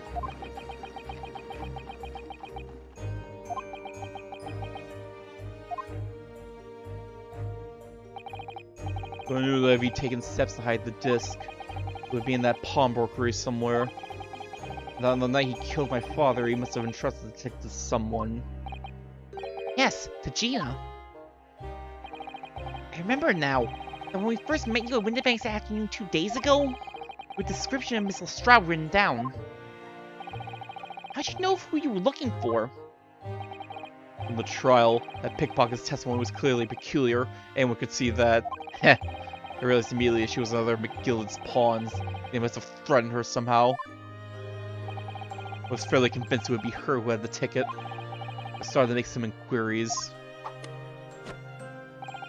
I had a strong suspicion the girl would come out of the woodwork on the redemption deadline. He was absolutely right. And yes, sure enough, she did. All I needed to do was to wait until the girl went to Winterbanks to redeem the articles. Fortunately, he needed only McGillet's overcoat and the 1 disc that was in his pocket. All-important music box with the 2nd disc inside was missing. It had already been forfeited 2 days earlier. But I was unaware of that fact. Had it not been, I could have avoided my nighttime excursion. Meanwhile, as our investigation into the stolen government secrets was progressing, we picked up on the fact that McGill was involved. Victor, you recovered fast! I always want to recover the stolen information as quickly as possible. So we started gathering the fellow's possessions and examining whatever we could lay our hands on. We had a full-scale investigation going on at the yard, but we had to keep it as quiet as we could. Then, when the inspector here took the disc from me in the pawnbrokery that day, I became nervous. Sure, the music box and the second disc were still there in the shop somewhere. But I knew that was a race against time. I had to find those articles before the police did. That's what prompted you to break into the place that same night. The help of your old friends, the Skulkin brothers. What happened that night in the pawnbrokery, I can only describe as a nightmare. While Nash and Ringo were searching the counter, I located the music box I sold to McGill in the shelves of forfeited articles. And the second disc was inside. Yes, I slipped it into my pocket with a very deep sigh of relief. Then, something entirely unexpected happened. What are you doing in my shop? Bang!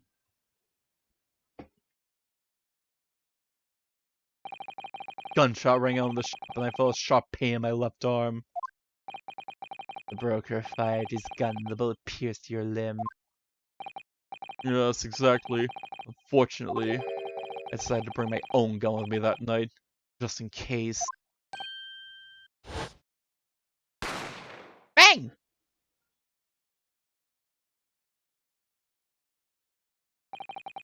Before I knew what was happening, I fired back.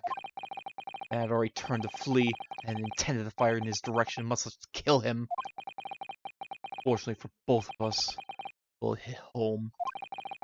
It struck him in the middle of his back as he fled through the storeroom door for refuge. Sorry, Tail. It all took place in the blink of an eye. I don't imagine Nash and Ringo even realized what had happened at first. I was terrified, so I fled. That's the whole story. That's everything that happened in Windibanks on that wretched night. So that means Windibank did not, in fact, throw a whole man across the counter. It sounds like. I'm heartbroken.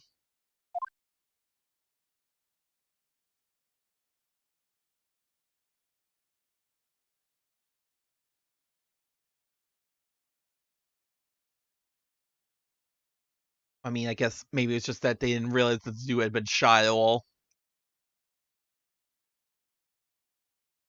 I don't know. I just want to believe that Pop Windibank just threw a whole man across the counter.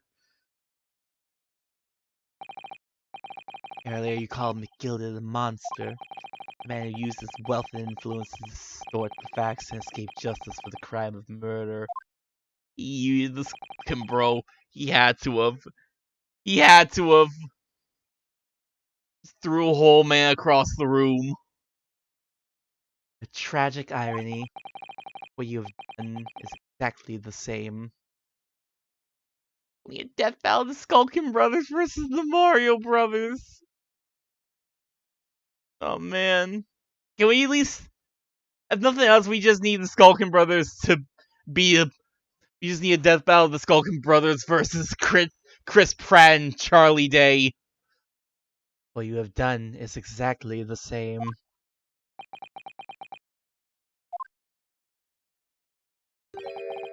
You've become the very monster you saw and despised so deeply in McGilded.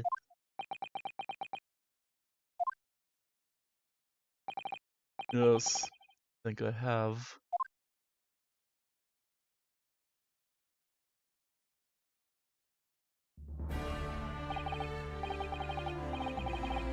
Well, this has been a long and exhausting trial.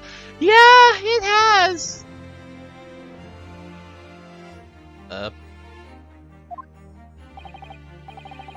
However, it would seem that at last we have arrived at the truth.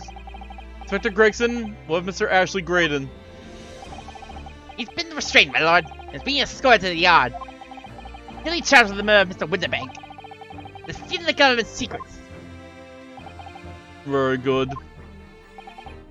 And you, Inspector, regrettably, you will have to face charges yourself. I think literally everybody who has been in this room except for Barrack Von Zeeks is going to get charged with something.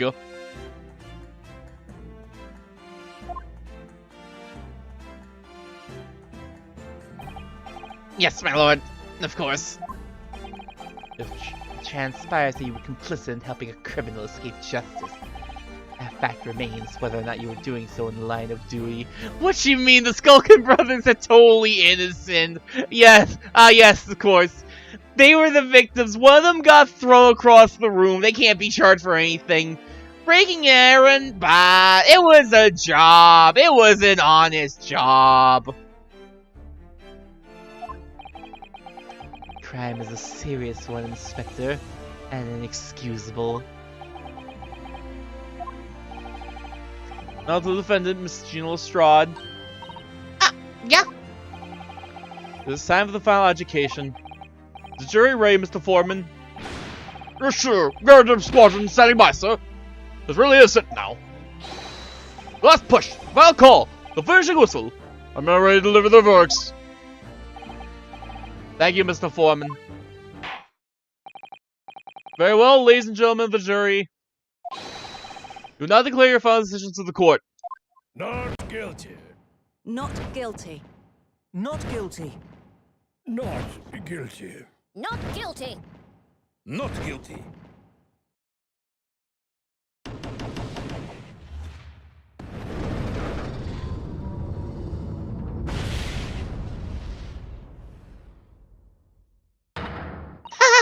That's the stuff I'm a book! Finally, Bruno! You finally managed to do it! Finally is the word. I really wasn't sure we'd come out at the top of the wild. I really wasn't sure we'd come out on top for a while there. Sissy was right. You're the best lawyer in the world. Miss Lestrade, I'm not finished with you yet. Eh? Well, what do you look at me like that for? Before you start enjoying your freedom, there are certain other crimes to consider. Eh? 2 months ago, in my courtroom, no less, you gave false testimony, did you not? In relation to the trial today, not only did you unlawfully enter Mr. Winterbank's pawnbrokery, you also attempted to abscond with Mr. McGill's property, it seems. Eh? He's dead! It's not... He's dead! Come on! Just giving stuff away! He's a criminal anyway! I did nothing of the sort! Of course not. It's not like you were gleefully wearing McGillet's coat in your cell yesterday or anything. Just when I was getting excited about throwing a party for Ginny this evening. And turning our attention to the defense, determining that when played together, the music box disc contains a message in Morse code was... Well, it was certainly a most unexpected revelation, Counsel. Quite so, my lord. Prosecution was caught entirely off guard. In fact, I think we should applaud my learned friend's courage here today. I propose a toast to demanding that government secrets be disseminated before the entire courtroom. Shut up! Someone had to do it! Ah! Very sorry about that. I'm not. It's the only way I could get Inspector Gregson to admit the way he'd done so. If I may say something on that point. Isn't that... It's, although the sounds produced by the music box before, I do wonder if that was really Morse code at all. Yeah, I was kind of thinking, like, when it was just the one disc, I was like, I could hear the dots and dashes, but the second one, time, it sounded a lot less convincing to me, honestly. It sounded a lot more like just a massive noise with the second disc in there. What? What are you saying, madam? Oh, well, it's just that I'm really rather fanatical when it comes to Morse code, you see. So much of the whole world seems to be covered in dots and dashes to me, in fact. Goodness, madam, an unhealthy level of obsession one feels. I would say that my opinion, not produced by those two discs. We're nothing more than that. A meaningless series of two different tones. Maybe we had the discs in the wrong places? What? What? Can it really be? It wasn't Morse code after all?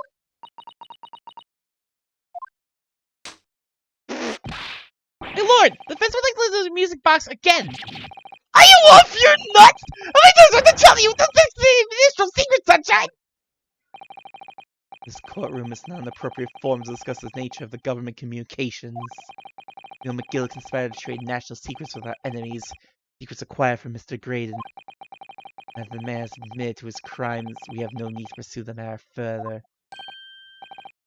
It's really going to bother me. My curiosity! Mr. Strahd, Yeah, me lord. that what you have seen today here in this courtroom has been extremely disturbing. Falsified evidence, intimidation, perjury, a grim catalog of depravity. Appalling experience to befall any child. Come on, ain't nothing I didn't see most days back in the back slums. Beg your pardon? If you're weak, you pay for it. That's just how life goes. You know. But look, I reckon I've worked stuff out today. The world ain't fair, but if you want change, you gotta start at home. You gotta change how you are yourself. When I say the hell with the kid, but Gina's great. Found one of the few exceptions to Lamb's rule of fuck children that can't fight back. Well, that's a very laudable lesson, I would say. I really look forward to the born-again Miss Lestrade never gracing my courtroom with her presence again. We're gonna have a trial in the sequel with Gina being in the witness stand, aren't we?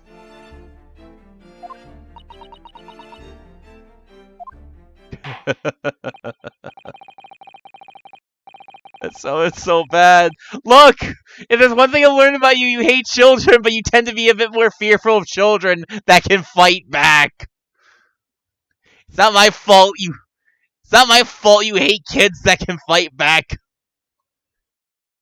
You know, I just realized I never turned this back on. Wow. Wow. You know what I mean when I said that. Don't even.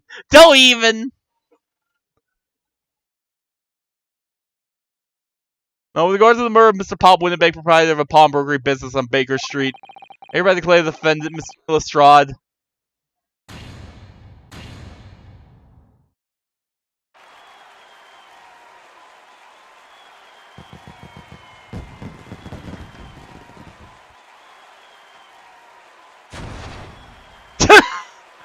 She still got the smoke grenade. Yeah, fireworks. We finally got proper fireworks. That's all. Court's adjourned.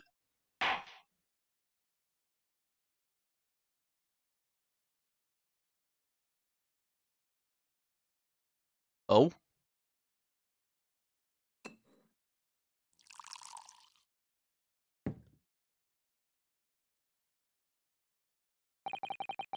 A personal note, I must say you've surprised me, my Far Eastern friend. Oh! Despite being a Nipponese, you saw through the pretense of the malice that festered within that Englishman. And at the same time, saw through the grimes of the surprising heart of your English client. You have a curious talent for judging character, especially considering our very different cultures.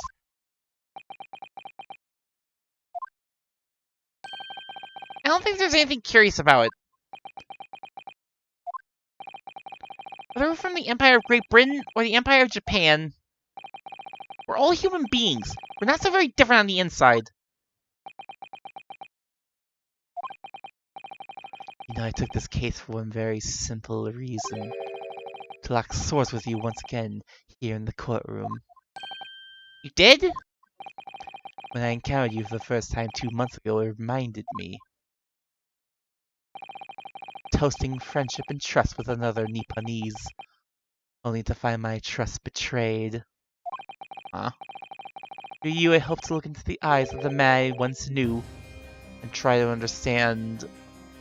What? You mentioned something similar earlier today, about total betrayal at the hands of the Japanese. What happened exactly? Well, you may ask. And one day, when the time comes, you will learn the answer, whether you like it or not. Alright, then I'll wait for that day if I must. Who could he be talking about? Game 2. That's a nasty cough you got there, Lightbulb. I know you've had a pretty nasty cough recently, but man, it's getting real weird now. Make sure you mention that to your doctor next time. Coming to be known as the Reaper of the Bailey in my retirement from service 5 years ago. It gives me cause to wonder if our meeting has some deeper purpose.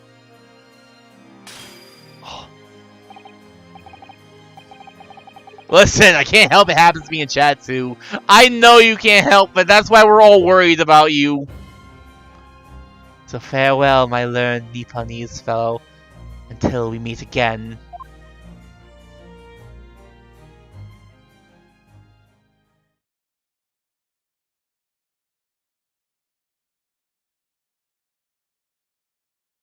On the 10th of April, 5:24 p.m., the Old Bailey, Defendant's Antechamber.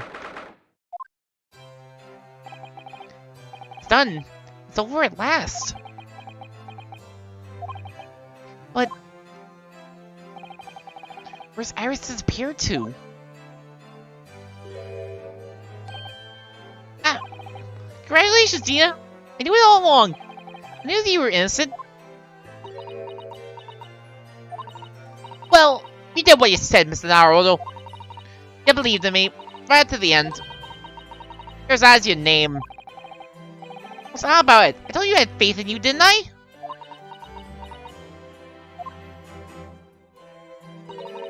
I'll never ask before, you see. I got the promise, I mean. Properly. It's awful. I figured something out today. All my life, growing up in the slums, I've never trusted no one. That's just because I've been scared of being stabbed in the back. I mean, the more you trust someone, the more it hurts when they let you down. Yes, I think I can understand that. After all, I had a taste of it in that trial 2 months ago.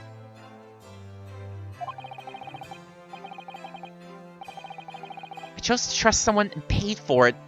That betrayal left a big scar. You know, though, Gina, I worked something out quite recently, too. Trusting in someone else is really an exercise in learning to trust yourself. And when your guts tell you it's the right thing to do and your trust is rewarded, there's no better feeling in the world. I think I have you to thank for reminding me of that valuable lesson. Oh, well, if you say so. Don't make a fat lot of sense to me, though. I'm trying to say that putting my faith in you, Gina, has been a real pleasure. Cry out loud! Pack it in! I suppose I sort of feel the same way. I mean, sometimes trusting someone else is, you know, alright. Thanks. It's the way I see it, Ryunosuke. Defense lawyer is only as good as his faith in his client. And that comes down to how much faith he has in himself. After this experience, I'm starting to feel like I understand what you mean. Remember your best friend who got Mia'd? I remember. I miss you, man. Kazuma, am I living up to your expectations? Am I turning out to be the lawyer you believed I could be?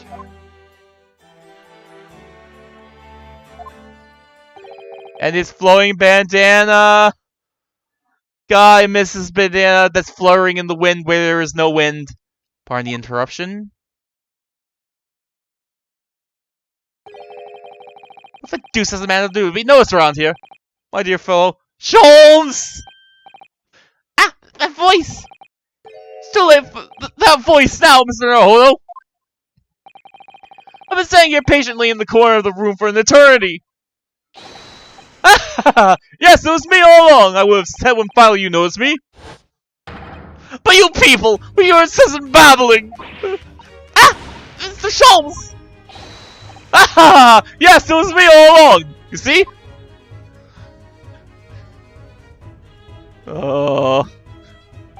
It's weird seeing you from this angle. This is not your normal angle, sir. I assumed you've been taken back to the hospital, to be honest. Indeed I was. But I managed to escape again. Oh. I had to be aware of one or two foibles of the doctor who was tending to me. Oh no. You were getting harassed by the great-great-great-grandfather of Hottie. I merely made my knowledge of them known to the man, and he happily issued me with a leave of absence. I like to imagine he wears multiple layers of clothing and disguises. Just underneath his jacket is another disguise. Under that hat, another policeman's hat. How many layers is there to Sherlock Holmes? How very above board. But enough of my adventures.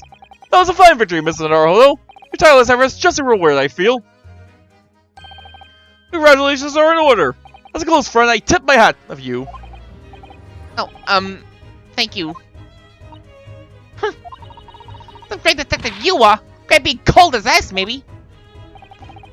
I hurt you in some way, Miss Lestrade. Well, you've been having a student in your nice soft bed. Some of us have been fighting for our lives. Oh, well, that bullet did cause me to lose substantial amount of blood, it's true. But I've indeed been feeling somewhat cold. Not perhaps as cold as ice, but, well, how I feel. Could you take your hands off my neck, please, Mr. Sholmes?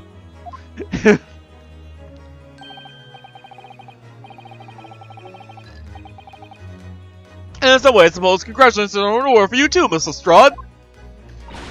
What's that supposed to mean? Why so half-hearted? Well, naturally, if it isn't my intention to alarm you, but... the equivalent of trial with that particular prosecutor is perhaps a little precarious. I mean, we found out that... I guess the fact that McGilda died because of Brayden doesn't necessarily mean that the reputation is unfounded. Like, at the very least, it means that he probably isn't the one who's responsible for getting all the people killed. As far as we're aware, Soseki Natsume is still perfectly fine. Yeah, we might never see him again, but he's probably fine, right? Let that, Mr. Sholmes. Not alarming in the slightest. Oh, the Reaper, you mean? Anyone who's found not guilty in a trial who's working on winds up dead anyway? Is that it? The very point I was trying to make. That's exemplified by the fate of Mr. McGillen, in fact. Of course, I pay no attention to such a rational drivel myself. And before he dies in the second game. Oh no. It's just... No. Jake, strike that down. We're not doing this shit. Yeah, well, it don't bother me. Oh, really? Of course not. The way I see it, the Reaper's a bit like him upstairs. Him upstairs? You mean, like God? Are we talking about God in an Ace Attorney game? Yeah, him upstairs knows what's what, right? He knows what people are like on the inside. Rude! You're rude, Lightbulb! No one wants to see those nuts. It's been stricken from the record. Thank you, Jake. This is why you have power, and the Lightbulb does not. But of course, our Lord and Savior, Eldu Noodles. Oh, I need to go meet the man upstairs and get myself a nice bowl of salty noodles. You won't get the wrong end of the stick. There's some codes like that Bach trial where it runs to the core. At the end of the day, him upstairs always makes sure they get what they deserve. I suppose that's one way of looking at it. Fine justice is one thing, though. The Reaper taking matters into his own hands and cleaning lives is another. Well, I ain't like that McGill in this world, so I ain't scared. I got principles, see?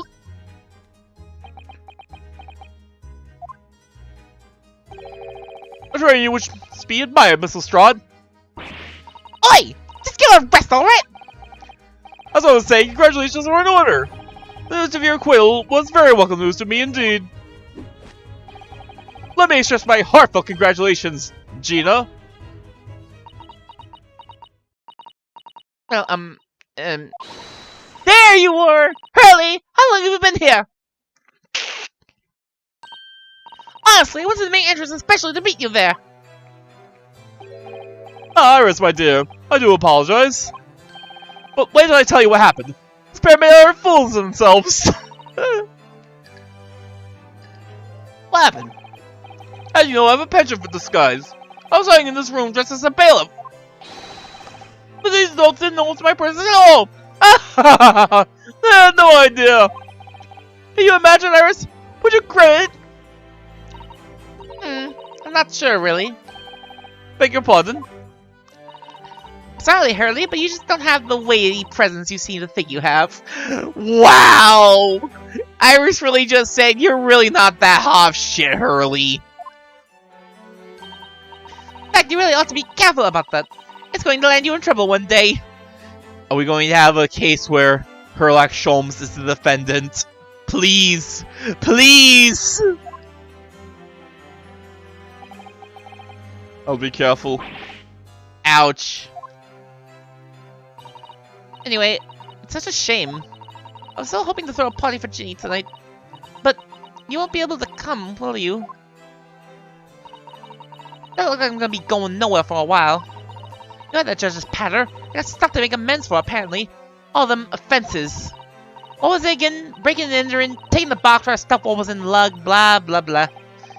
Yes, I think you'll find that basically being a pickpocket is the main offense. But that ain't an offense. It's a job, isn't it? I don't think so! Still, it's got me thinking it's all this, blah, good reading skills. Maybe I should start looking for another line of work. I mean, you didn't start off as a lawyer, did you, Otto? Well, no, but I was never a pickpocket. But anyway, I reckon I could make a change. I'm gonna do something for all of them like me in the slums. Something that makes a difference for them. That's a wonderful idea, Jenny. I'm sure you can do it.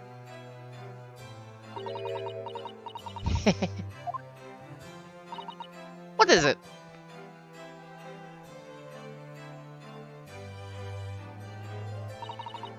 Nothing. Monsieur Lestrade! Prison carriage has arrived, madam.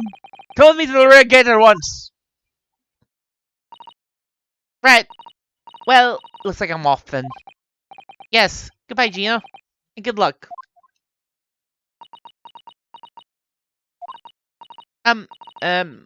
Although. Yes?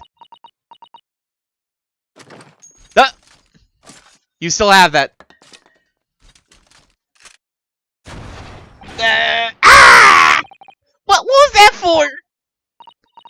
I don't know. I mean, I don't know what to say, so... Ah, indeed. Perhaps the situation calls for a phrase hitherto missing from your vocabulary, Miss Lestrade. Eh?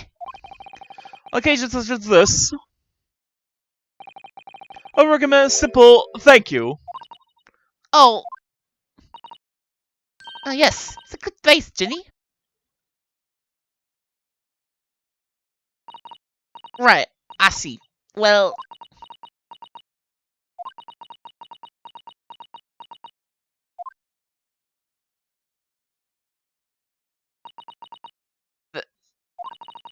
Thanks. Although...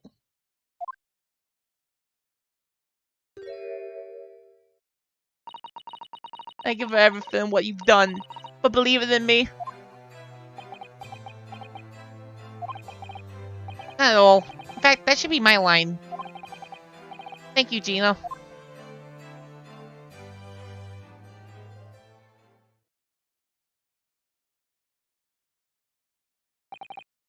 Well, there she goes. Wonder if I'll ever see her again. Well, quite the indomitable pick purse. Oh, I nearly forgot. About paper outside. It's a special edition. This trial is all over the front page. Pickpocket's innocence proven. Isn't it wonderful? You should have shown it to Gina, Iris. She would have been thrilled. Oh no, silly of me. Ah, but anyway, Would you like the good news or the bad news? Oh boy. Aren't I missing some? I'm missing the music box. And the disc for that matter. Gina! Ugh, not again. Well, what do you say, Bruno? Hurley? As usual, I think I'd rather get the bad news out of the way first. Absolutely not. I have no intention of listening to anything but good news. And there you have it. How people answer that question says a lot about them, doesn't it? Well, let's not go there. Alright then, hey, let's start with the good news this time. The rain has finally stopped. There's a record level of rainfall, apparently. Well, that is good news indeed. We can journey back in greater comfort. Alright then, what's the bad news? The huge storm has left the sea is very choppy. The channel in particular is awful, so sailings out of Dover have been delayed by a day or more. Wait, Dover? That's right, we head to the station immediately. We may still make it in time to wave Susie off. What? After all this time? But, there won't be a train, surely? We couldn't be that lucky. Who do you think I am, Mr. Naruhodo? Mr. Sholmes? I reached the Victoria Station earlier and made arrangements for a special express. We hurry now, we shall be there in time for dinner. I know of a fine restaurant that serves the most delicious baked sole. The Great Detective does it again. Indeed he does. I have to be aware of a number of the rail transport director's foibles. What? Blackmail! It's all about blackmail with him. I merely made my knowledge of him known to the man he happily laid on the locomotive. Elementary! Elementary, dear Watson. I just blackmailed this man. Just an idea, but maybe wise to stop manipulating people that way. Nah. What are you waiting for then? To London, Victoria.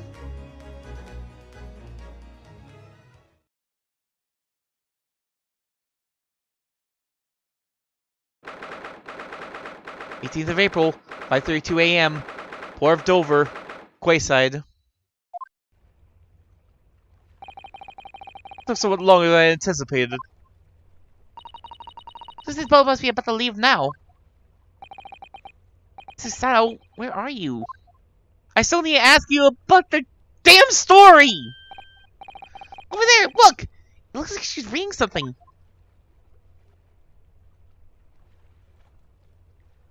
Hold it! What are you doing? Susato, wait! What are you doing?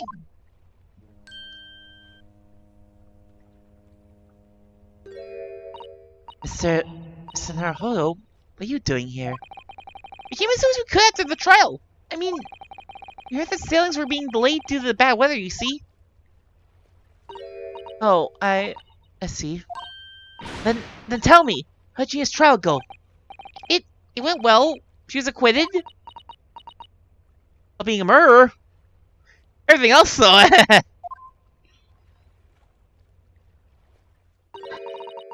That's wonderful. Really wonderful news.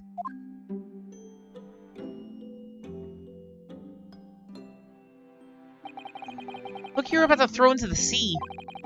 It was your Encyclopedia of British Law, wasn't it? Oh dear, I was hoping you hadn't seen that.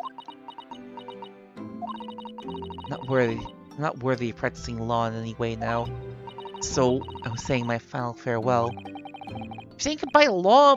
You? Sao-san? Let me correct in assuming it's because of the peephole, Miss Susato. I deliberately altered the scene of a crime, and then I tried to hide the fact. My death is utterly unforgivable. That reminds me.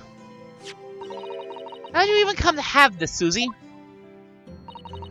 On the evening of the incident, Mrs. Sholmes had invited Gina to dinner, if you remember.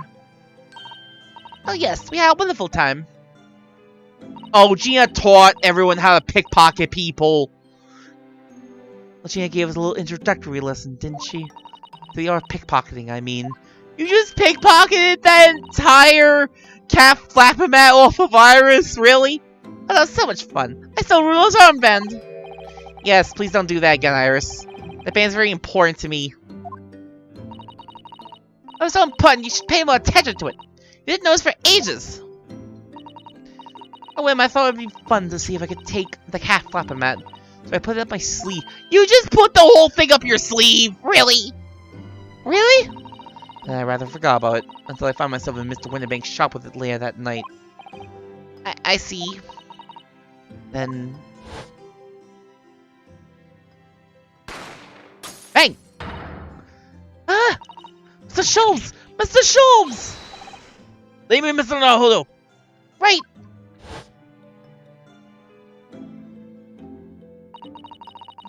When Mrs. Naruhodo had left the shop, I started to think. The door started to play on my mind. Room door, you mean?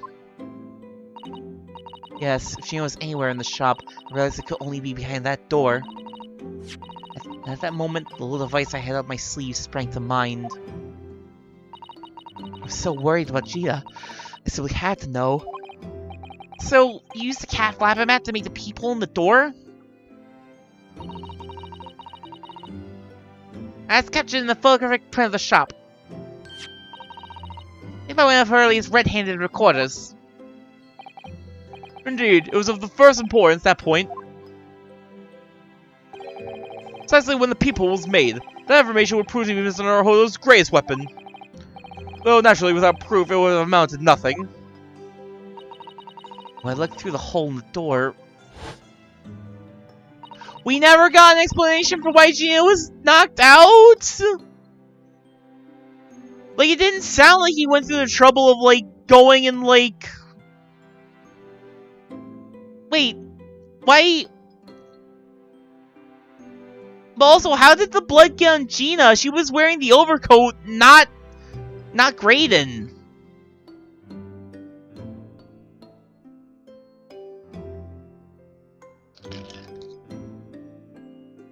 I feel like we just kind of glossed over these things. But that meant my eyes made my blood run cold.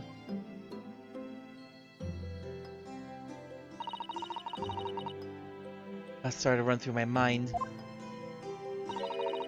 Remember that trial 2 months earlier. How Magnus McGilded thought about how you manipulate the evidence and arrange false testimony to secure his freedom. Make the British justice feel very dark and sinister to me. Would you say that there was a dark age of the law? And then a terrible thought occurred to me. What if some wicked criminal is planning to do the same thing now? Because from the appearance of the crime scene, it looked exactly as though Gina shot Mr. Winterbank. Even though I was sure she would never have done such a thing. The worry that the true culprit would try to frame her for the crime? Not the dark age of the law! It never ends! That's right, but then I realized... it would be very difficult for anyone to give false testimony in this case. What do you mean? Well, the crime appeared to have happened behind the door of a locked room. Someone that claimed falsely to have witnessed it, there would have to be a way to see beyond the door. Ah! For which, a peephole would be the very thing. Only the peephole I had made wasn't actually there until after the crime had been committed, of course. The criminal would know that, so it wouldn't make any difference. The possibility of a rather ingenious trap was there, was it not? A trap? Is that what she did? You just somehow knew that you was gonna be told about the peephole? So, is that why you kept it a secret, Susie? Never mentioned that you made the peephole to anyone, not even to the police.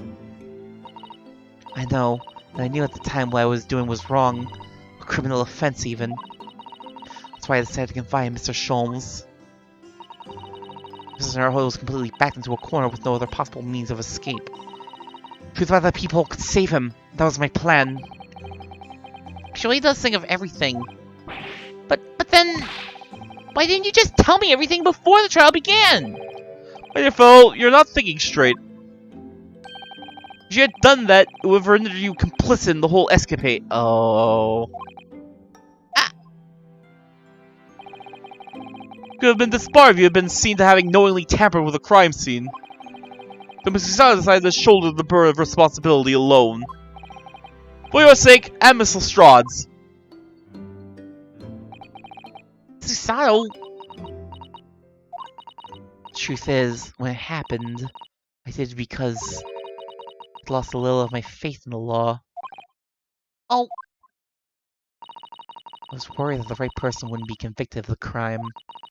The moment I allowed myself to think that, the moment I lost my right to call myself a judicial assistant. What you did isn't comparable to what he did. Raiden is the one who lied in the witness stand, using that peephole as a way to implicate Gina. Besides, if the people inconsistency hadn't existed, I'm not at all sure that she would have been acquitted in the end. Susao, what you did saved Gina's life!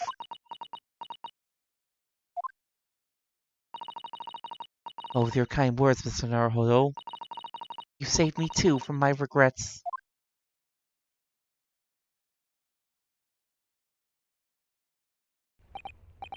Well, we must all be thankful that Miss Lestrade's freedom has been assured. Yes, exactly. Although some of the loose ends in that trial will continue to play on my mind, I'm sure. Revelation in the music box contains secret messages, Mr. Naruhodo. Trying to work that out. Full of admiration. Yeah, stuff that sounded less like Morse code when you put the whole thing together. I'm still wondering if that's just a case of, like, we just had the music disc in the wrong spot, or there really was something more to it. Well, actually, that argument wasn't quite as compelling as I thought it was. Oh, it wasn't? There's a communications officer among the jury members, you see, a telegraph operator. And she said the majority of the sounds on the disc were just meaningless tones. As one would expect, after all we were talking about secret government communications. No doubt they were written in cipher to avoid being readily understood should they have been intercepted. Cipher? I see. So then we could never have hoped to understand the message anyway. Nonsense, my dear fellow! It's quite a zero-pipe problem, I assure you.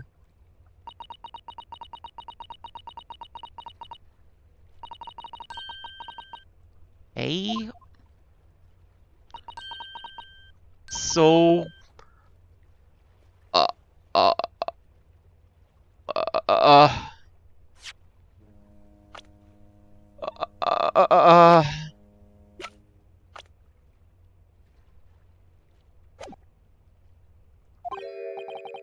What?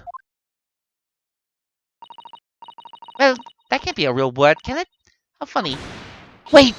Iris, what did you just say? Oh, I just said asogi. Does that word mean something to you? Means something? Asogi was the name of my best friend! What? But how? How do you know that name, Iris? I wrote it down during the trial before. The message was playing on the music box. Transcribed it on the fly? She really is a genius! I thought the message probably wouldn't be written out in plain Morse code, so I tried various ways to interpret it. Whenever I tried, the words just didn't seem to make any sense. That is, in English at least. Oh! Suddenly it occurred to me, you see. It's more than one Morse code, not just the English variety. Various countries around the world have altered and added the Morse code used in their own languages. I don't believe it! You saying... That's right, I've only actually seen a try of Japanese Morse code once before. But I think it's based on the Iroha pangram, isn't it? You say that in Japanese Morse code the message says asogi? Yes, I think so. Sorry if I don't remember all of the Japanese Morse code. Iris, would you let me see that? Mr. Sal, do you know it? Do you know Japanese Morse code? Yes, I spent some time studying it. Because I'm quite sure Morse code will become ever more important for international communications. Then I recommend, my dear madam, that you focus your efforts on the English version. Be that as it may, Iris, show me the message, please. Of course!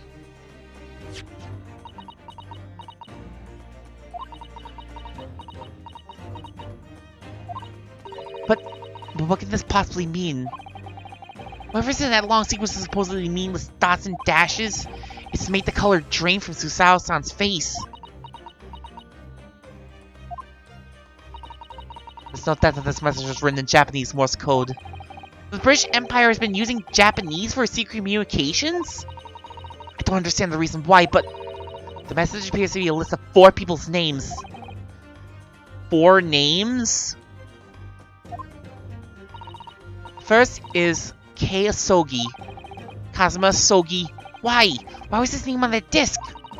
Second is A. Shin. Shin? I don't recognize that name. Third is T. Guregu-san. Tobias Gregson?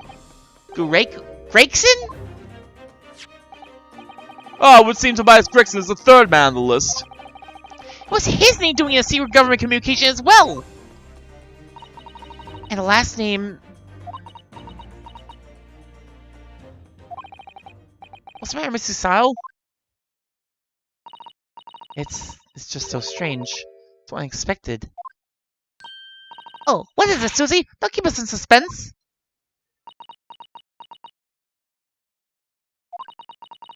Last name is J. Wilson. John Wilson? Iris's father. What? Wilson? John H. Wilson? You mean Daddy? It only says J. Wilson, so I'm afraid I can't be sure. Then after the 4 names it reads, if I translate from Japanese, that's all 4. That's the end of the message. Or rather, the end of what you know it down, Iris.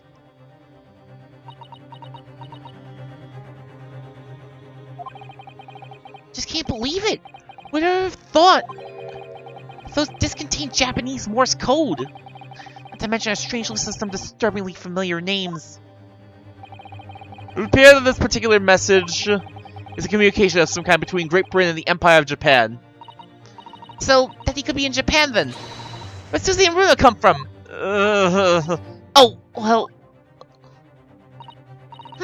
no. It's not very likely, really, is it? I mean, there are thousands of people with the surname Wilson, and there must be lots of J's among them. Professor John H. Wilson, visiting professor of medicine at the Imperial Yumi University. Conspiracy! Captain! Hello! We're at, like, the very end of the case! Like, the very end. We are, like, getting into, like, the deep plot stuff. I don't know if you played this game yourself where you sat with someone watching her. But if you watch her as yourself, I encourage you to do so. We can't tell Iris about that now. We just can't.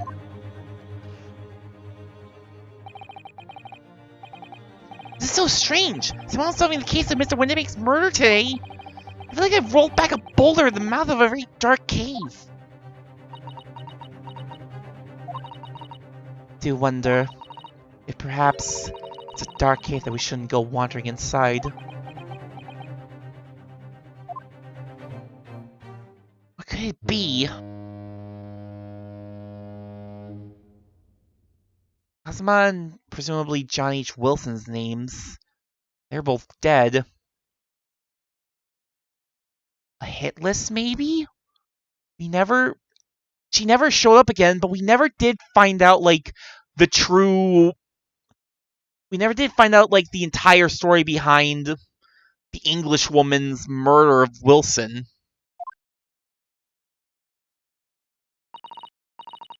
Dear, ship is going to set sail soon.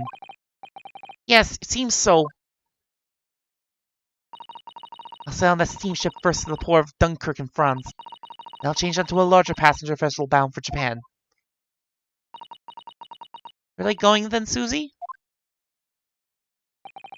We wish you a safe passage, Mrs. Sato. Thank you so much. Wish all of you the very best. Susato! I had hoped to have you always at my side. Guide me and support me.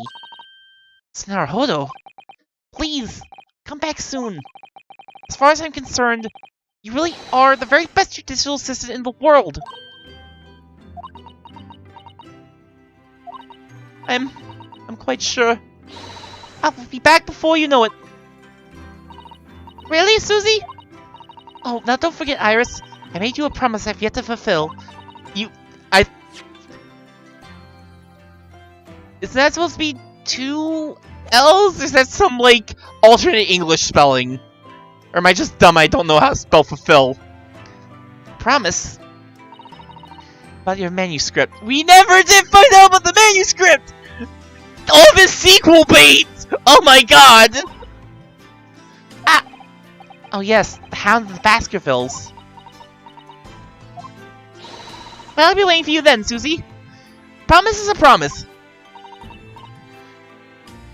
The sequel bait! Oh god, not the manuscript! There have been a few spelling... I mean, I think I've been, like, writing off a bunch of spelling errors as, like, alternate English. I mean, the big thing that always stands out to me is the added U, but that's definitely, like, a case of, like, oh, they're in England. They have to have the extra U. Definitely, Iris. Manuscript, the murders, the names. They really did just say, you better let us have a sequel. Oh.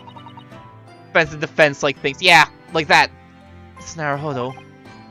Definitely some folks who have accents, they showcase that with the spellings, because it being a prime example. Yes? You remember the first time we met? Yes, of course! In the SS Bureau, when I was dragged out from that wardrobe, still half asleep. If I remember rightly, you threw me halfway across the cabin with Susao takedown. Wait, excuse me? No? We met in England! We met in the courtroom before! You came in and saved me in the very first trial before we got on that ship! What is this? What the fuck?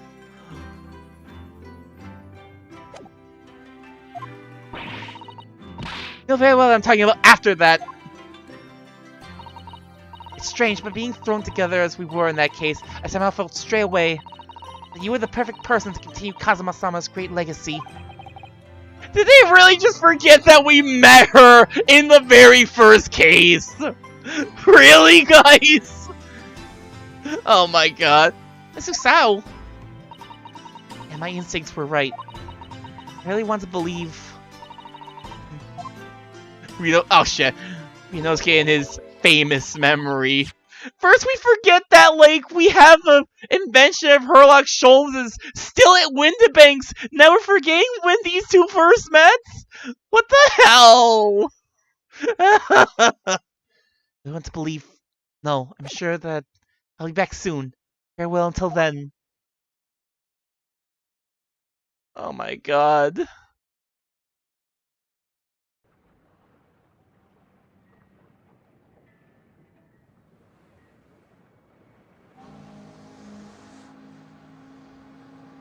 Somehow we seem to have come to the end of the adventures of Ryunosuke Naruhodo.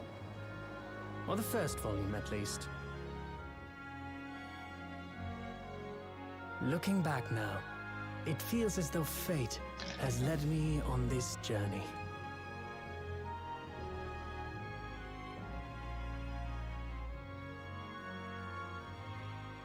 Fate led me to becoming a lawyer, to traveling halfway around the world, to meeting the great detective. We'll say I'm English sure base there'll be sounds kind of trials and Japanese to me. tribulations ahead. I wonder. Of course there will. I wonder if maybe they did get, like, But whatever happens, native I know I'll Japanese be able to person. turn my fortunes around. There's probably plenty of people who are Japanese but know, like, perfect After all, English by this game's release I have the date. greatest friends in the world on my side. That'd be neat if they did that.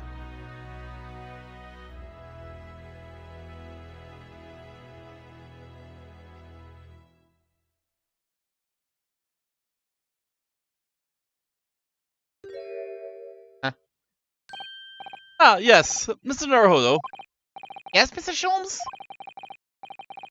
Time to immediately hop on the game too, right, Manji? No pray. I mean, really, that should have been the play when my stream died, but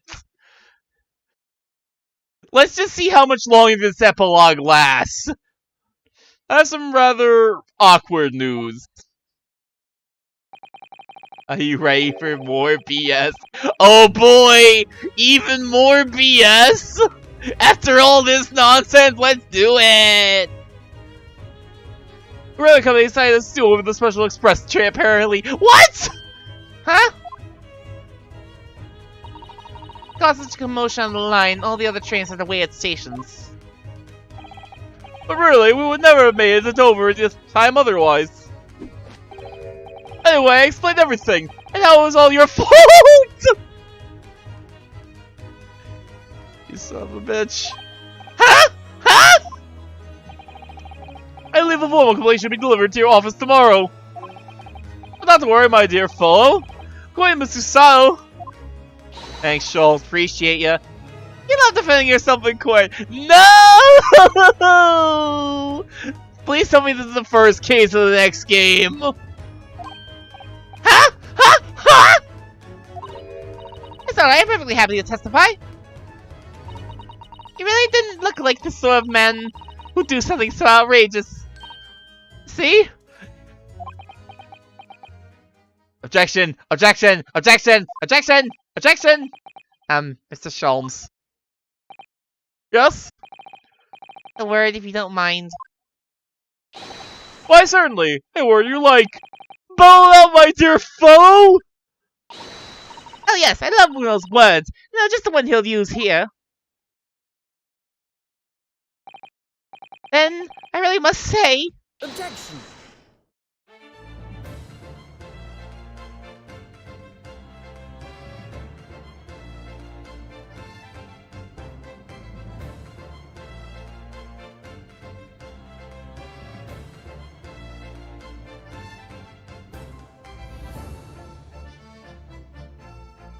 There you go! We're done! We're done with the first game. The following weeks, hundreds of music boxes arrived at Baker Street from all over Europe. Something was afoot, so it transpired I ordered them all myself. So I advertised for sale with used by Mr. Schultz to solve an important case. Oh my god. And the money I've earned, selling detective word pays and pens by comparison. Oh my god.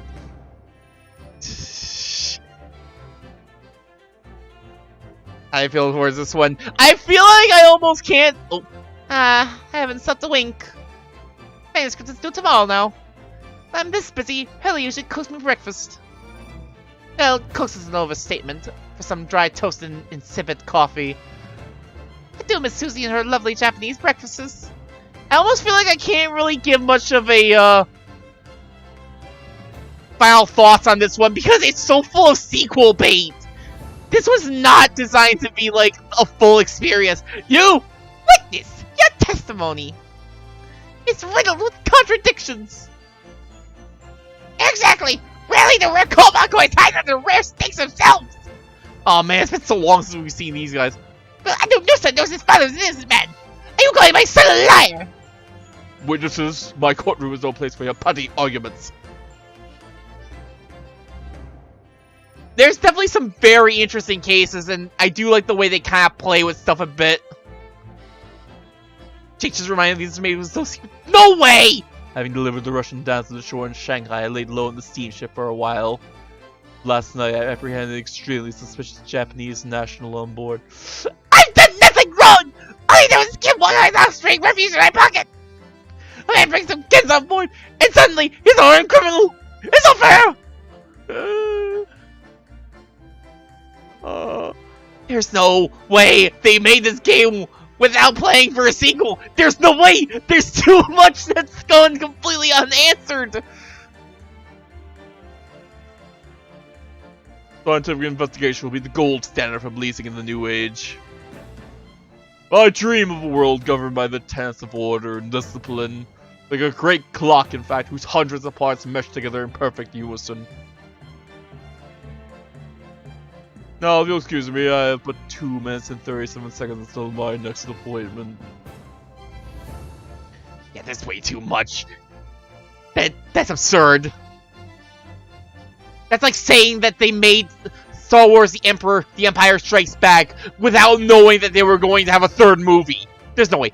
Latest Rants magazine is out, and I'm in it again. When I say that one line she wrote now, I get a standing ovation. Why hear it? Not bad, I suppose, for an amateur.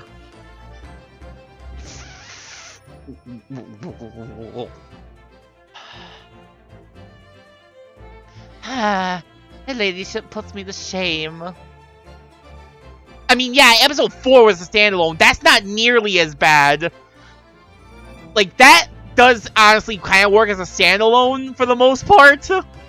There's not too much that's like, yeah, you need a sequel for this other than, like, winning the fight. Visiting the old girl on a daily basis, of course. So my old jailbird. I'll say battling with those bally stars over there has done wonders with the dicky pay. Excuse me? Managing rather well with the housework, too. What's his maid business typed up, I say. Hope the gossiping neighbors don't realize the man of the house is his own maid. Like, episode 4 can very much exist as a standalone. Episode 5 cannot exist without episode 6, in all honesty. There's just too much. Hi, Rolly is back on the bee again. Oh, thanks to the Reaper. Nothing I enjoy more these days than having a small change in the gutters. I'm a brother Bobby now, looking out for Londoners. There are dropped halfpennies and my lovely wife. Get out. No, get out. Oh, Rolly. Get out! I did not miss this lovebird nonsense. I do, as I was saying before, I do like the way they kind of play with the formula, especially with Case 3. That definitely was a big, like, wow. Looks like I'm gonna be doing time for a bit now. The ice comes every day for a nether, so it ain't too boring. He's always going on about all them cases what Sholmes is looking into. Criminal investigations are kind of interesting, but when you get into them...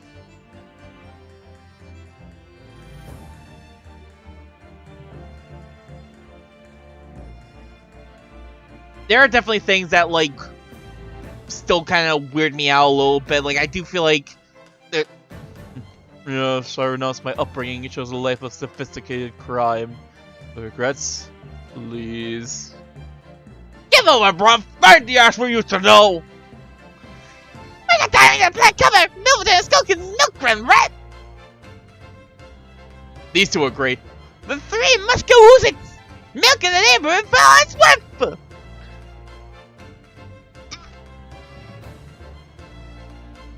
Those two are great, I will say. They were a lot more fun than I anticipated.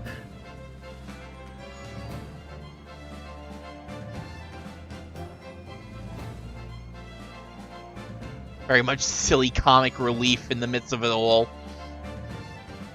past 6 months has been a time I shall remember forevermore. Painful goodbyes and wonderful encounters. I didn't realize that's what life is all about. I hold the sun, I promise. Your sister will return to you one day. But for now, I leave you with many memories and a heartfelt wish that life will treat you well.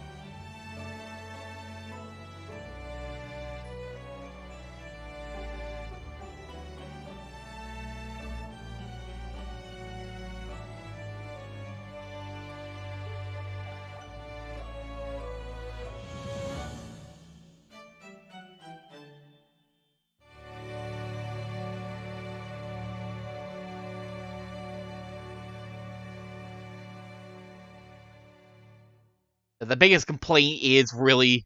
The biggest complaint is that other than, like, a bit of sloppy writing here and there, is that stuff really does go on for way too damn long in this game. Like, holy shit, that first case. And I don't even think I thought it was as bad as most other people. But I will admit, it does get, like, long in the tooth. Oh, we're gonna have the whole extended credit sequence. Oh no. Oh no, we're gonna be here for a while. I forgot to look at... I did not look at the name of Ryunosuke's voice actor. My favorite Fonzies were voiced by a Robert Vernon? I knew it! He was a vampire!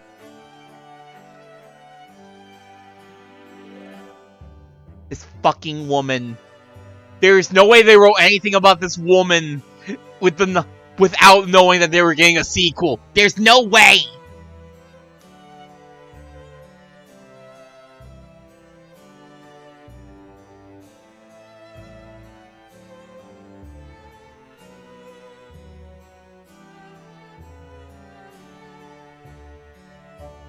I guess since I'll elaborate a bit on like sloppy writing. There's definitely points where like I thought like, nah, they weren't making sequel bait. Nah, all that weirdness about the manuscript and the Morse code names. Nah.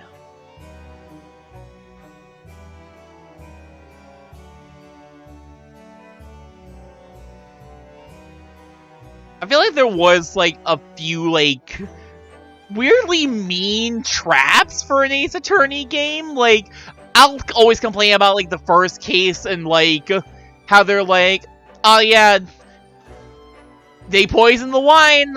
Let me just make a big show about drinking the wine instead of being, like, I mean, I guess it makes sense when you really think about it, but at the same time, it's like, it's just so much more of a reasonable expectation to think that the glass itself, that she just put the poison in the glass rather than the entire bloody bottle.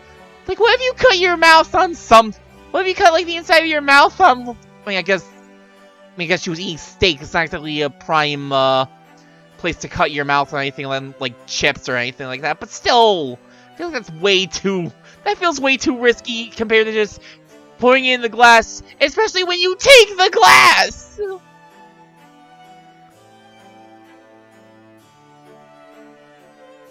There were a couple more, like, things I remember thinking of as traps, but, like, I don't even remember them off the top of my head. That was just the big one that was like, oh, this is what we're gonna pull in this game, huh?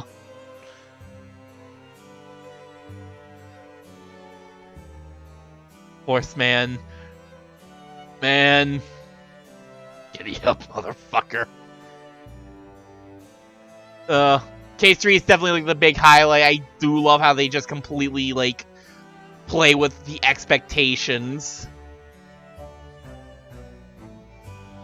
Not having any of that Case 2 Matt Ungard nonsense. Nah, you just got a guilty man right off. That will definitely, like, kind of, like, put me on a bit more edge for, like, the sequel, I feel. Now the possibility exists, like, yeah, Great Ace Attorney will maybe let you, like, actually just get a guilty man off.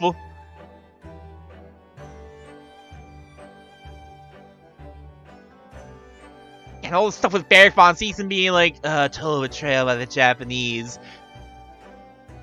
If they play that up, like, come on. They've gotta have some plan for that.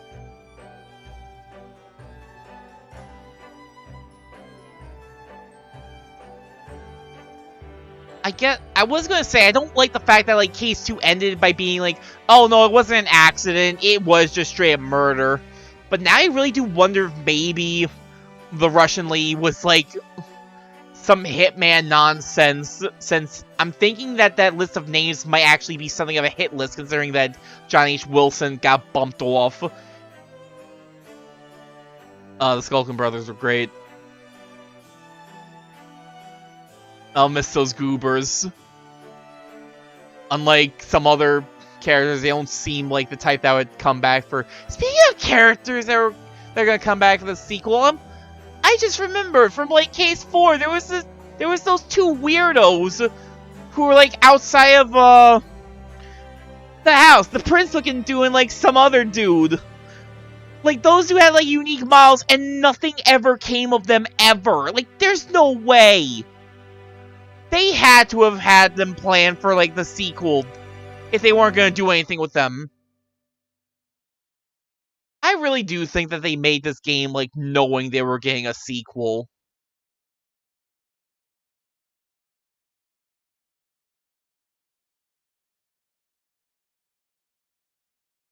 Even unlocked. Fleeing farewell. I will also say I really liked Ryunosuke and Kazuma's interactions. I definitely thought that was like a big step up from the stuff with Mia. Ugh.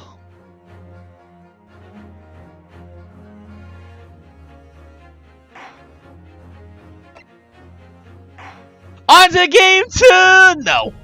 No.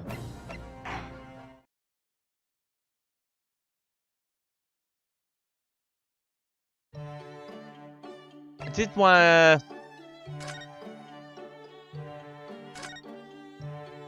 I'm not sure if I should be digging through these. I thought these were separated by games for some reason. No, I think it's the, I could have swore these were separated. I could have swore I started looking through these before, not going too far, and I thought they were separated by games. Yeah, maybe don't look through those. Let's not go through that yet, actually.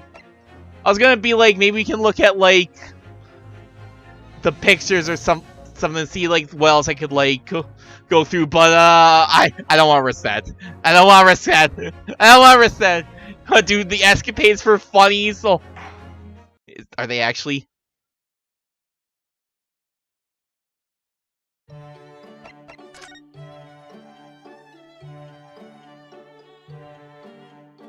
Are they actually? That might actually be, like, a good, like, thing to do, like, on next streaming, but...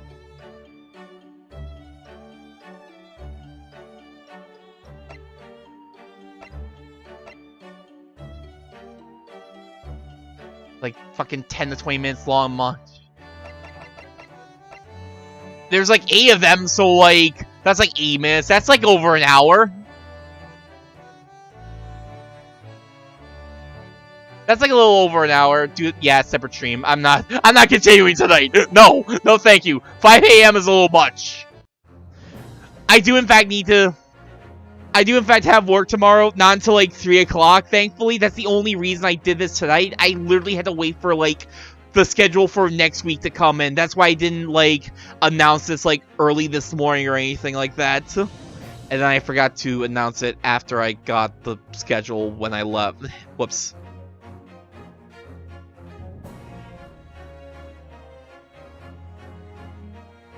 Did the side stories for Lane V writes those for GA1 basically? Yeah. I remember doing those. There were a lot more of those, but like in Lane V Right they had like a whole bunch of extra puzzles as well, and some of those got a little hellish. Also, wait, for some reason I thought Lamp didn't play Lane V Right.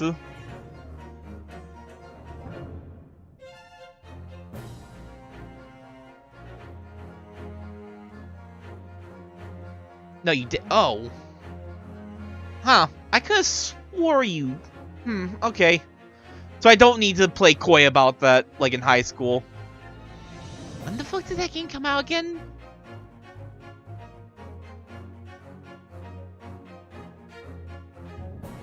I remember playing it, like... I definitely remember playing it after I was out of high school. Well, after I was out of high school. Maybe I was still in college at the time? I don't remember anymore. It was so long ago. That's such an ancient memory of mine. Ugh. But alright, we're done. I still overall enjoyed the first Great Ace Attorney Chronicles, but... I will admit that there are a couple of points where I feel like it gets a little bit sloppy. There's still a lot of things I really liked. Like I said, I liked Kazuma and Ryunosuke's interactions. I liked all the goofy nonsense with Herlock. I liked a bunch of the witnesses, like the Skulkin brothers. I like Gina. I like McGilded. I just liked how like the whole thing with McGilded turned out. I thought it was a fun little playing around with the formula.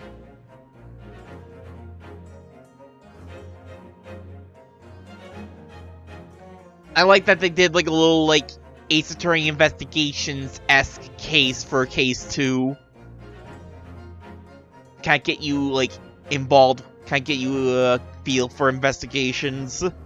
I don't like that they ended up by being like, oh yeah, no, it was not an accident at all. It was just straight up murder. It was totally murder. I feel like they could have gone away with having one case that wasn't just a murder.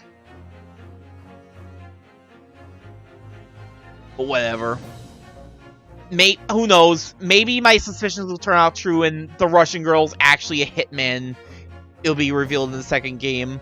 Because that very much feels like what's going to be happening with the English woman in the first case. I'm still, like, thinking that list of names is going to be, like, a hit list or, like, these people need to die for whatever reason, which does lead to the question, why did Kazuma Sogi have to die then?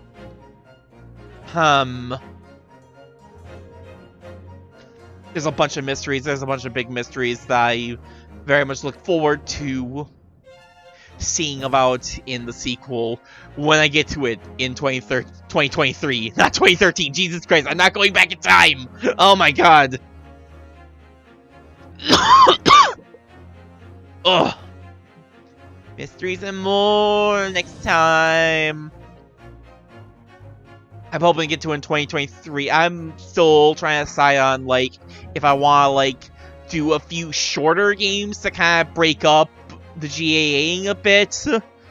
Like, there are a couple of games there's a whole bunch of games I really want to get to. I talked about, like, I know the next long-form project. I'm not doing that until after I clear GAA 2. But maybe going back to some shorter stuff, like a certain game sequel that I would really like to play for the channel. Maybe I'll do that before I dive into the sequel. Maybe. We'll see. Or maybe I'll try to see about finishing up Persona 4 before...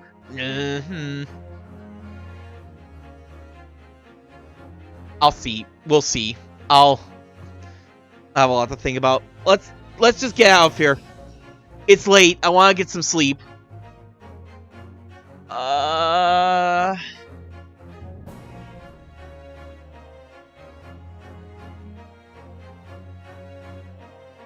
We don't bother with the sleep. Overrated. Clearly, how'd hell week go for you, Jake? I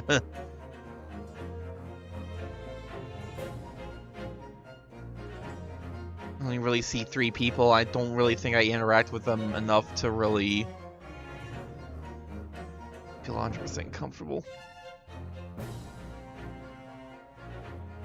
It wouldn't happen to be...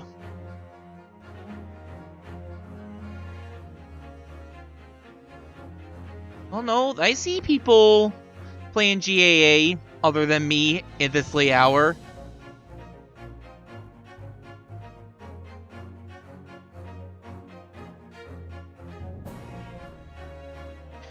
Do I want to rate into, like, some VTuber I don't really know, though? I've been wondering if that's really a safe bet. I feel like I don't really interact with any of the VTubers I rated into that I don't already know. I just kind of feel awkward.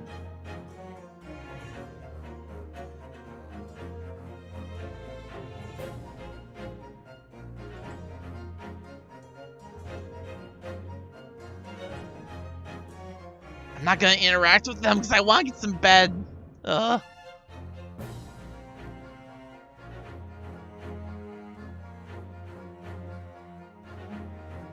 Nah, you know what? Yeah, let's just go ahead and raid, just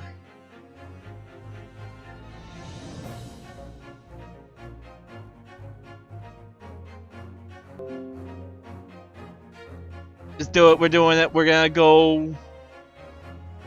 I need to actually go and, like, get my raid message and stuff ready to copy and stuff.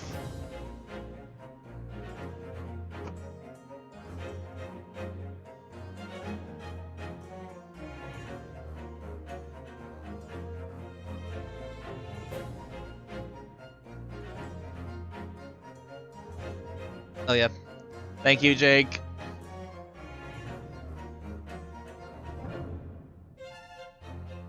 I'm on Twitch or Firefox relationship. Say, wake up.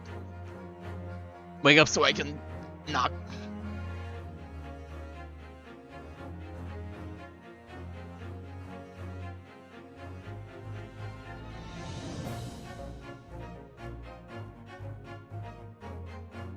Yeah, session 134.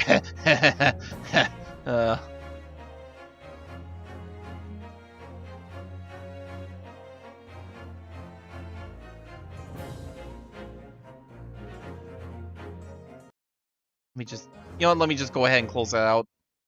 Maybe that'll make things a bit quicker.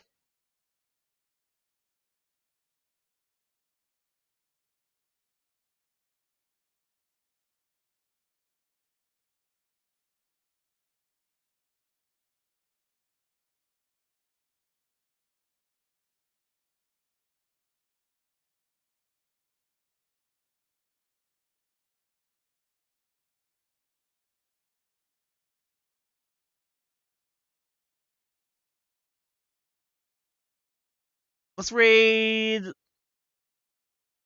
Gumarella. They're playing. They look like they're like getting out of like the first case, so let's go see Cosmo one last time. Thank you everybody for joining me tonight. This stream that went on a lot longer than I anticipated. I totally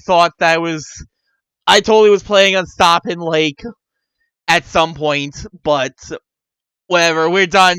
We are done with the first Great Ace Attorney. We'll get to the sequel in 2023. Thank you everybody. Thank you everybody for joining me. I hope to see you for the next stream. See you then. I should probably.